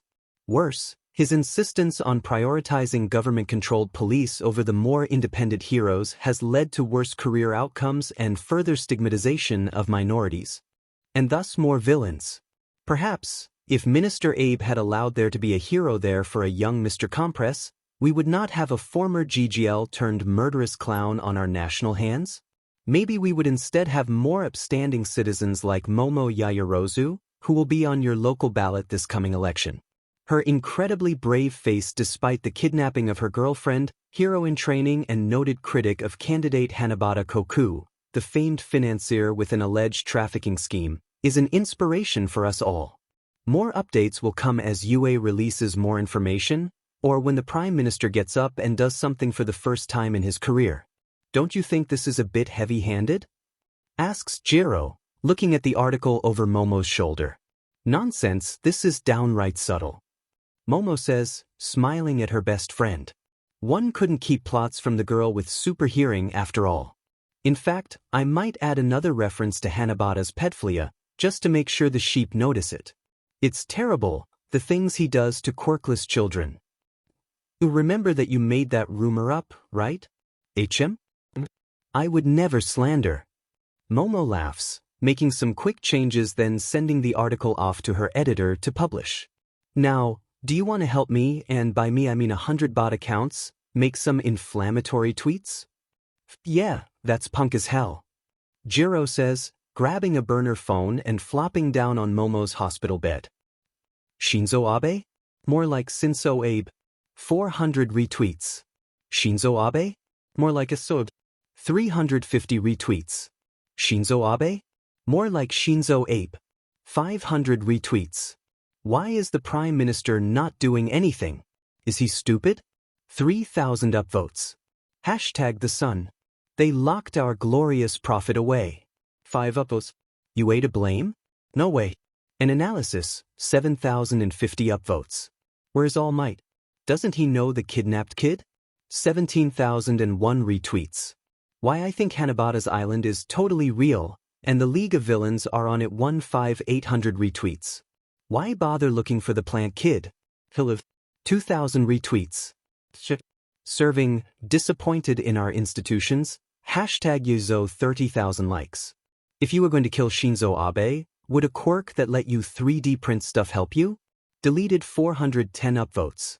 Shinzo Abe is no longer asking have children. This is because he keeps letting them die in villain attacks. 7,100 retweets. Yairozu's girlfriend got kidnapped by the mall villain. Love triangle? 400 notes. MG guys. Her girlfriend is kidnapped. Hashtag Doominders 60,000 notes. 6 or 7 reasons why the UA camp attack is SUS 6,050 retweets. Shota sighs in disgust, tossing his phone to the bed and taking a deep drink of his flask. Social media was so illogical, it drove him mad. If any of those idiots took more than 30 seconds to think critically about the situation, they'd realize it was all Midoriya's fault. He wasn't sure how yet, actually. Especially considering the plant problem child had been kidnapped. That was, on its own, not unusual. But it did make it difficult to interrogate him as to how he had caused this. Muscular was dead, and he had been found covered in greenery with a Midoriya foot-sized hole in his chest. Shota hadn't even bothered putting it in his report. As far as he was concerned, it was best for his health and drink budget that Muscular was never even there at all. He took a deeper swig, his homebrew of moonshine and rubbing alcohol that he called Midoriya juice, sloshing into his throat. It burned like acid and he barely noticed it. Shota glances down at the open door of his hospital room and sighs again. Netsu was pushing a rack of suits into his room, carrying a clipboard. Aizawa, I hope you're ready to appear in public. The rat says, far too cheerful, we have so much work to do. All for One smiles slowly, his scar tissue peeling a bit from the movement. Someone was doing an excellent job destroying public confidence in the government, his technopathic quirk told him. Always in favor of a scandal, he pushes a pulse of energy out, adding his own bots to fuel the fire. All Might personally responsible for 180% rise in shooting deaths? Why did he not shoot the villains? 150,000 retweets. All Might secretly boring? Why 60 years of the same aesthetic is lame? 400 upvotes. All Might a cuck? Watch secret footage of Brussels glory hole now. Hashtag Kathleen Bates, hashtag cuckmight, hashtag new bimbo order, hashtag Nanashimura MILF 1 million views, Pornhub front page for 17 hours. He chuckles, releasing the quirk. Who knew Pornhub would survive 200 years of societal stagnation? Some things really were inevitable. His victory, for starters. And possibly that of Yaoyorozu Momo, at least until he abolishes the government entirely. Which would be much easier with a schoolgirl in charge. All for One frowns, hearing screams from upstairs. Which should be impossible, since there was roughly 100 meters of solid rock and concrete in between his bunker and Shigaraki's bar. And yet, the squeals of the enemy still reached his ears. Why had he ever chosen such a pathetic successor? Truly, if it wasn't for his heritage, he would have dumped the boy long ago. Perhaps in favor of the clown. Compress, at least, appreciated a good show. He sighs, flicking on the TV with a quirk. The kidnapping had probably just concluded, and he should at least make an appearance. Really, the League was full of idiots. One space-themed girl should not be causing this much chaos. What's cooking, H&DB? Izuku says with a gleeful smile as he comes to. You should really untie me. What? Why would I do that? Shigaraki says, I'm pretty sure the restrained condition is the only thing keeping me alive right now. Admittedly, I am a murderer. Izuku says cheerfully. You are. Uraraka says, looking over at him in surprise. Yup. Shigaraki does a quick head count, noticing a few missing individuals. He groans, face-palming and looking at the plant with trepidation. Dude, please tell me you didn't kill the gas kid? He's like 13. Okay. I didn't kill the gas kid. Good. Wait, are you only saying that because I told you to? Is he alive? Nope. Nope, he isn't alive, or nope, you aren't saying it just because I told you to? Yep. I'm going to kill you. You can die. Boys, let's calm down. Uraraka intervenes, saving Shigaraki's sanity, if not Izuku's life. He would probably live after all. He did last time anyway, even if it hurt a lot. And hey, what was a little pain between friends? Only if he unties me. Are you going to kill me if you do? Figure you're employed or whatever, and I don't want the union coming after me. A union? Shigaraki looks incredibly confused but decides that not pressing farther is his best bet. Anyway, are you going to flee the level and go squeal to the heroes? Uraraka, should I do that? Please don't, it would mess up a variety of Momo's plans. Uraraka says. Well, guess I'm not going to do that. A true friend always helps his friend's schemes come to fruition. Is she bribing you too? Twice butts in, she isn't paying us anything. She's paying us loads. Of course. Izuku says, a plant's gotta grow his investment portfolio somehow, doesn't he? I wouldn't be a very good cult leader if I didn't judiciously accept bribes. What about a good hero? Spinner says, a hand on his sword of swords. I mean, all the best heroes are horribly corrupt. Just look at Endeavor. Izuku says. Spinner nods in approval, backing off from the group to go find shelter from the inevitable plant storm. 2 days later, Shigaraki is beginning to think untying Midoriya Izuku is the greatest mistake he could have possibly made. What do you mean you don't play this character? That was a flawless combo. He screams at the plant, hastily setting the controller down before he can dust it. Oh, I meant like, comparatively. Izuku says with a bright smile, also, that was the 10th win, so I win our bet. I'm not moisturizing. You lost the bet. Put that stuff on me over my dead body. That can be arranged. Uraraka, restrain him. A few minutes later when the TV flickers to life, Sensei sees his successor in the most humiliating position of his life. Shirtless at the bar, floating so he cannot touch anything, as bright green teenager generously slathers him in Vaseline and essential oils. Sensei, help me. I think not, Shigaraki Tamura. The slickness of your skin may aid in avoiding punches from All Might. I will have to see if the doctor can create a more effective routine than this. The TV crackles menacingly. No, please. Anything but that. After 3 days, Mr. Compress is ready to break down and abandon his entire aesthetic. I'm not a clown, he says angrily, staring across the table at a girl in a pink space hoodie. Yes, you are. I'm a magician. Clowns pull things out of small things. So do magicians. Magicians don't look that effeminate. I don't look effeminate. The heeled boots actually kinda do make you look like a TWK. Sorry man, Shigaraki calls over his shoulder in between rounds. Fine. What should I be changing? I mean the mask should go. It protects my identity. Who cares? I do. Then stop. It's totally killing your vibe. Your natural face is perfect for makeup. Whatever. Fine. I give up. What else? Compress asks, slumped over the table in defeat. Tell me, Uraraka says with an evil grin as she leans eagerly over the table, have you ever heard of thigh highs? On the 4th day, an announcement over the news informs the villains that Prime Ministerial candidate Yaoyorozu Momo had graciously volunteered to join the team hunting for her missing classmates. Oh, thank God. Shigaraki says, clutching a drink at the bar. I'm so tired of this NPC escort mission. Hey, who are you calling an NPC? You have like 4 dialogue options and 3 of them are stomach or cult themed. You know, he's really held up better than I expected. Uraraka remarks to Kurojuri, nursing a scotch that she had finally coaxed out of him. Beside her, Izuku shrieks and tackles Shigaraki to the ground, rolling under the bar and starting to beat the sheet out of him. The young master is building a remarkable resiliency to bruises, mostly. Kurogiri says, quietly polishing a glass, but also to what I believe he refers to as rage bait. How's this look? Compress asks, walking back into the bar wearing what can only be described as a magical girl outfit. The frills are too much. Not your vibe at all. Uraraka says, make it skimpier, maybe a miniskirt? Also, the thigh highs are too big. Too big? They fit quite snugly. Exactly.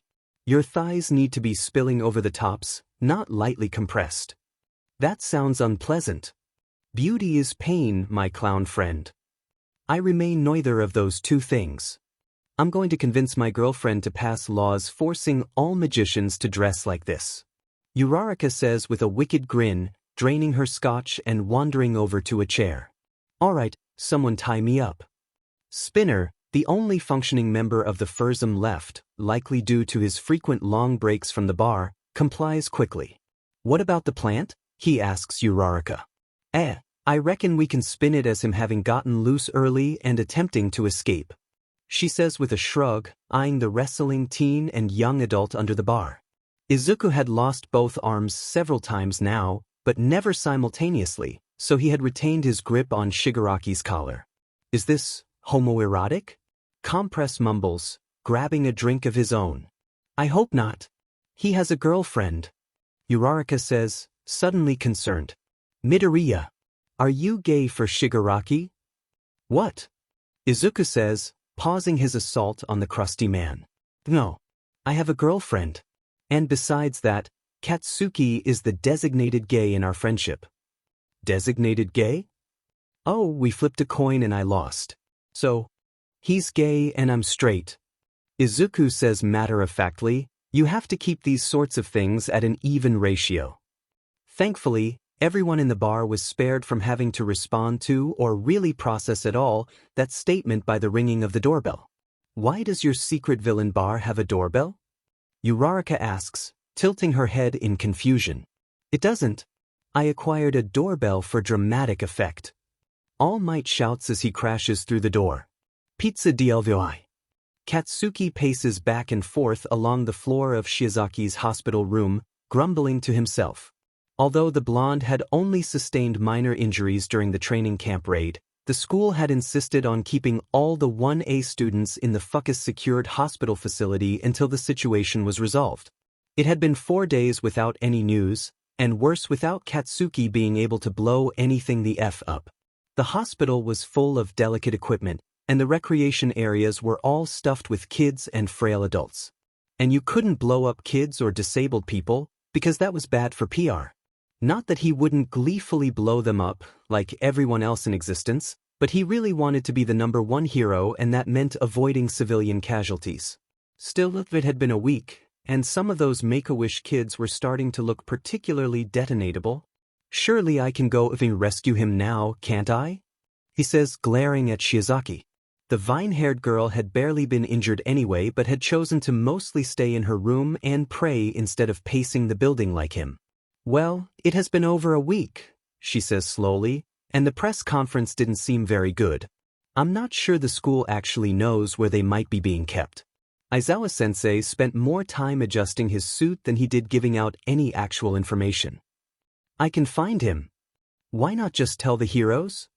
It doesn't even work like that, Katsuki says, clenching his fists to prevent explosions from coming out. I'm just going to get on the right train and wander in his direction, and the sense of chaos and impending doom in the air will be a dead giveaway. Plus, it's Izuku. He's probably in a bar or something, and there can't be that many of those. I am skeptical of whimsical nature of this process. You're literally in a effing cult. That is different. How? It's much more evidence-based. We can all see the sun and its effects after all. Really, Katsuki, you should know this much by now from spending all your time with Izuku. I refuse to acknowledge anything about the cult. Well, then you'll have to take my word for it. The sun god is real, and I'm just not sure that any sort of Izuku sense is. You'll effing see. I suppose a breath of fresh air would be nice, Shiozaki says with a sigh, slipping out of her hospital bed already fully dressed. That's more FNG like it. Let's go pick up the plant. Shiozaki raises an eyebrow at him, gesturing to her own. The kidnapped plant. Katsuki says with a sigh, rolling his eyes. Thank you. Can I come too? Todoroki says, standing outside the door when they open it, slurping from a cup of cold soba. What the F dash? Why are you there? Katsuki decidedly does not shriek. So that I can ask you if I can accompany you to kidnap Midoriya. We aren't kidnapping him by the grace of the sun god, but liberating him. Shiozaki explains. Oh, that too then. Why the f do you care, icy hot? Katsuki says, recovering from not being startled. Midoriya let me kill him, and he unlocked my full power and my traumatic backstory. The sheet? When'd he find the time for that? At the sports festival. That was literally months ago. Why the F haven't I seen you around? Midoriya rocked my belief system to its core, gave me at least 3 life-changing revelations, then never spoke to me again. Well F dash, I suppose that explains it. Seems pretty DMN negligent. I'm sure Izuku had good intentions in mind. Shiozaki chimes in. I'm really starting to think you're becoming concerningly biased about your boyfriend, Katsuki says, rolling his eyes. I'd like to see you remain neutral after watching him whimper for the strap. The F dash? When did you find time for that at training camp? Aizawa is too busy drinking himself to an early death to enforce a curfew. The sun god provides many such opportunities to worship him. So, can I come with you? Todoroki interjects, finishing his soba. I need to ask Midoriya why he ignored me and the fated rivalry between Endeavor's punching bag and All Might's pet plant. Also, I need to check if he's gay, since he was my Kur awakening. Izuku's straight. Katsuki says, drowning out Shiozaki's possessive hiss. He lost the coin toss in 7th grade. Understandable. I suppose I won the coin toss then. Is this how people normally determine their sexualities? Yes, it is. No, Todoroki, no, it isn't. Shiozaki sighs. Just leave Izuku to me, and we'll set you up with a perfectly nice man later. Can I still come on the rescue to inquire about our fated rivalry? More firepower is always better. Correct. My father always says that if fire isn't working, it is because you are not using enough. Great. Welcome to the team, Todoroki. May the sun shine on you. Shiozaki says, wrapping a vine around each boy's wrist and starting to drag them off. We are definitely going to get more responsible supervision. I am not going to be the sole voice of reason in this party. Because you couldn't be. Katsuki grumbles, sulking as Shiozaki marches him off to recruit Ilda. All Might resolves the bar situation quickly and effectively, easily restraining Shigaraki and Compress despite their best efforts as Edge Shot knocks out Kurogiri and young Yaoyorozu creates a box cutter to free her girlfriend after spraying a can of tear gas labeled, "Lizard Be Gone," all over Spinner. All Might, thank the sun you're here. Midoriya cries out as the #1 hero drags Shigaraki off of him. He was doing terrible things to me. Like what, young Midoriya? All Might asks, glaring at the unconscious villain in his hands. Like, making me play video games with him.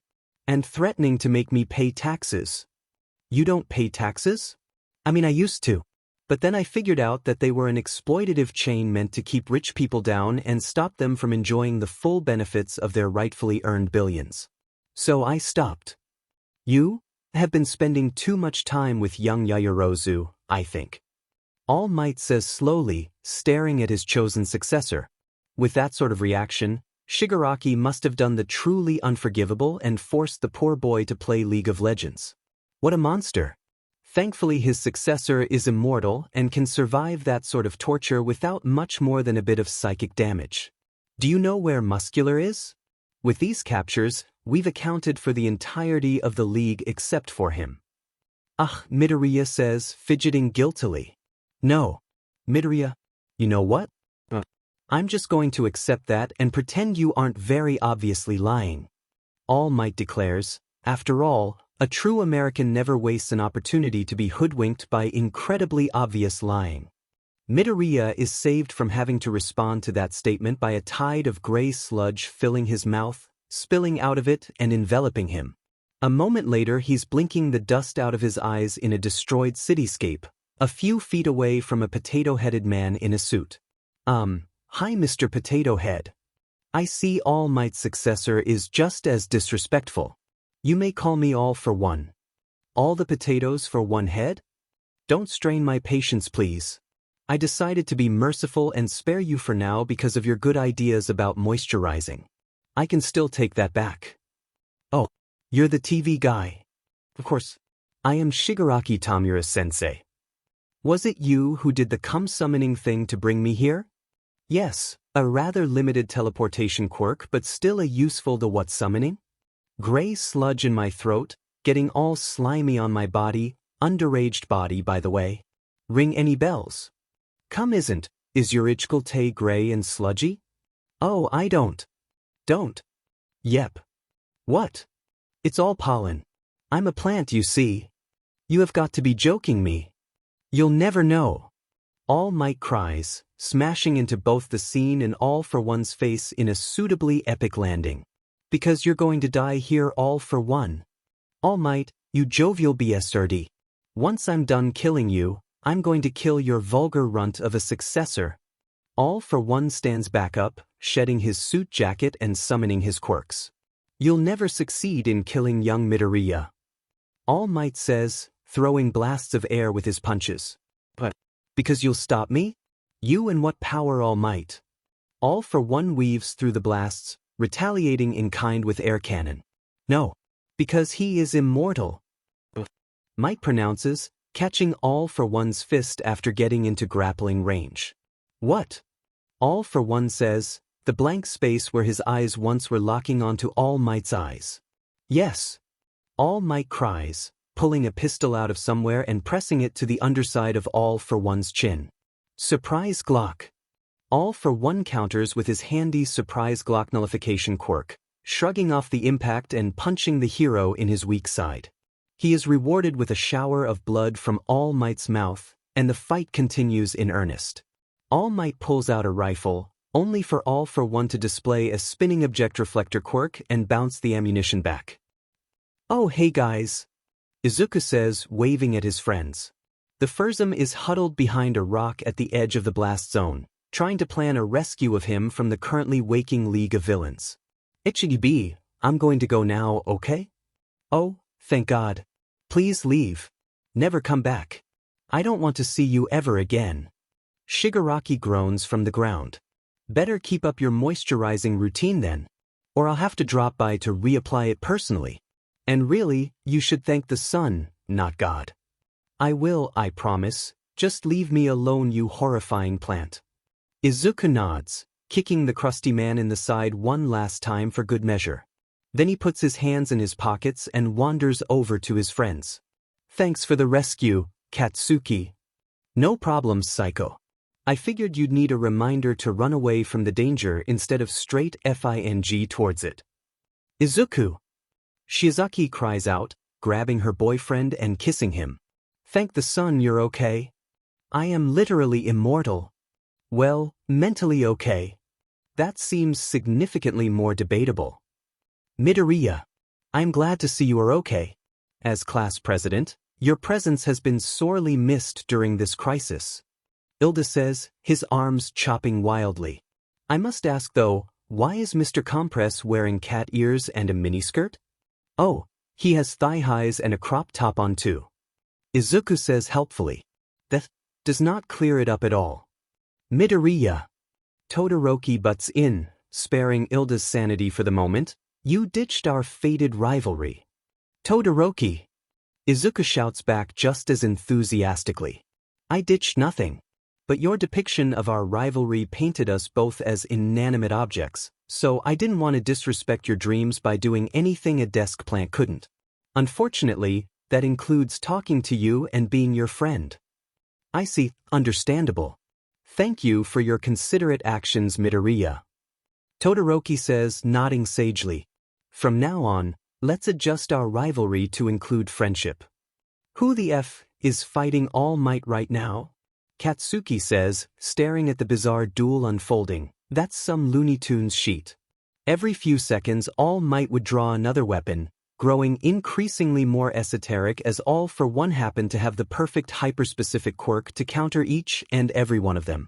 Where did you get so many quirks that counter my weapons? All Might cries out in frustration, drawing a blowgun and loading a poison dart at super speed. His blonde hair, normally majestic, was now a lime green mohawk after All for One had scored a hit with his punkification quirk.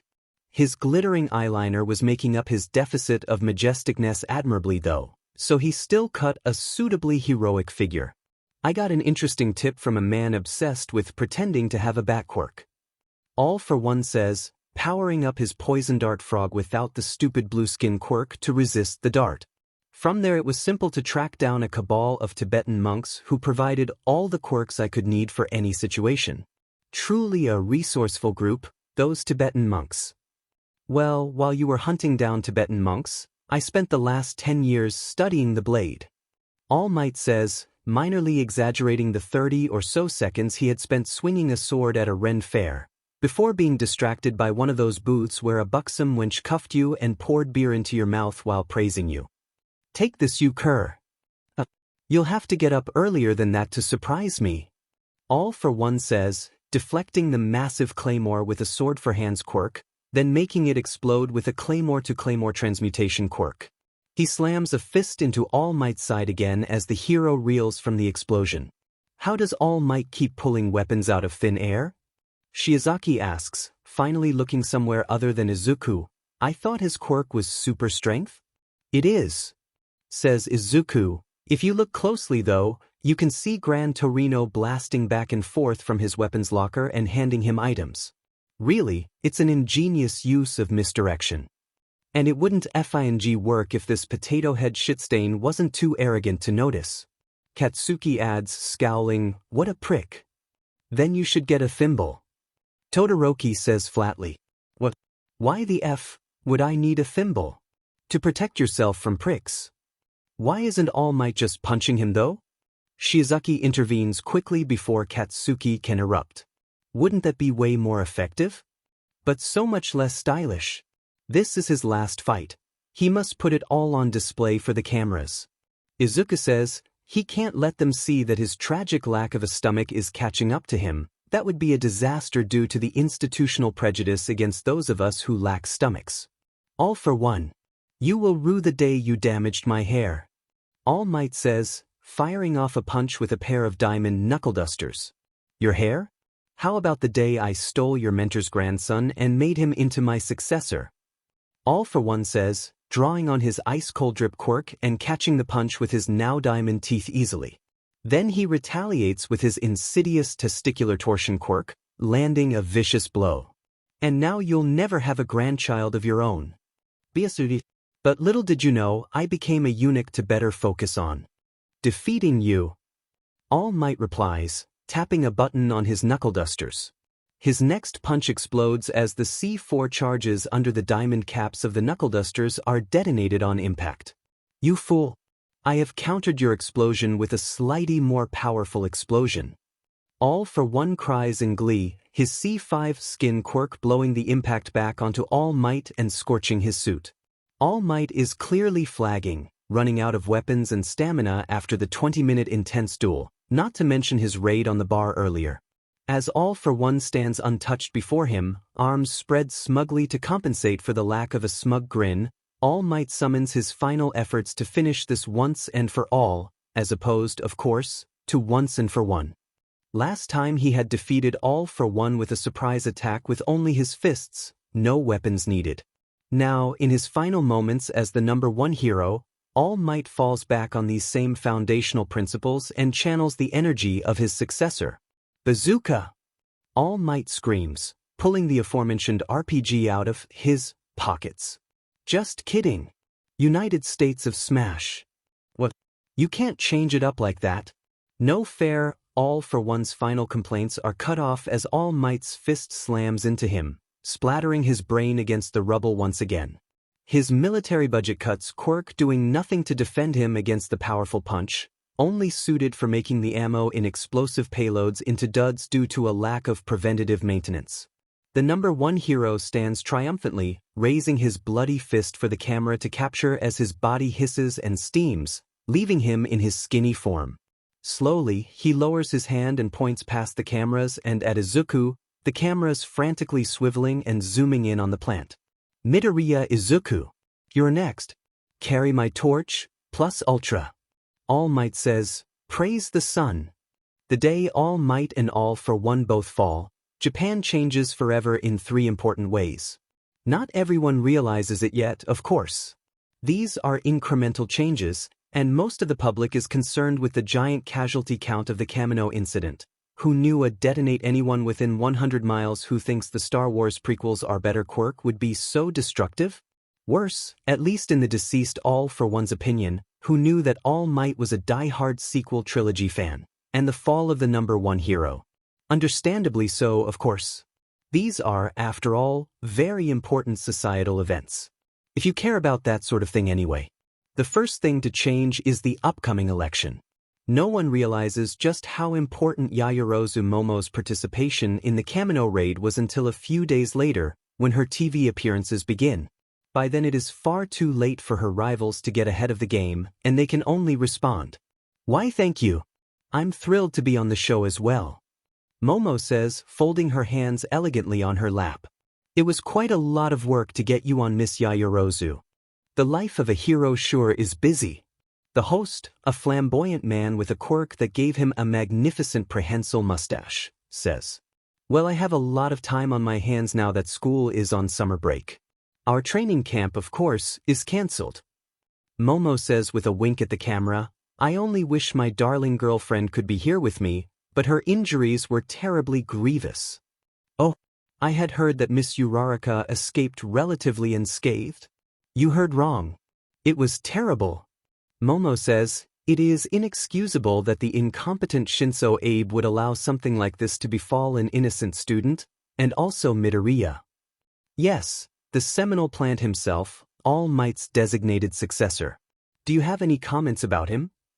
Only that he has wisely chosen to endorse my campaign, and I wish him the best in recovery. Wow, what a powerful endorsement. You heard it here first, folks. The interviewer says, his mustache wriggling in excitement. So, tell me, what do you want to change first if you win the election? If I win? My friend, why should we wait till victory to begin making changes? Momo says, her hands sweeping out dramatically. Because that's how it works? The mustache forms into a pair of question marks that encircle the confused host's eyes. The first change I want is a direct confrontation. Too long has post-Quirk Japan suffered under parallel political races without a robust sense of perpendicularity. I demand that my opponents face me on stage in a debate. A debate? You want to revive the pre-Quirk tradition of direct political competition? Of course. Honestly, as the only hero in the race, they should feel relieved that I don't want to go even farther back and revive dueling. Momo says, although, maybe Hanabata Koku would prefer that, anything for a chance to touch a child after all. Right? Hanabata Koku, leader of the Hearts and Mind Party, has come under fire recently for allegedly being involved in an extensive trafficking ring targeting quirkless children.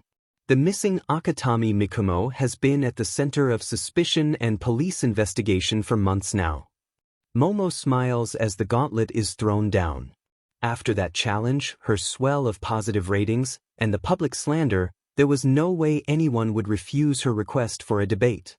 Really, paying off the Mikumo boy to disappear for a while was such a good investment. The rest of the interviews go much the same as the first. Every TV network is clamoring for her to appear after her role in Kamino, and one by one each host has their questions twisted to discuss her own talking points. With ruthless efficiency, Momo cuts her way through the world of Japanese media, making the optimal use of her time off from school. National domination was her divine right as a wealthy person, after all. The second major change is the saving of the birth rate of Japan. Or, more literally, the flood of people joining the cult of the sun god, recently containing. Have wild SEC as a core tenet of the religion. As detailed in their holy book, authored by the Prophet of the Sun and unwillingly annotated by his best friend Bakugo Katsuki the Baptist. Izuku spends his first day out of the hospital negotiating a timeshare agreement with Shiozaki's pastor for use of his church on Saturdays.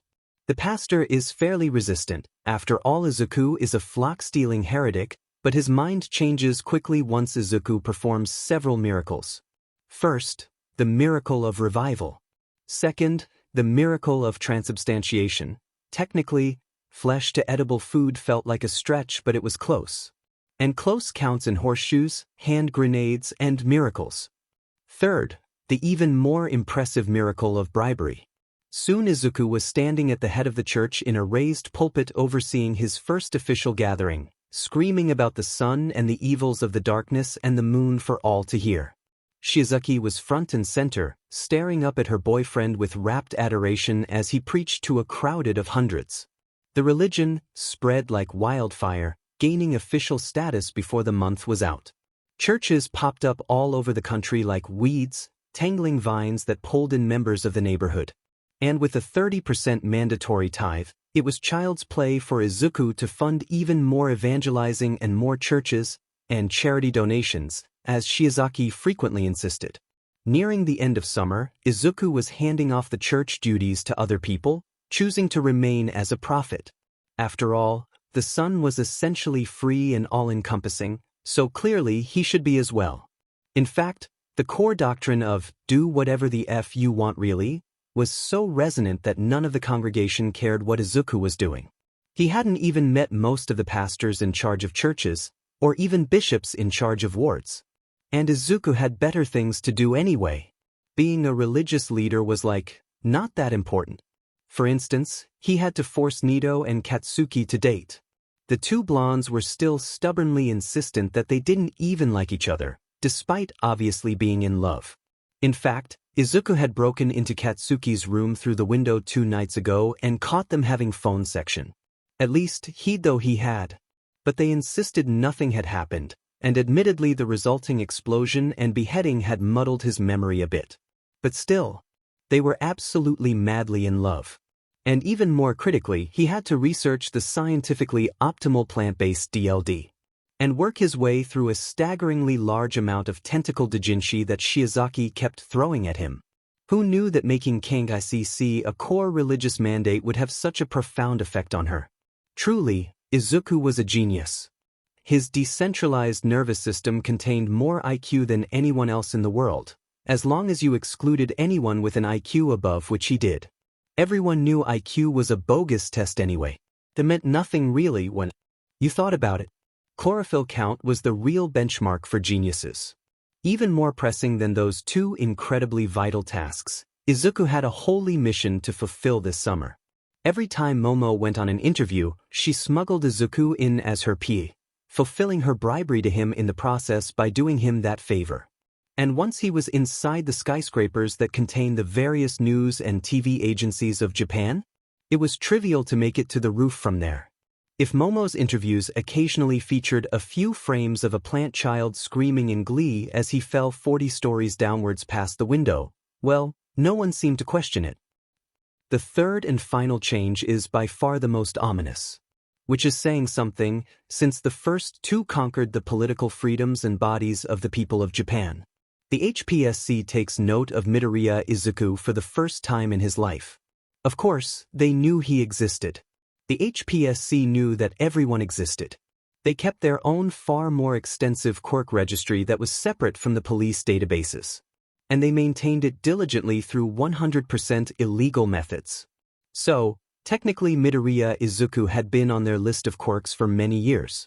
And sure, occasionally some agent had flirted with the idea of recruiting and brainwashing an immortal kid to make a suicide bomber assassin. But this was different.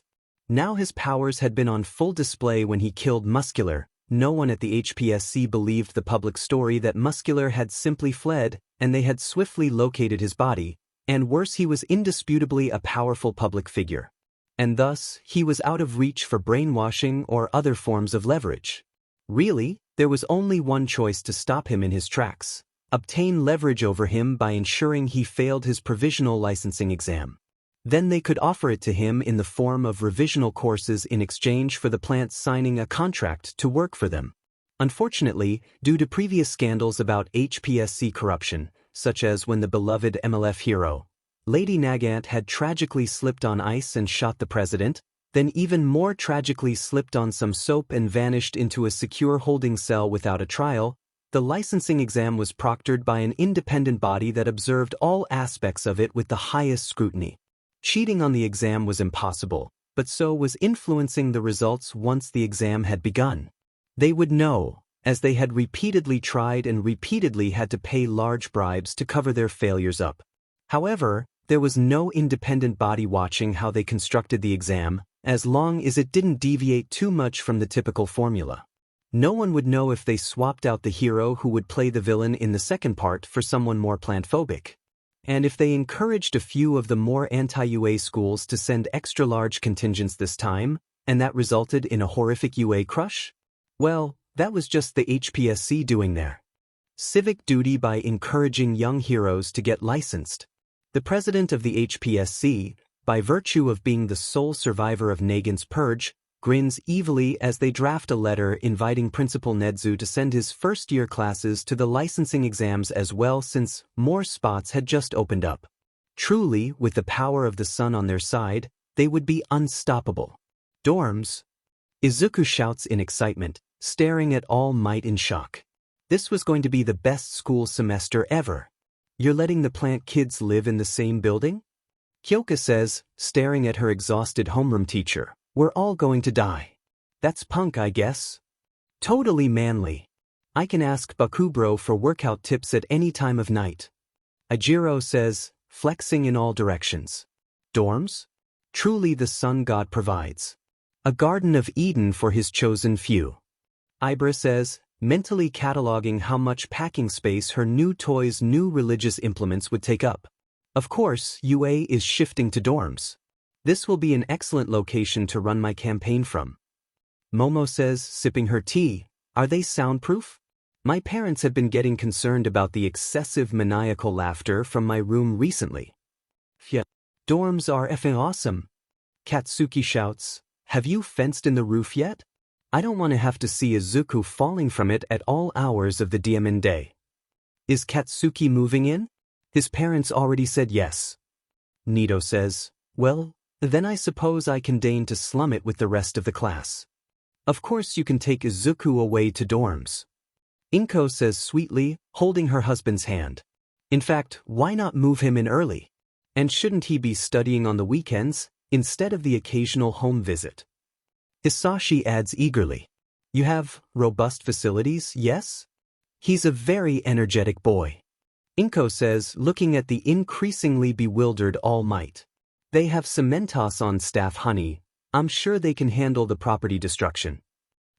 Why the F is your room covered in plants? Katsuki says, staring at Izuku's room. There are plants everywhere, trailing down from hanging pots and climbing up from planters on the floor. What the f happened to your ding All Might merch? Oh, All Might is old news now that he retired. Izuku says, pointing to some suspiciously All Might merch-shaped fertilizer. Plants fit my aesthetic better, and Ibra really likes them. Of FING course.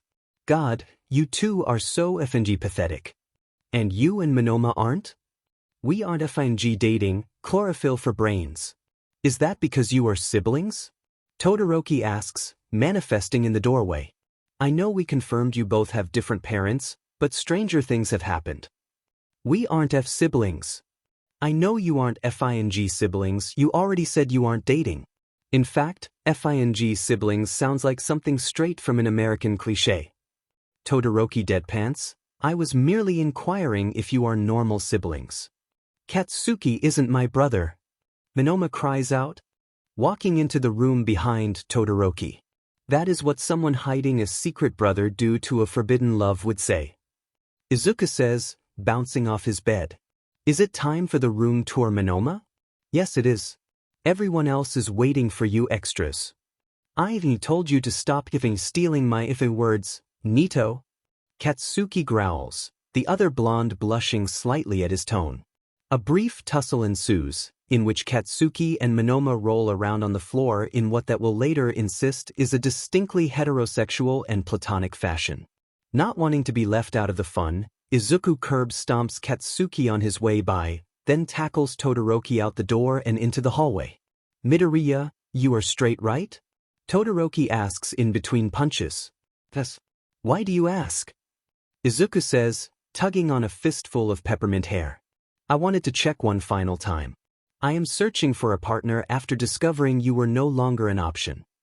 Todoroki explains, a spear of ice piercing Izuku and painting the new dorm walls with green blood. "Understandable, but don't let Ibara find out you did that. Do you have any men in mind?" "Actually, women." "Women?" Izuku tugs the ice out of his stomach, kicking Todoroki in the ribs and watching him roll down the hallway. "I re-flipped the coin, and it came up on the other side this time." "That's not how that works," Izuku says, as though any of this makes any sense at all. "Is it not?" "Todoroki, what if you're just bisexual?" "I don't think I am. I would rather my partners didn't say just bye and leave me after a C. That sounds too dismissive." Todoroki says, quirking a single eyebrow as Izuku turns, breaks the lock on Kirishima's dorm room door, runs past the weightlifting equipment, and dives off the balcony. "Oh, perhaps Midoriya is bisexual? Only, he didn't say goodbye." "Perhaps not. I will have to diagram this." Izuku returns through the front door in time for Ilda to finish dragging the blondes down from upstairs and start the room tour. Todoroki gives him some odd looks, but those are the only ones that Todoroki has, so Izuku doesn't think anything of it. Nor is he surprised when Todoroki's room is covered wall-to-wall with corkboards and red string. Or when Katsuki refuses to let anyone into his room. Izuku has seen it himself already when they were kids, and it contained a shocking amount of ethically sourced skulls of the innocent, and Nito has a large poster of Katsuki modeling that he fails to hide in his closet. What is shocking is the St. Andrew's cross sitting in Ibara's room that the class politely pretends not to see while she gives Izuku a suggestive look. And the single malt scotch in Aoyama's room, a grave betrayal of his French roots, that Ilda confiscates until Izuku reminds him that he isn't a class official and makes him return the booze and swear not to snitch to Aizawa.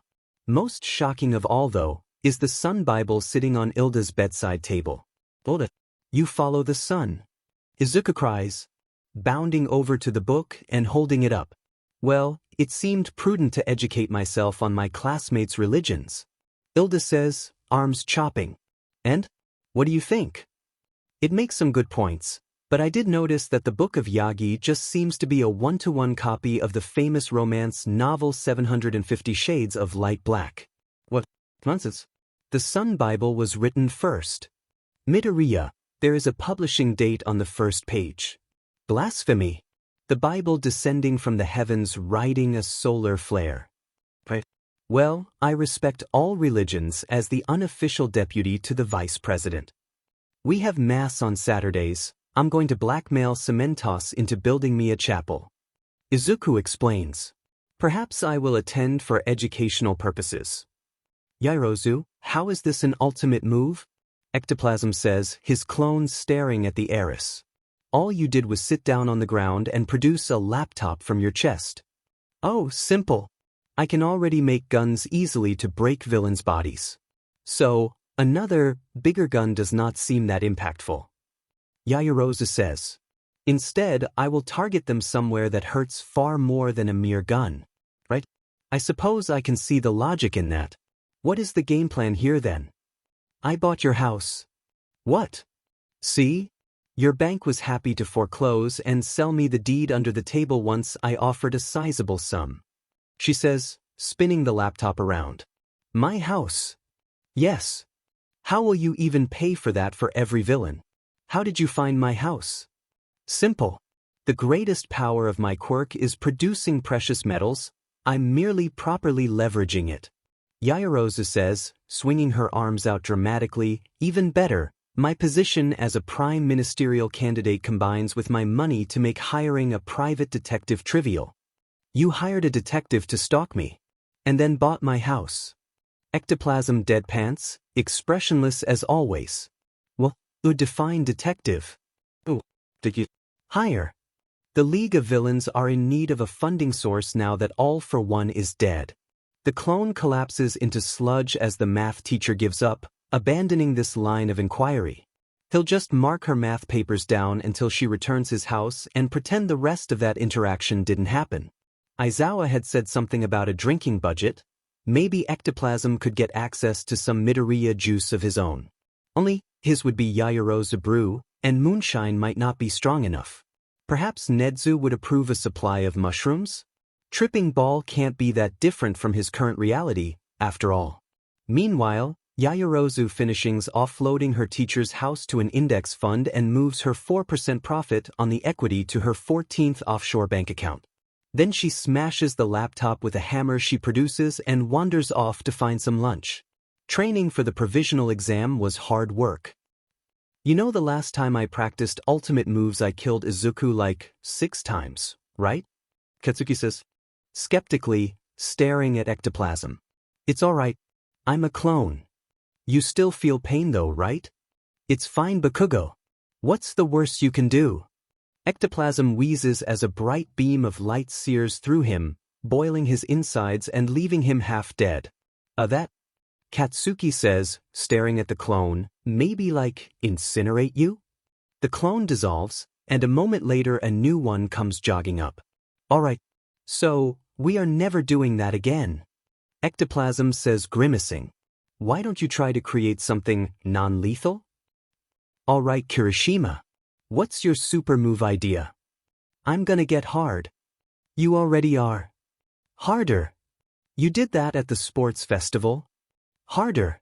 I'm gonna get so hard. Right. Well, maybe you would like to partner with Bakugo for this exercise instead. Shiozaki, I take it you're rethinking your aesthetic.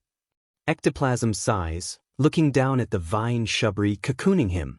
I asked Midnight for some points. Shiozaki says pleasantly, but I will not actually be changing my aesthetic. This seems like a pretty abrupt departure. Nonsense, I am just as religious as always. I'm going to have Aizawa burn every copy of your Bible. He'll never find them all. So, for my ultimate move I'm thinking of killing myself. Izuku says excitedly. Come again. Kill myself. Like blam. Just explode everywhere. How will that apprehend the villain? Ectoplasm asks, not even sure he wants to know the answer. Watch. Izuku cries out, diving towards his teacher without asking and exploding. Ectoplasm is showered in green gore, coating his body. Unlike a normal regenerating though, where Izuku reforms nearby, the gore shivers and starts to reconstitute around him. Halt! I've got you surrounded. Izuku shouts gleefully as he reforms with Ectoplasm's arm and shoulder wedged inside of his body, blood oozing out around them. What the f is wrong with you, oh my god? Ectoplasm screams, cutting his connection with the clone immediately and letting it die. Izuku shoves the inert clone out of the cavity where his stomach would be if he was normal, poking at the hole as it closes. Well, it certainly seems pretty effective. I can't wait to try it out on other students at the licensing exam. He says, it's a good thing most of them won't know the full details of my quirk, so it can be a delightful surprise. Izuku vibrates in his seat, full of energy for the test to come. He had eaten 2 smoothies that morning, packed with a recommendation from Jiro, frozen Red Bull. Who knew that the famous quirked stunt group made energy drinks as a side business still? Better yet, they were made with a quirk that supercharged the caffeine in them. While his lack of a stomach meant he couldn't properly metabolize the smoothie, he could at least absorb the caffeine into his internal root system. Izuku, sit the F down. Katsuki says, grabbing his arm and tugging him back into his seat. But Katsuki, we're almost there. We're going to be real heroes. Only if you pass Plants for Brains. Of course I'll pass. How could they resist the power of the sun? Indeed, through the sun's grace all things are possible.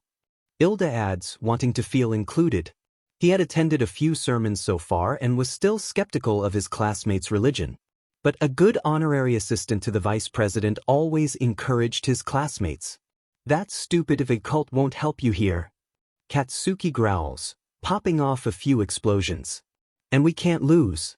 Class 1B is taking the exam too. Imagine if they passed and we didn't. Minoma chimes in, eyes glowing with fervor. Meanwhile, at the back of the bus, reactions to the exam were a little more subdued. Are you worried about the exam, Yamamo? Uraraka asks, holding her girlfriend's hand. Of course not. If I fail, well, that is what bribery is for. She says primly, my super move is financial exploitation for a reason, so it isn't even cheating really. Just using the tools at my disposal. That's totally not punk at all, Yaoyorozu. But still metal in its own way. Jiro says, I hope we don't have to do a written test. I'd be doomed for sure, I didn't study at all. Kaminari says. He had stolen the seat next to Jiro to attempt to talk to her, but she completely ignores him as he jabbers on nervously. Tokoyami. Todoroki says across the aisle. Yes? What requests doth you have in this dark hour? It is mid-morning.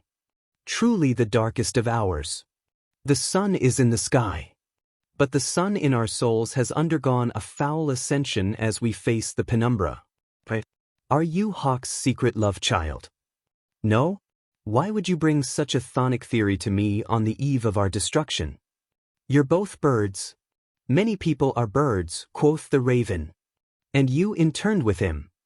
We both fly. Exactly. So, is he your secret father? Nay, Hawks is no sire of mine. I am unconvinced. Todoroki says, getting up and crossing the aisle to sit next to Tokoyami. Did you hatch from an egg? That too is untrue. But you always had the beak? Upon my shadowed soul I swear it. Then how did your mother give birth? A foul ritual, occultist pried me from my mother's embrace through an incision. Fumi. You can just tell him you were a C-section. Dark shadow squawks, emerging from his back to hover in the aisle. Dark shadow. You can't strip away my darkness like that. I'm getting in the groove for the exam. Dark shadow, were you also a C-section? Todoroki interjects. I suppose so. I've been attached to Fumi since birth. Which is good, he needs a strong female influence in his life to stop him from becoming a redditor. You have a gender? Of course I do. But no visible dimorphism? I do. I just wear clothes. Todoroki hums, staring at the shadow bird intently, trying to distinguish what was shadow and what was clothes. Stop ogling me. Dark shadow squawks, blushing and diving back into Tokoyami. What a mad banquet of darkness. Tokoyami mutters. If I really am bisexual, as Midoriya claims, Todoroki muses, standing to leave the bus as they arrive, then perhaps a union of both genders sharing a body would be the ideal partner, and if he really is Hawk's love child, it would be a perfect legacy match to please father. I must uncover more. Eraser. My husband. Ms. Joke cries, charging towards him with her students slowly following behind. Eraserhead. I didn't know you were married. Izuku shouts, staring at his teacher, you could have asked me to officiate. I can do that now, you know. Midoriya. I would rather marry Endeavor than let you officiate my wedding. Eraserhead says, and I am not married to her. But I have a wedding certificate that says otherwise. Ms. Joke says, holding up a very official-looking wedding certificate. Where did you what? Eraserhead says, looking more shocked than his students could ever remember him being. Present Mike called me after you got super drunk at a bar one time, and thought it would be a totally funny prank for us to get married. But, how could I consent? Surely that isn't legally binding? Did you know you're an impressively lucid and deadpan drunk eraser? You're like the perfect straight man to my jokes. So lucid that the judge didn't even realize you were drunk, and it's too late to prove otherwise now. This is incredibly violating on so many levels, and I'm going to need time to process this. Class, good luck. Midoriya and Bakugo, please try to keep the casualty count below 5. Eraserhead says before turning and running away. Eraser, one day you'll accept your love for me, and we'll finally consummate our marriage. Ms. Joke says, pausing to look at the bewildered students. What? I'm not that twisted, I wouldn't sleep with him while drunk. Class 1. It is a pleasure to meet you. A booming voice interrupts Ms. Joke as she turns to leave, followed by the sound of a head slamming into the concrete. Is he dead? Mina asks, nudging the unconscious Shiketsu student with her foot. No. I would know, I happen to be an expert on dead. Izuku says, inspecting the body. This must be a plot to attempt to implicate us for murder before the exam. What a clever trick.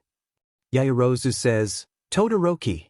Burn the body so there is no evidence. Wait. Ilda says, dashing in front of Todoroki as he raises his hand. He is alive. And covering up a murder is unbecoming of hero students. Ilda, it is for the greater good. Yaoyorozu insists. That isn't how heroes calculate their morals, Ms. Yaoyorozu. Ilda says, hands chopping, our duty is to serve and protect, not to judiciously kill.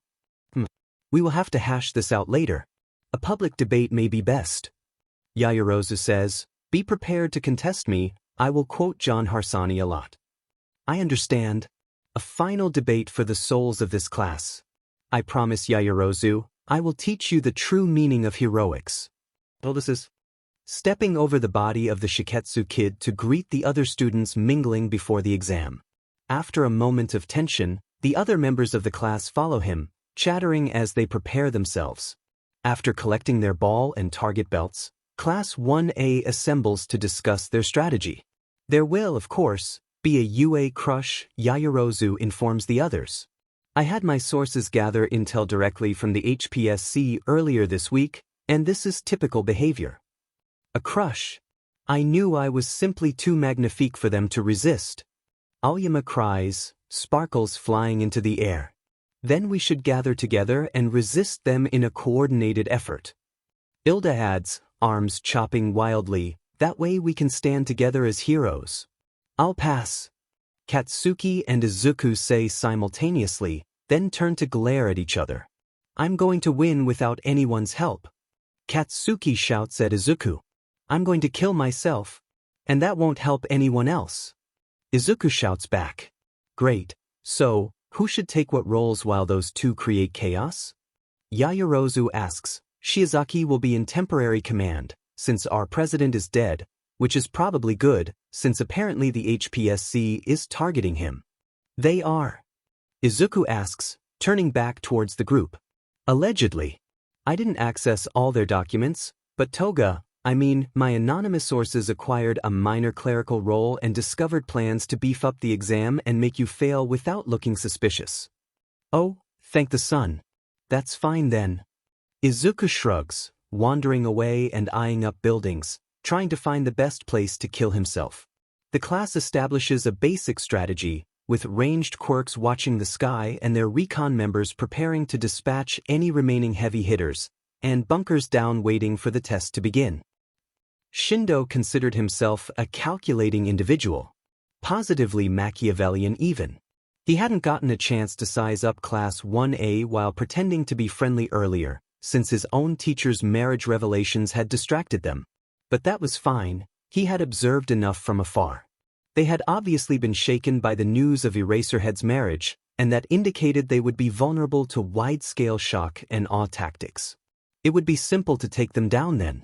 A massive earthquake, followed by attacks from below using his classmates' boomerang and hardening quirks, should end them immediately. If that didn't work, the other groups looking to crush UA would finish the job, and Ketsubutsu could mop up the scraps to pass. The HPSC had promised Ketsubutsu that they would pay extra attention to any school that took down UA this year, and it was a great opportunity to bolster their small, underfunded school. The bell rings, signaling the start of the test, and Shindo charges forwards. Ball are flying towards 1A, and their ranged quirks are easily blocking the ball. Of course, an attack that simple would never have worked on the prestigious UA. He slams his hands into the ground, forcing his maximum output into it. The ground shakes, then breaks, massive fault lines spreading around the bunker down 1A and turning into spears of earth that vibrate and throw people off balance. Shindo laughs in triumph, knowing that his class has surely won. The dust starts to clear, and he begins to order his classmates to follow up with the boomerang ball attack, only for Totiki to let out a strangled groan and collapse to the ground as something slams into his neck. Harder! The block of rock rising from Totiki's chest shouts, apparently immune to the shaking of the earth. I'm too dense to be thrown off balance by mere shockwaves. Thanks for the launch, Todoroki. The son of Endeavor waves nonchalantly, fireside still smoking from when he had used it to propel his classmate. Shindo swears, preparing to fight. The ambush might have been ruined by that quick takedown, but he could adapt to— Was that a rotary gun, made of mirrors? Was it floating, anchored by vines? Was it firing lasers? Shindo swears and dives to the ground as brilliant blue lights begin to shoot from the abomination floating above the Terrian. He can spot two different blondes firing what appears to be stomach lasers upwards into the device, as another student aims it from the high vantage point, chatting with group birds. Oh my god, they have bird targeting. Shindo says, collapsing unconscious as a brilliant light envelopes his field of view, slamming him against the rocks. Our strategy is working. Ilda cries as he dashes back, collecting the unconscious bodies of students for the class members without combat quirks to tag. Already they had probably eliminated enough students to pass, but they had to break the assault for good if they wanted to be able to safely collect the bodies and tag them. Stand firm, the light of the sun defends us. Shizuki shouts, using her vines to twist the firing platform to aim at an incoming contingent of students. Phuuck! A small cry comes from inside the gun, where Yaoyorozu had convinced Hagecure to curl up in a ball and act as a refraction multiplier, using her political charisma for war crimes, as a horrified Kaminari had put it, yet again. Meanwhile, Yaoyorozu feeds her girlfriend, Aoyama, and Minoma a steady supply of Tums and barf bags as the three students battle against their stomachs. How a class ended up with so many nausea-based weaknesses, she'd never know. Surely they can't be that common, can they? Harder! A scream from the left signals Kirishima's return, and Todoroki loads him into a chute of ice and prepares to dispatch the living projectile again, an idea Kirishima had gained from training with Bakugo. Ultimate move, hard fastball special. Such passion. I see why my professor decided I should specifically target you. A flying student cries out. I questioned the last-minute change of plan. But it seems I was correct to obey. Holy shit, he's alive. Jiro mutters, recognizing him as the same one who had knocked himself out earlier. Surviving a head wound like that is kind of punk. A furious whirlwind rises, as Inesa collects all the fallen ball, swirling them together and aiming them at Class 1A. Now is the moment of your defeat. Todoroki! He screams, launching a barrage. He sounds like my father, Todoroki muses as he puts up a glacier, blocking the initial wave of ball. A moment later, the wind dissipates as a massive sound wave blasts out, the vibrations disrupting airflow as they pass.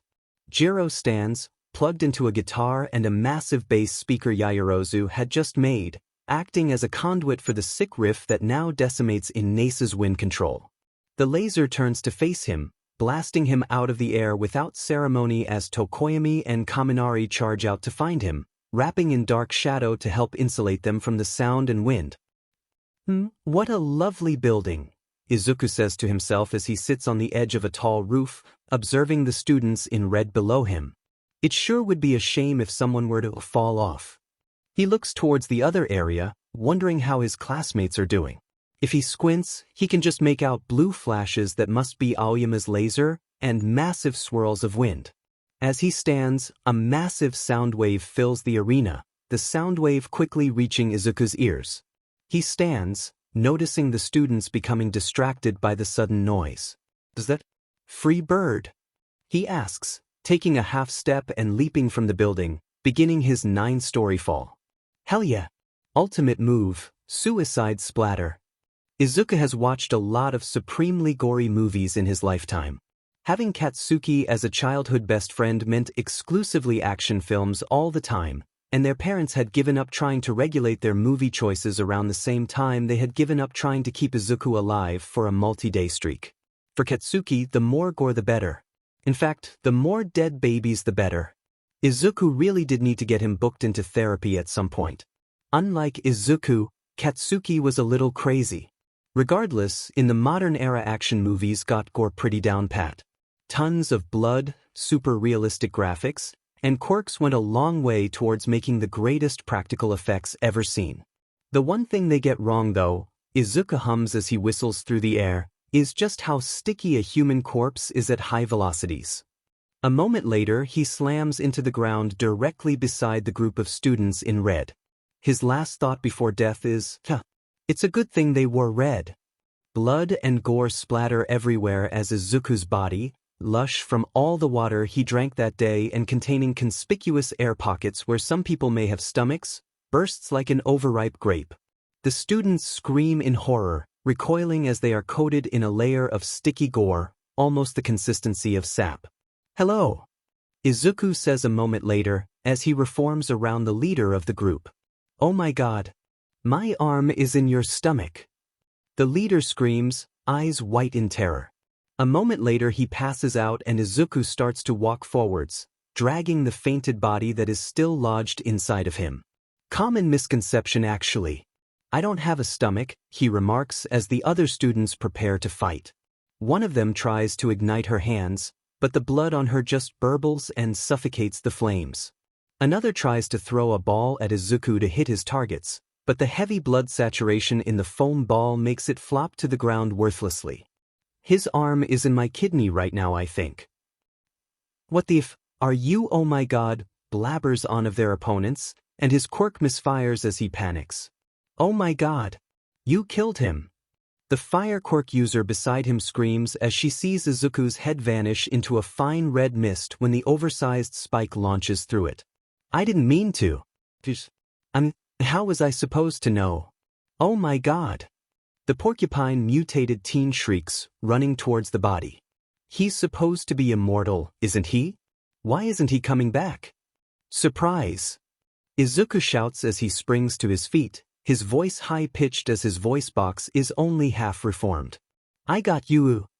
The porcupine is blown into the side of a building from a punch that shatters Izuku's arm. He starts to run towards the remaining two, the body of their leader flapping behind him like a kite. If kites could be attached directly to the inner lining of your kidney, and said themselves in fear. You know, they really need to come up with something interesting if they want me to ever struggle again. Izuku muses, his voice coming out as a high whine when the arm inside of him presses against his lungs. A second punch decimates the teen who failed to throw a ball, and it's just him and the fire quirk user. "You know, I'm immune to fire," he says bluntly. "And no, you aren't. You burned in the sports festival, everyone saw it." "Sure. So there. Stay back." Her hands spark weakly, a bit of fire starting to dry the blood away. "And what happened next?" After I burned to death." "What then?" "It came back. And at the end of the fight, was I injured?" "No." "So really, I think if we take a long-term view of things, the fire didn't affect me at all. If I burn you to ashes, I can hit your targets before you regenerate." "Can you do that?" Her sparks fizzle, then go away entirely. "No. I only make fireballs, they don't really work dash. When someone doesn't feel pain or fear fire? Yeah. I only need a couple of targets to pass, but I was hoping to bring some fresh meat back to my class." "Right. Help me tie your friends up and you can run." "Okay." Quietly, the girl takes the rope Izuku produces and ties the three together. Soon, Izuku is merrily skipping along the street, tugging a bundle of people behind him. "Wow. This is going great.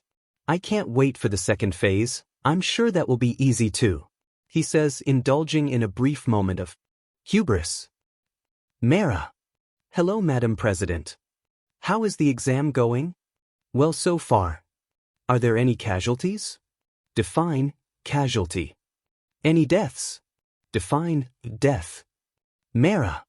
"Yes, Madam President." "Have any students died?" Okay. "Mera." "Does it count if they come back?" "Does it count if they come back?" Technically, I believe department policy is that yes it does. Can we get that changed? "Mera." "Yes, Madam President." "How many?" 407. What? But they're all Midoriya Izuku. That doesn't matter. He still counts. It's still a child dying under our watch. A child you want to brainwash into being a super soldier? Yes. But the media doesn't know that, do they? And when we report casualty counts to the watchdog as we are required to do, how will it look when there are 407 deaths? What if we change the policy? The Supreme Court of Japan decided that you have to count regenerating individuals as dead if they suffered deadly injuries in a 6-3 decision just last year. Yes, the regrettable case of Organ Boy, I recall. So, pray tell, Mara, how you suggest we change things? What if we classify people who are over an arbitrary percentage plant as not counting? We don't count trees in fatality counts after all. But he's sentient. So, Mara, this is a court case waiting to happen. Madam President, what am I supposed to do? Not have a student die 407 times in one exam? Madam President, he literally killed himself. Mara? Yes, Madam President? You're fired. Wow. I can't believe we all passed. Izuku says, bouncing up and down excitedly. His classmates are all giving him a bit of space, even his girlfriend, because he's currently still drenched in his own gore. Izuku, you personally dragged enough unconscious people back to the group for us all to pass, even if we hadn't put in the work ourselves. Shizuki says, rolling her eyes fondly. But, Izuku, isn't there a FNG shower around that you can FNG use? You reek. Katsuki barks from a respectable social distance away. Sorry, Katsuki. They told me we can't change for the entire exam, just in case we hide something away in another uniform. I can assist. Todoroki says, flash freezing Izuku in ice before he can respond. Nice going, Candy Cane. Now he doesn't have a smell at all. Katsuki crows, tapping the ice around Izuku's shocked face. This is true. Scent nullified. Todoroki deadpants, turning to walk away. Todoroki! Shizuki chastises him, wrapping a vine around his wrist. Yes. Melt him out. Why? So, he can participate in the exam. I suppose. The melting ice will likely wash much of the blood away. I think. Todoroki says, lighting some fire. He starts to melt the ice, slowly increasing the intensity until Wu Shizuku is not only melted free but immediately immolated. Todoroki! Shizuki snaps angrily. He'll live. Todoroki says, this was obviously the most efficient method to clean him. You can't just kill people. Even Midoriya? Yes. Oh. I knew the scion of the Todoroki family would be a habitual murderer. Inasa shouts, stalking over to one. He towers over the pair and the pile of ash. This is a given, as piles of ashes are rarely very tall. However, it's important to note it. Short kings represent, as Izuku occasionally insists, and points menacingly down at Todoroki. Inasa, I see you passed regardless of our efforts. Todoroki deadpants. How's your head? Perfectly fine. I should have known a UA student wouldn't be hot-blooded enough to shrug off a little self-inflicted concussion, but I am made of sterner stuff than that. Inasa declares, a bit of wind swirling around him, and I had already passed when your classmates arrive, so we never even tussled. Had it been you though, perhaps I wouldn't have retreated but stayed to make you go the way of your plant friend here. Speaking of Midoriya, I really feel like he should have revived by now. Oh, I have been mixing his ashes with wind every time they attempt to reform. Inasa declares. Concerning, as we do not know if there is a limit to how long he can stay unrevived. Understandable, but this talk is private. I do not even know you. You called me my name a moment ago. You are wearing a name tag, just like the rest of us. Oh, Todoroki, did you kill him too? Izuku asks, hopping up from the ashes a moment later to see a student bleeding from their forehead, unconscious on the tile floor in front of Todoroki. I believe he is not deceased. DMN. DMN. Well, let's get ready for the next phase of the exam. Izuku says cheerfully, humming to himself as he moves off into the open area, ready for the start of Phase 2. Hello. As you remember from the first phase, I am Yakumaramera. It is my job to explain the second phase to you as well, before I can take a nap. The man pauses, making a face, or at least, it was my job. Now, it is a task my severance package is contingent on the completion of. Would you HPSC really lay an employee off in the middle of the exam?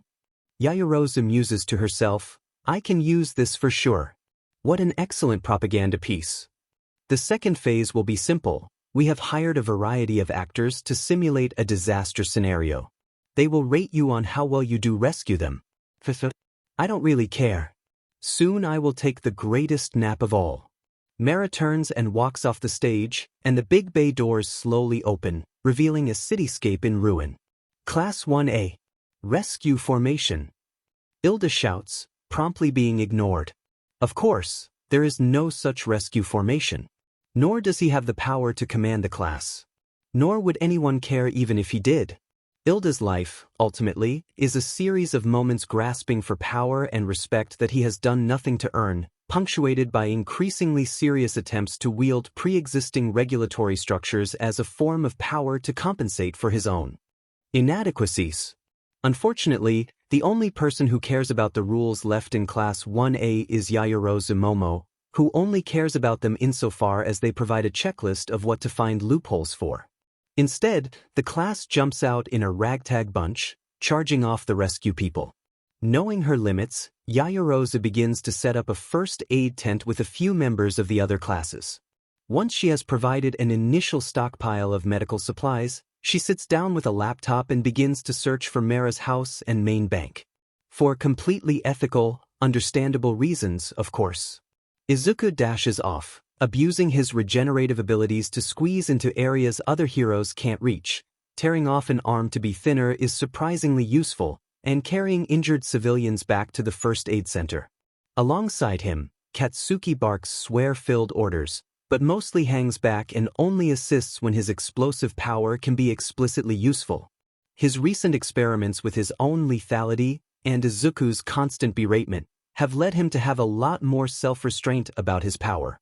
He makes a single explosion during the first 30 minutes of the second phase to crush some rubble that was blocking a key street. The rest of the class pitches in as well, those with sensory quirks that passed thanks to Izuku's body DLVY service being thrilled to have a chance to be extra useful. Even Kaminari is occasionally useful, albeit mostly by raising spirits with corny jokes. 30 minutes in, there's a giant explosion from near the first aid center.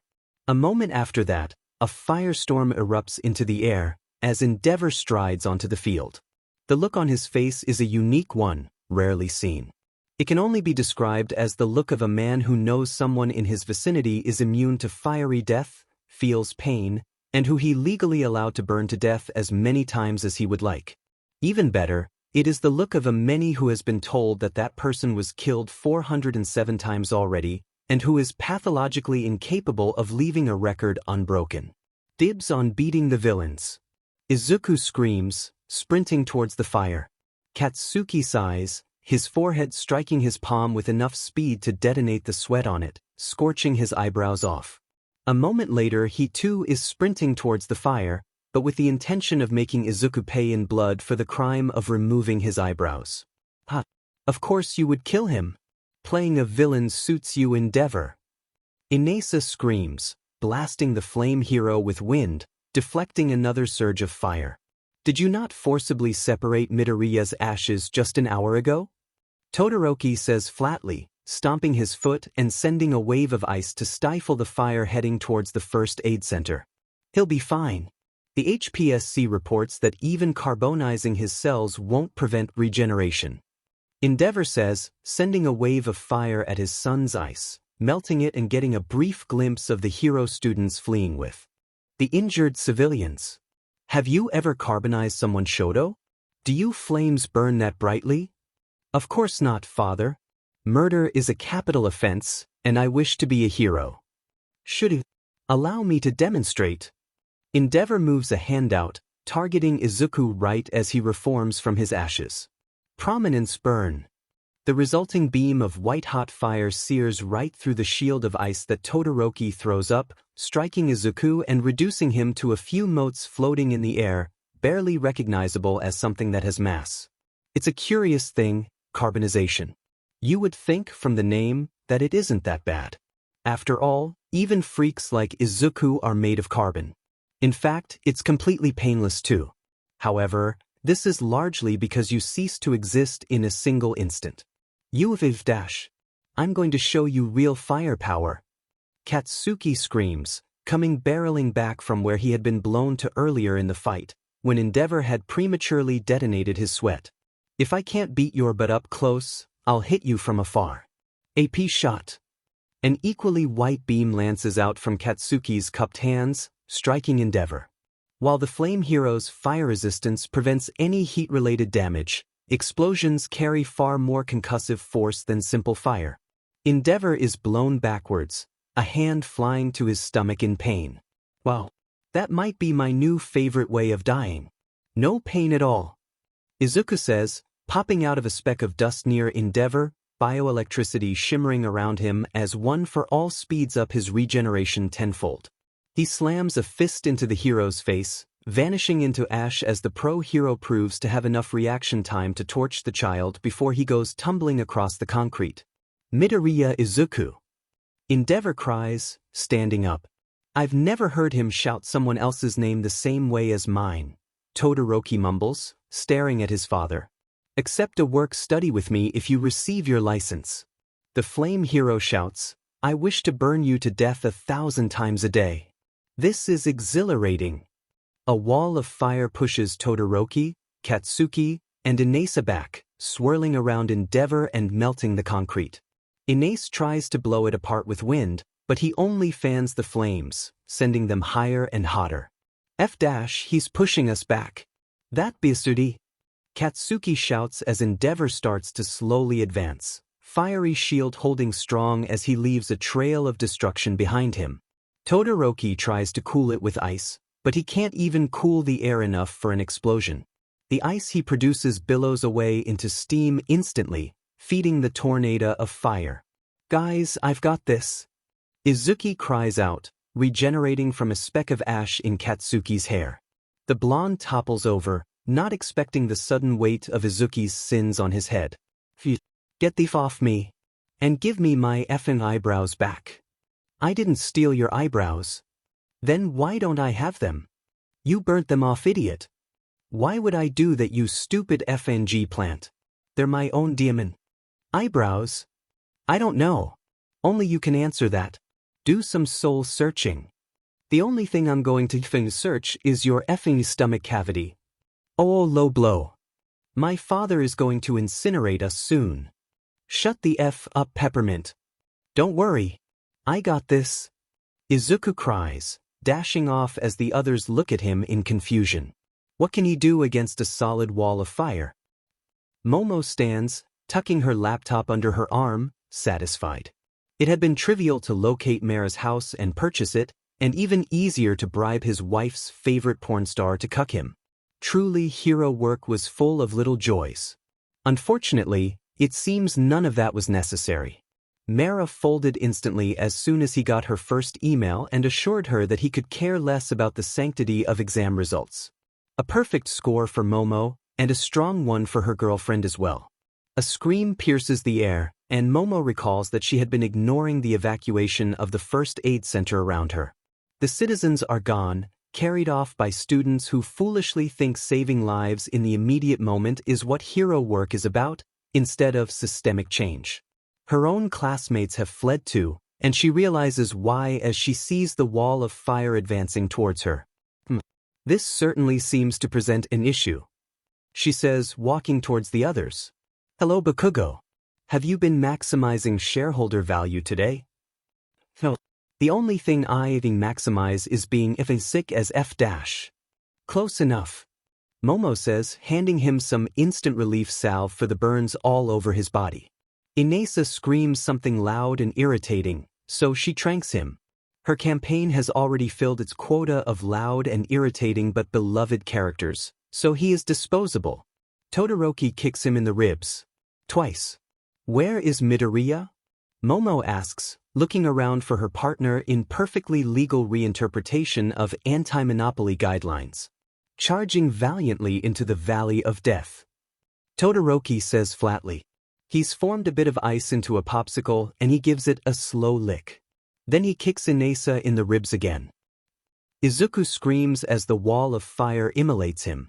Of course, if this is all that happened, he would simply be repelled. His ashes would float away from the fire, carried by the superheated air. However, he has a genius plan. Flexing the sun inside of him, Izuku reforms near instantly. Then he burns again. Then he reforms and his foot touches the floor. Then he burns again. Then he reforms and pushes forward. Flicker. Flicker. Flicker. The smell of burning flesh and plants starts to fill the area, thick and heavy. Oily black smoke pours off Izuku's constantly reforming body as One for All pumps more and more blood and pulp into the conflagration. His flesh burns, but his skull regrows faster than it can carbonize, leaving him a grinning skeleton for a brief instant. He flips Endeavor the bird with one bony finger, muscles briefly reappearing long enough to carry out the move before they are torched away. The pain is blinding, all-consuming, and Izuku wants to scream. But his tongue never stays around long enough to create the noises, his voice box constantly crumbling to ash. All he gets out is a grinding, clashing noise as he flickers in and out of material existence constantly. A moment later it's over, and he tumbles fully formed onto the melted concrete inside the ring. Endeavor stares at him in horror for a moment, struggling to comprehend what just happened. Ha! Izuku cries, taking his brief moment of surprise to blast forward and land a firm blow on him, blowing his own arm apart with the force. The ring of fire vanishes as Endeavor loses concentration, and he slams into the wall of the arena painfully. Before the flame hero can stand, and presumably make Izuku experience even more fiery pain, an alarm blares out from the speakers. The second phase of the exam is now concluded. Congratulations, heroes. Please proceed to the waiting arena to see your results. Mera. Madam President. I believe I have an apology to make. Is that so? It appears, after firing you, that the casualties actually quadrupled. Is that so? Worse, Midoriya Izuku indisputably passed. We will have to find another way to influence him. If you survive the coming investigation. Yes. Presuming that. Right. Mayor, you're rehired. I'll need someone with your experience to manage the fallout from this. Madam President? Yes. Respectfully, go of yourself. Ice creams on Katsuki. Izuku screams, charging out of the provisional exam hall. Why the F would it be on me? Rich girl is literally rich. And so are you. Because you thought I wouldn't pass. No one effing thought your butt would pass. I did. It was preordained under the sun. Shiozaki says, snagging her boyfriend with her vines and pressing a kiss against his cheek. I was so assured of Midoriya's victory that I did not even bother bribing Mera to pass him. Yayarosa says, pulling out a credit card, but I will pay, since it seems like Bakugo is far too poor to afford such a treat. You ponytail. I'll pay. I've got so much diamond money, just you wait. The class piles into a conveniently placed ice cream parlor, ignoring Aizawa's calls for them to get onto the bus and return to dorms instead. An overwhelmed minimum wage employee processes them as fast as he can, heaping the ice cream on with no regard for company policy in an attempt to get the horde of hero kids out of the parlor as fast as possible. I got pistachio. Kaminari says, sticking both thumbs up, then staring in devastating as the ice cream he was holding falls towards the floor, no longer held in his hand. I got you, idiot. Jiro says, catching it with a jack and lifting it back to him, taking a lick of her own and trying to ignore how intently Kaminari's eyes tracked her tongue during it. Thanks. The electric teen says, bright red. Dork. It was quite nice of him to. Give me 8 cones. Shogi says, walking out of the parlor, making 8 mouths to eat all his ice cream simultaneously. What a mad banquet of darkness. Tokoyami says, dodging some drips and holding his cone out to let Dark Shadow try and fail to lick it. Hey! Hey! How dare you get the same flavor as me, copycat? I ordered before you, Pomeranian. Katsuki and Monoma scream at each other, noises almost touching from how close they are. A moment later both boys turn bright red and jump away, holding their ice creams close.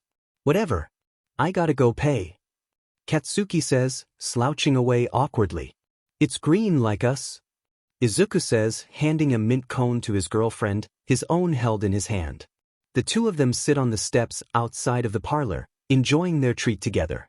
After a moment, Izuku reaches over and laces his fingers through Shiozaki's, content to be calm for just a few minutes after getting it out of his system at the exam. What the F, do you mean declined? Try it again, a-hole. Oh, I guess that means Katsuki couldn't pay. Izuku giggles, not moving to help him. Try this one. Declined? It's a credit card. They give you infinite money. Should you go help him? Shiozaki asks calmly, liking her ice cream. I'll kill you. Try this. I think he's fine. What do you mean you don't accept Subway gift cards? That's gold, I tell you. I think he has cash on him from our last fight. He'll get there eventually. Fine. And keep the change, a-hole. Katsuki comes stomping out of the store, soot on his face and his cone safely in his hand, if a little melted. How much did you tip Bakugo? Ochako asks slyly, jumping back as he snarls at her. I gave him the whole FNG wad of cash, I don't FNG know how much. He says. That was your entire winnings from last night. Izuku says gleefully, you just tipped him 1.5 million yen. Katsuki swears, turning around to demand part of his tip back with no care for social norms, only to watch the sign flick to closed as the employee waves cheerfully before sprinting out of the back door. F you. Katsuki screams, liking his ice cream furiously. I understand completely. Yaoyorozu says, 1 million yen isn't much, but it is always frustrating to discover that a poor has received charity. I feel much the same whenever I see an ad for the Red Cross Foundation. Don't they give life-saving medical care after disasters, ribbed? So is the horrors. Free medical care. Japan doesn't have free medical care though. Ochako reassures her girlfriend, patting her arm. But nearly 70% of costs are subsidized, and there's a cap on how much you can be made to pay monthly. It's almost worse. Yaoyorozu says, we pretend to have private healthcare through a thin veneer of low costs, without ever letting the healthcare achieve its true goal. Which is bankrupting poor people. You are ontologically evil, Ribbit. I'll buy you a private pond. Deal, Ribbit. Ezawa appears, holding rum-flavored ice cream and drinking heavily out of his hip flask. All right, back on the bus or you're all expelled. He shouts, his eyes burning red. Then he cracks a small smile. And kiddos, I'm proud of you. Good work today. Holy shit, it's the end of times, Katsuki mutters. Run for your lives. The sun will fall from the sky at this apocalypse. Aizawa is proud. Izuku screams, finishing his ice cream and scrambling for the bus, the rest of the class not far behind him as they flee the unnatural Lovecraftian horror.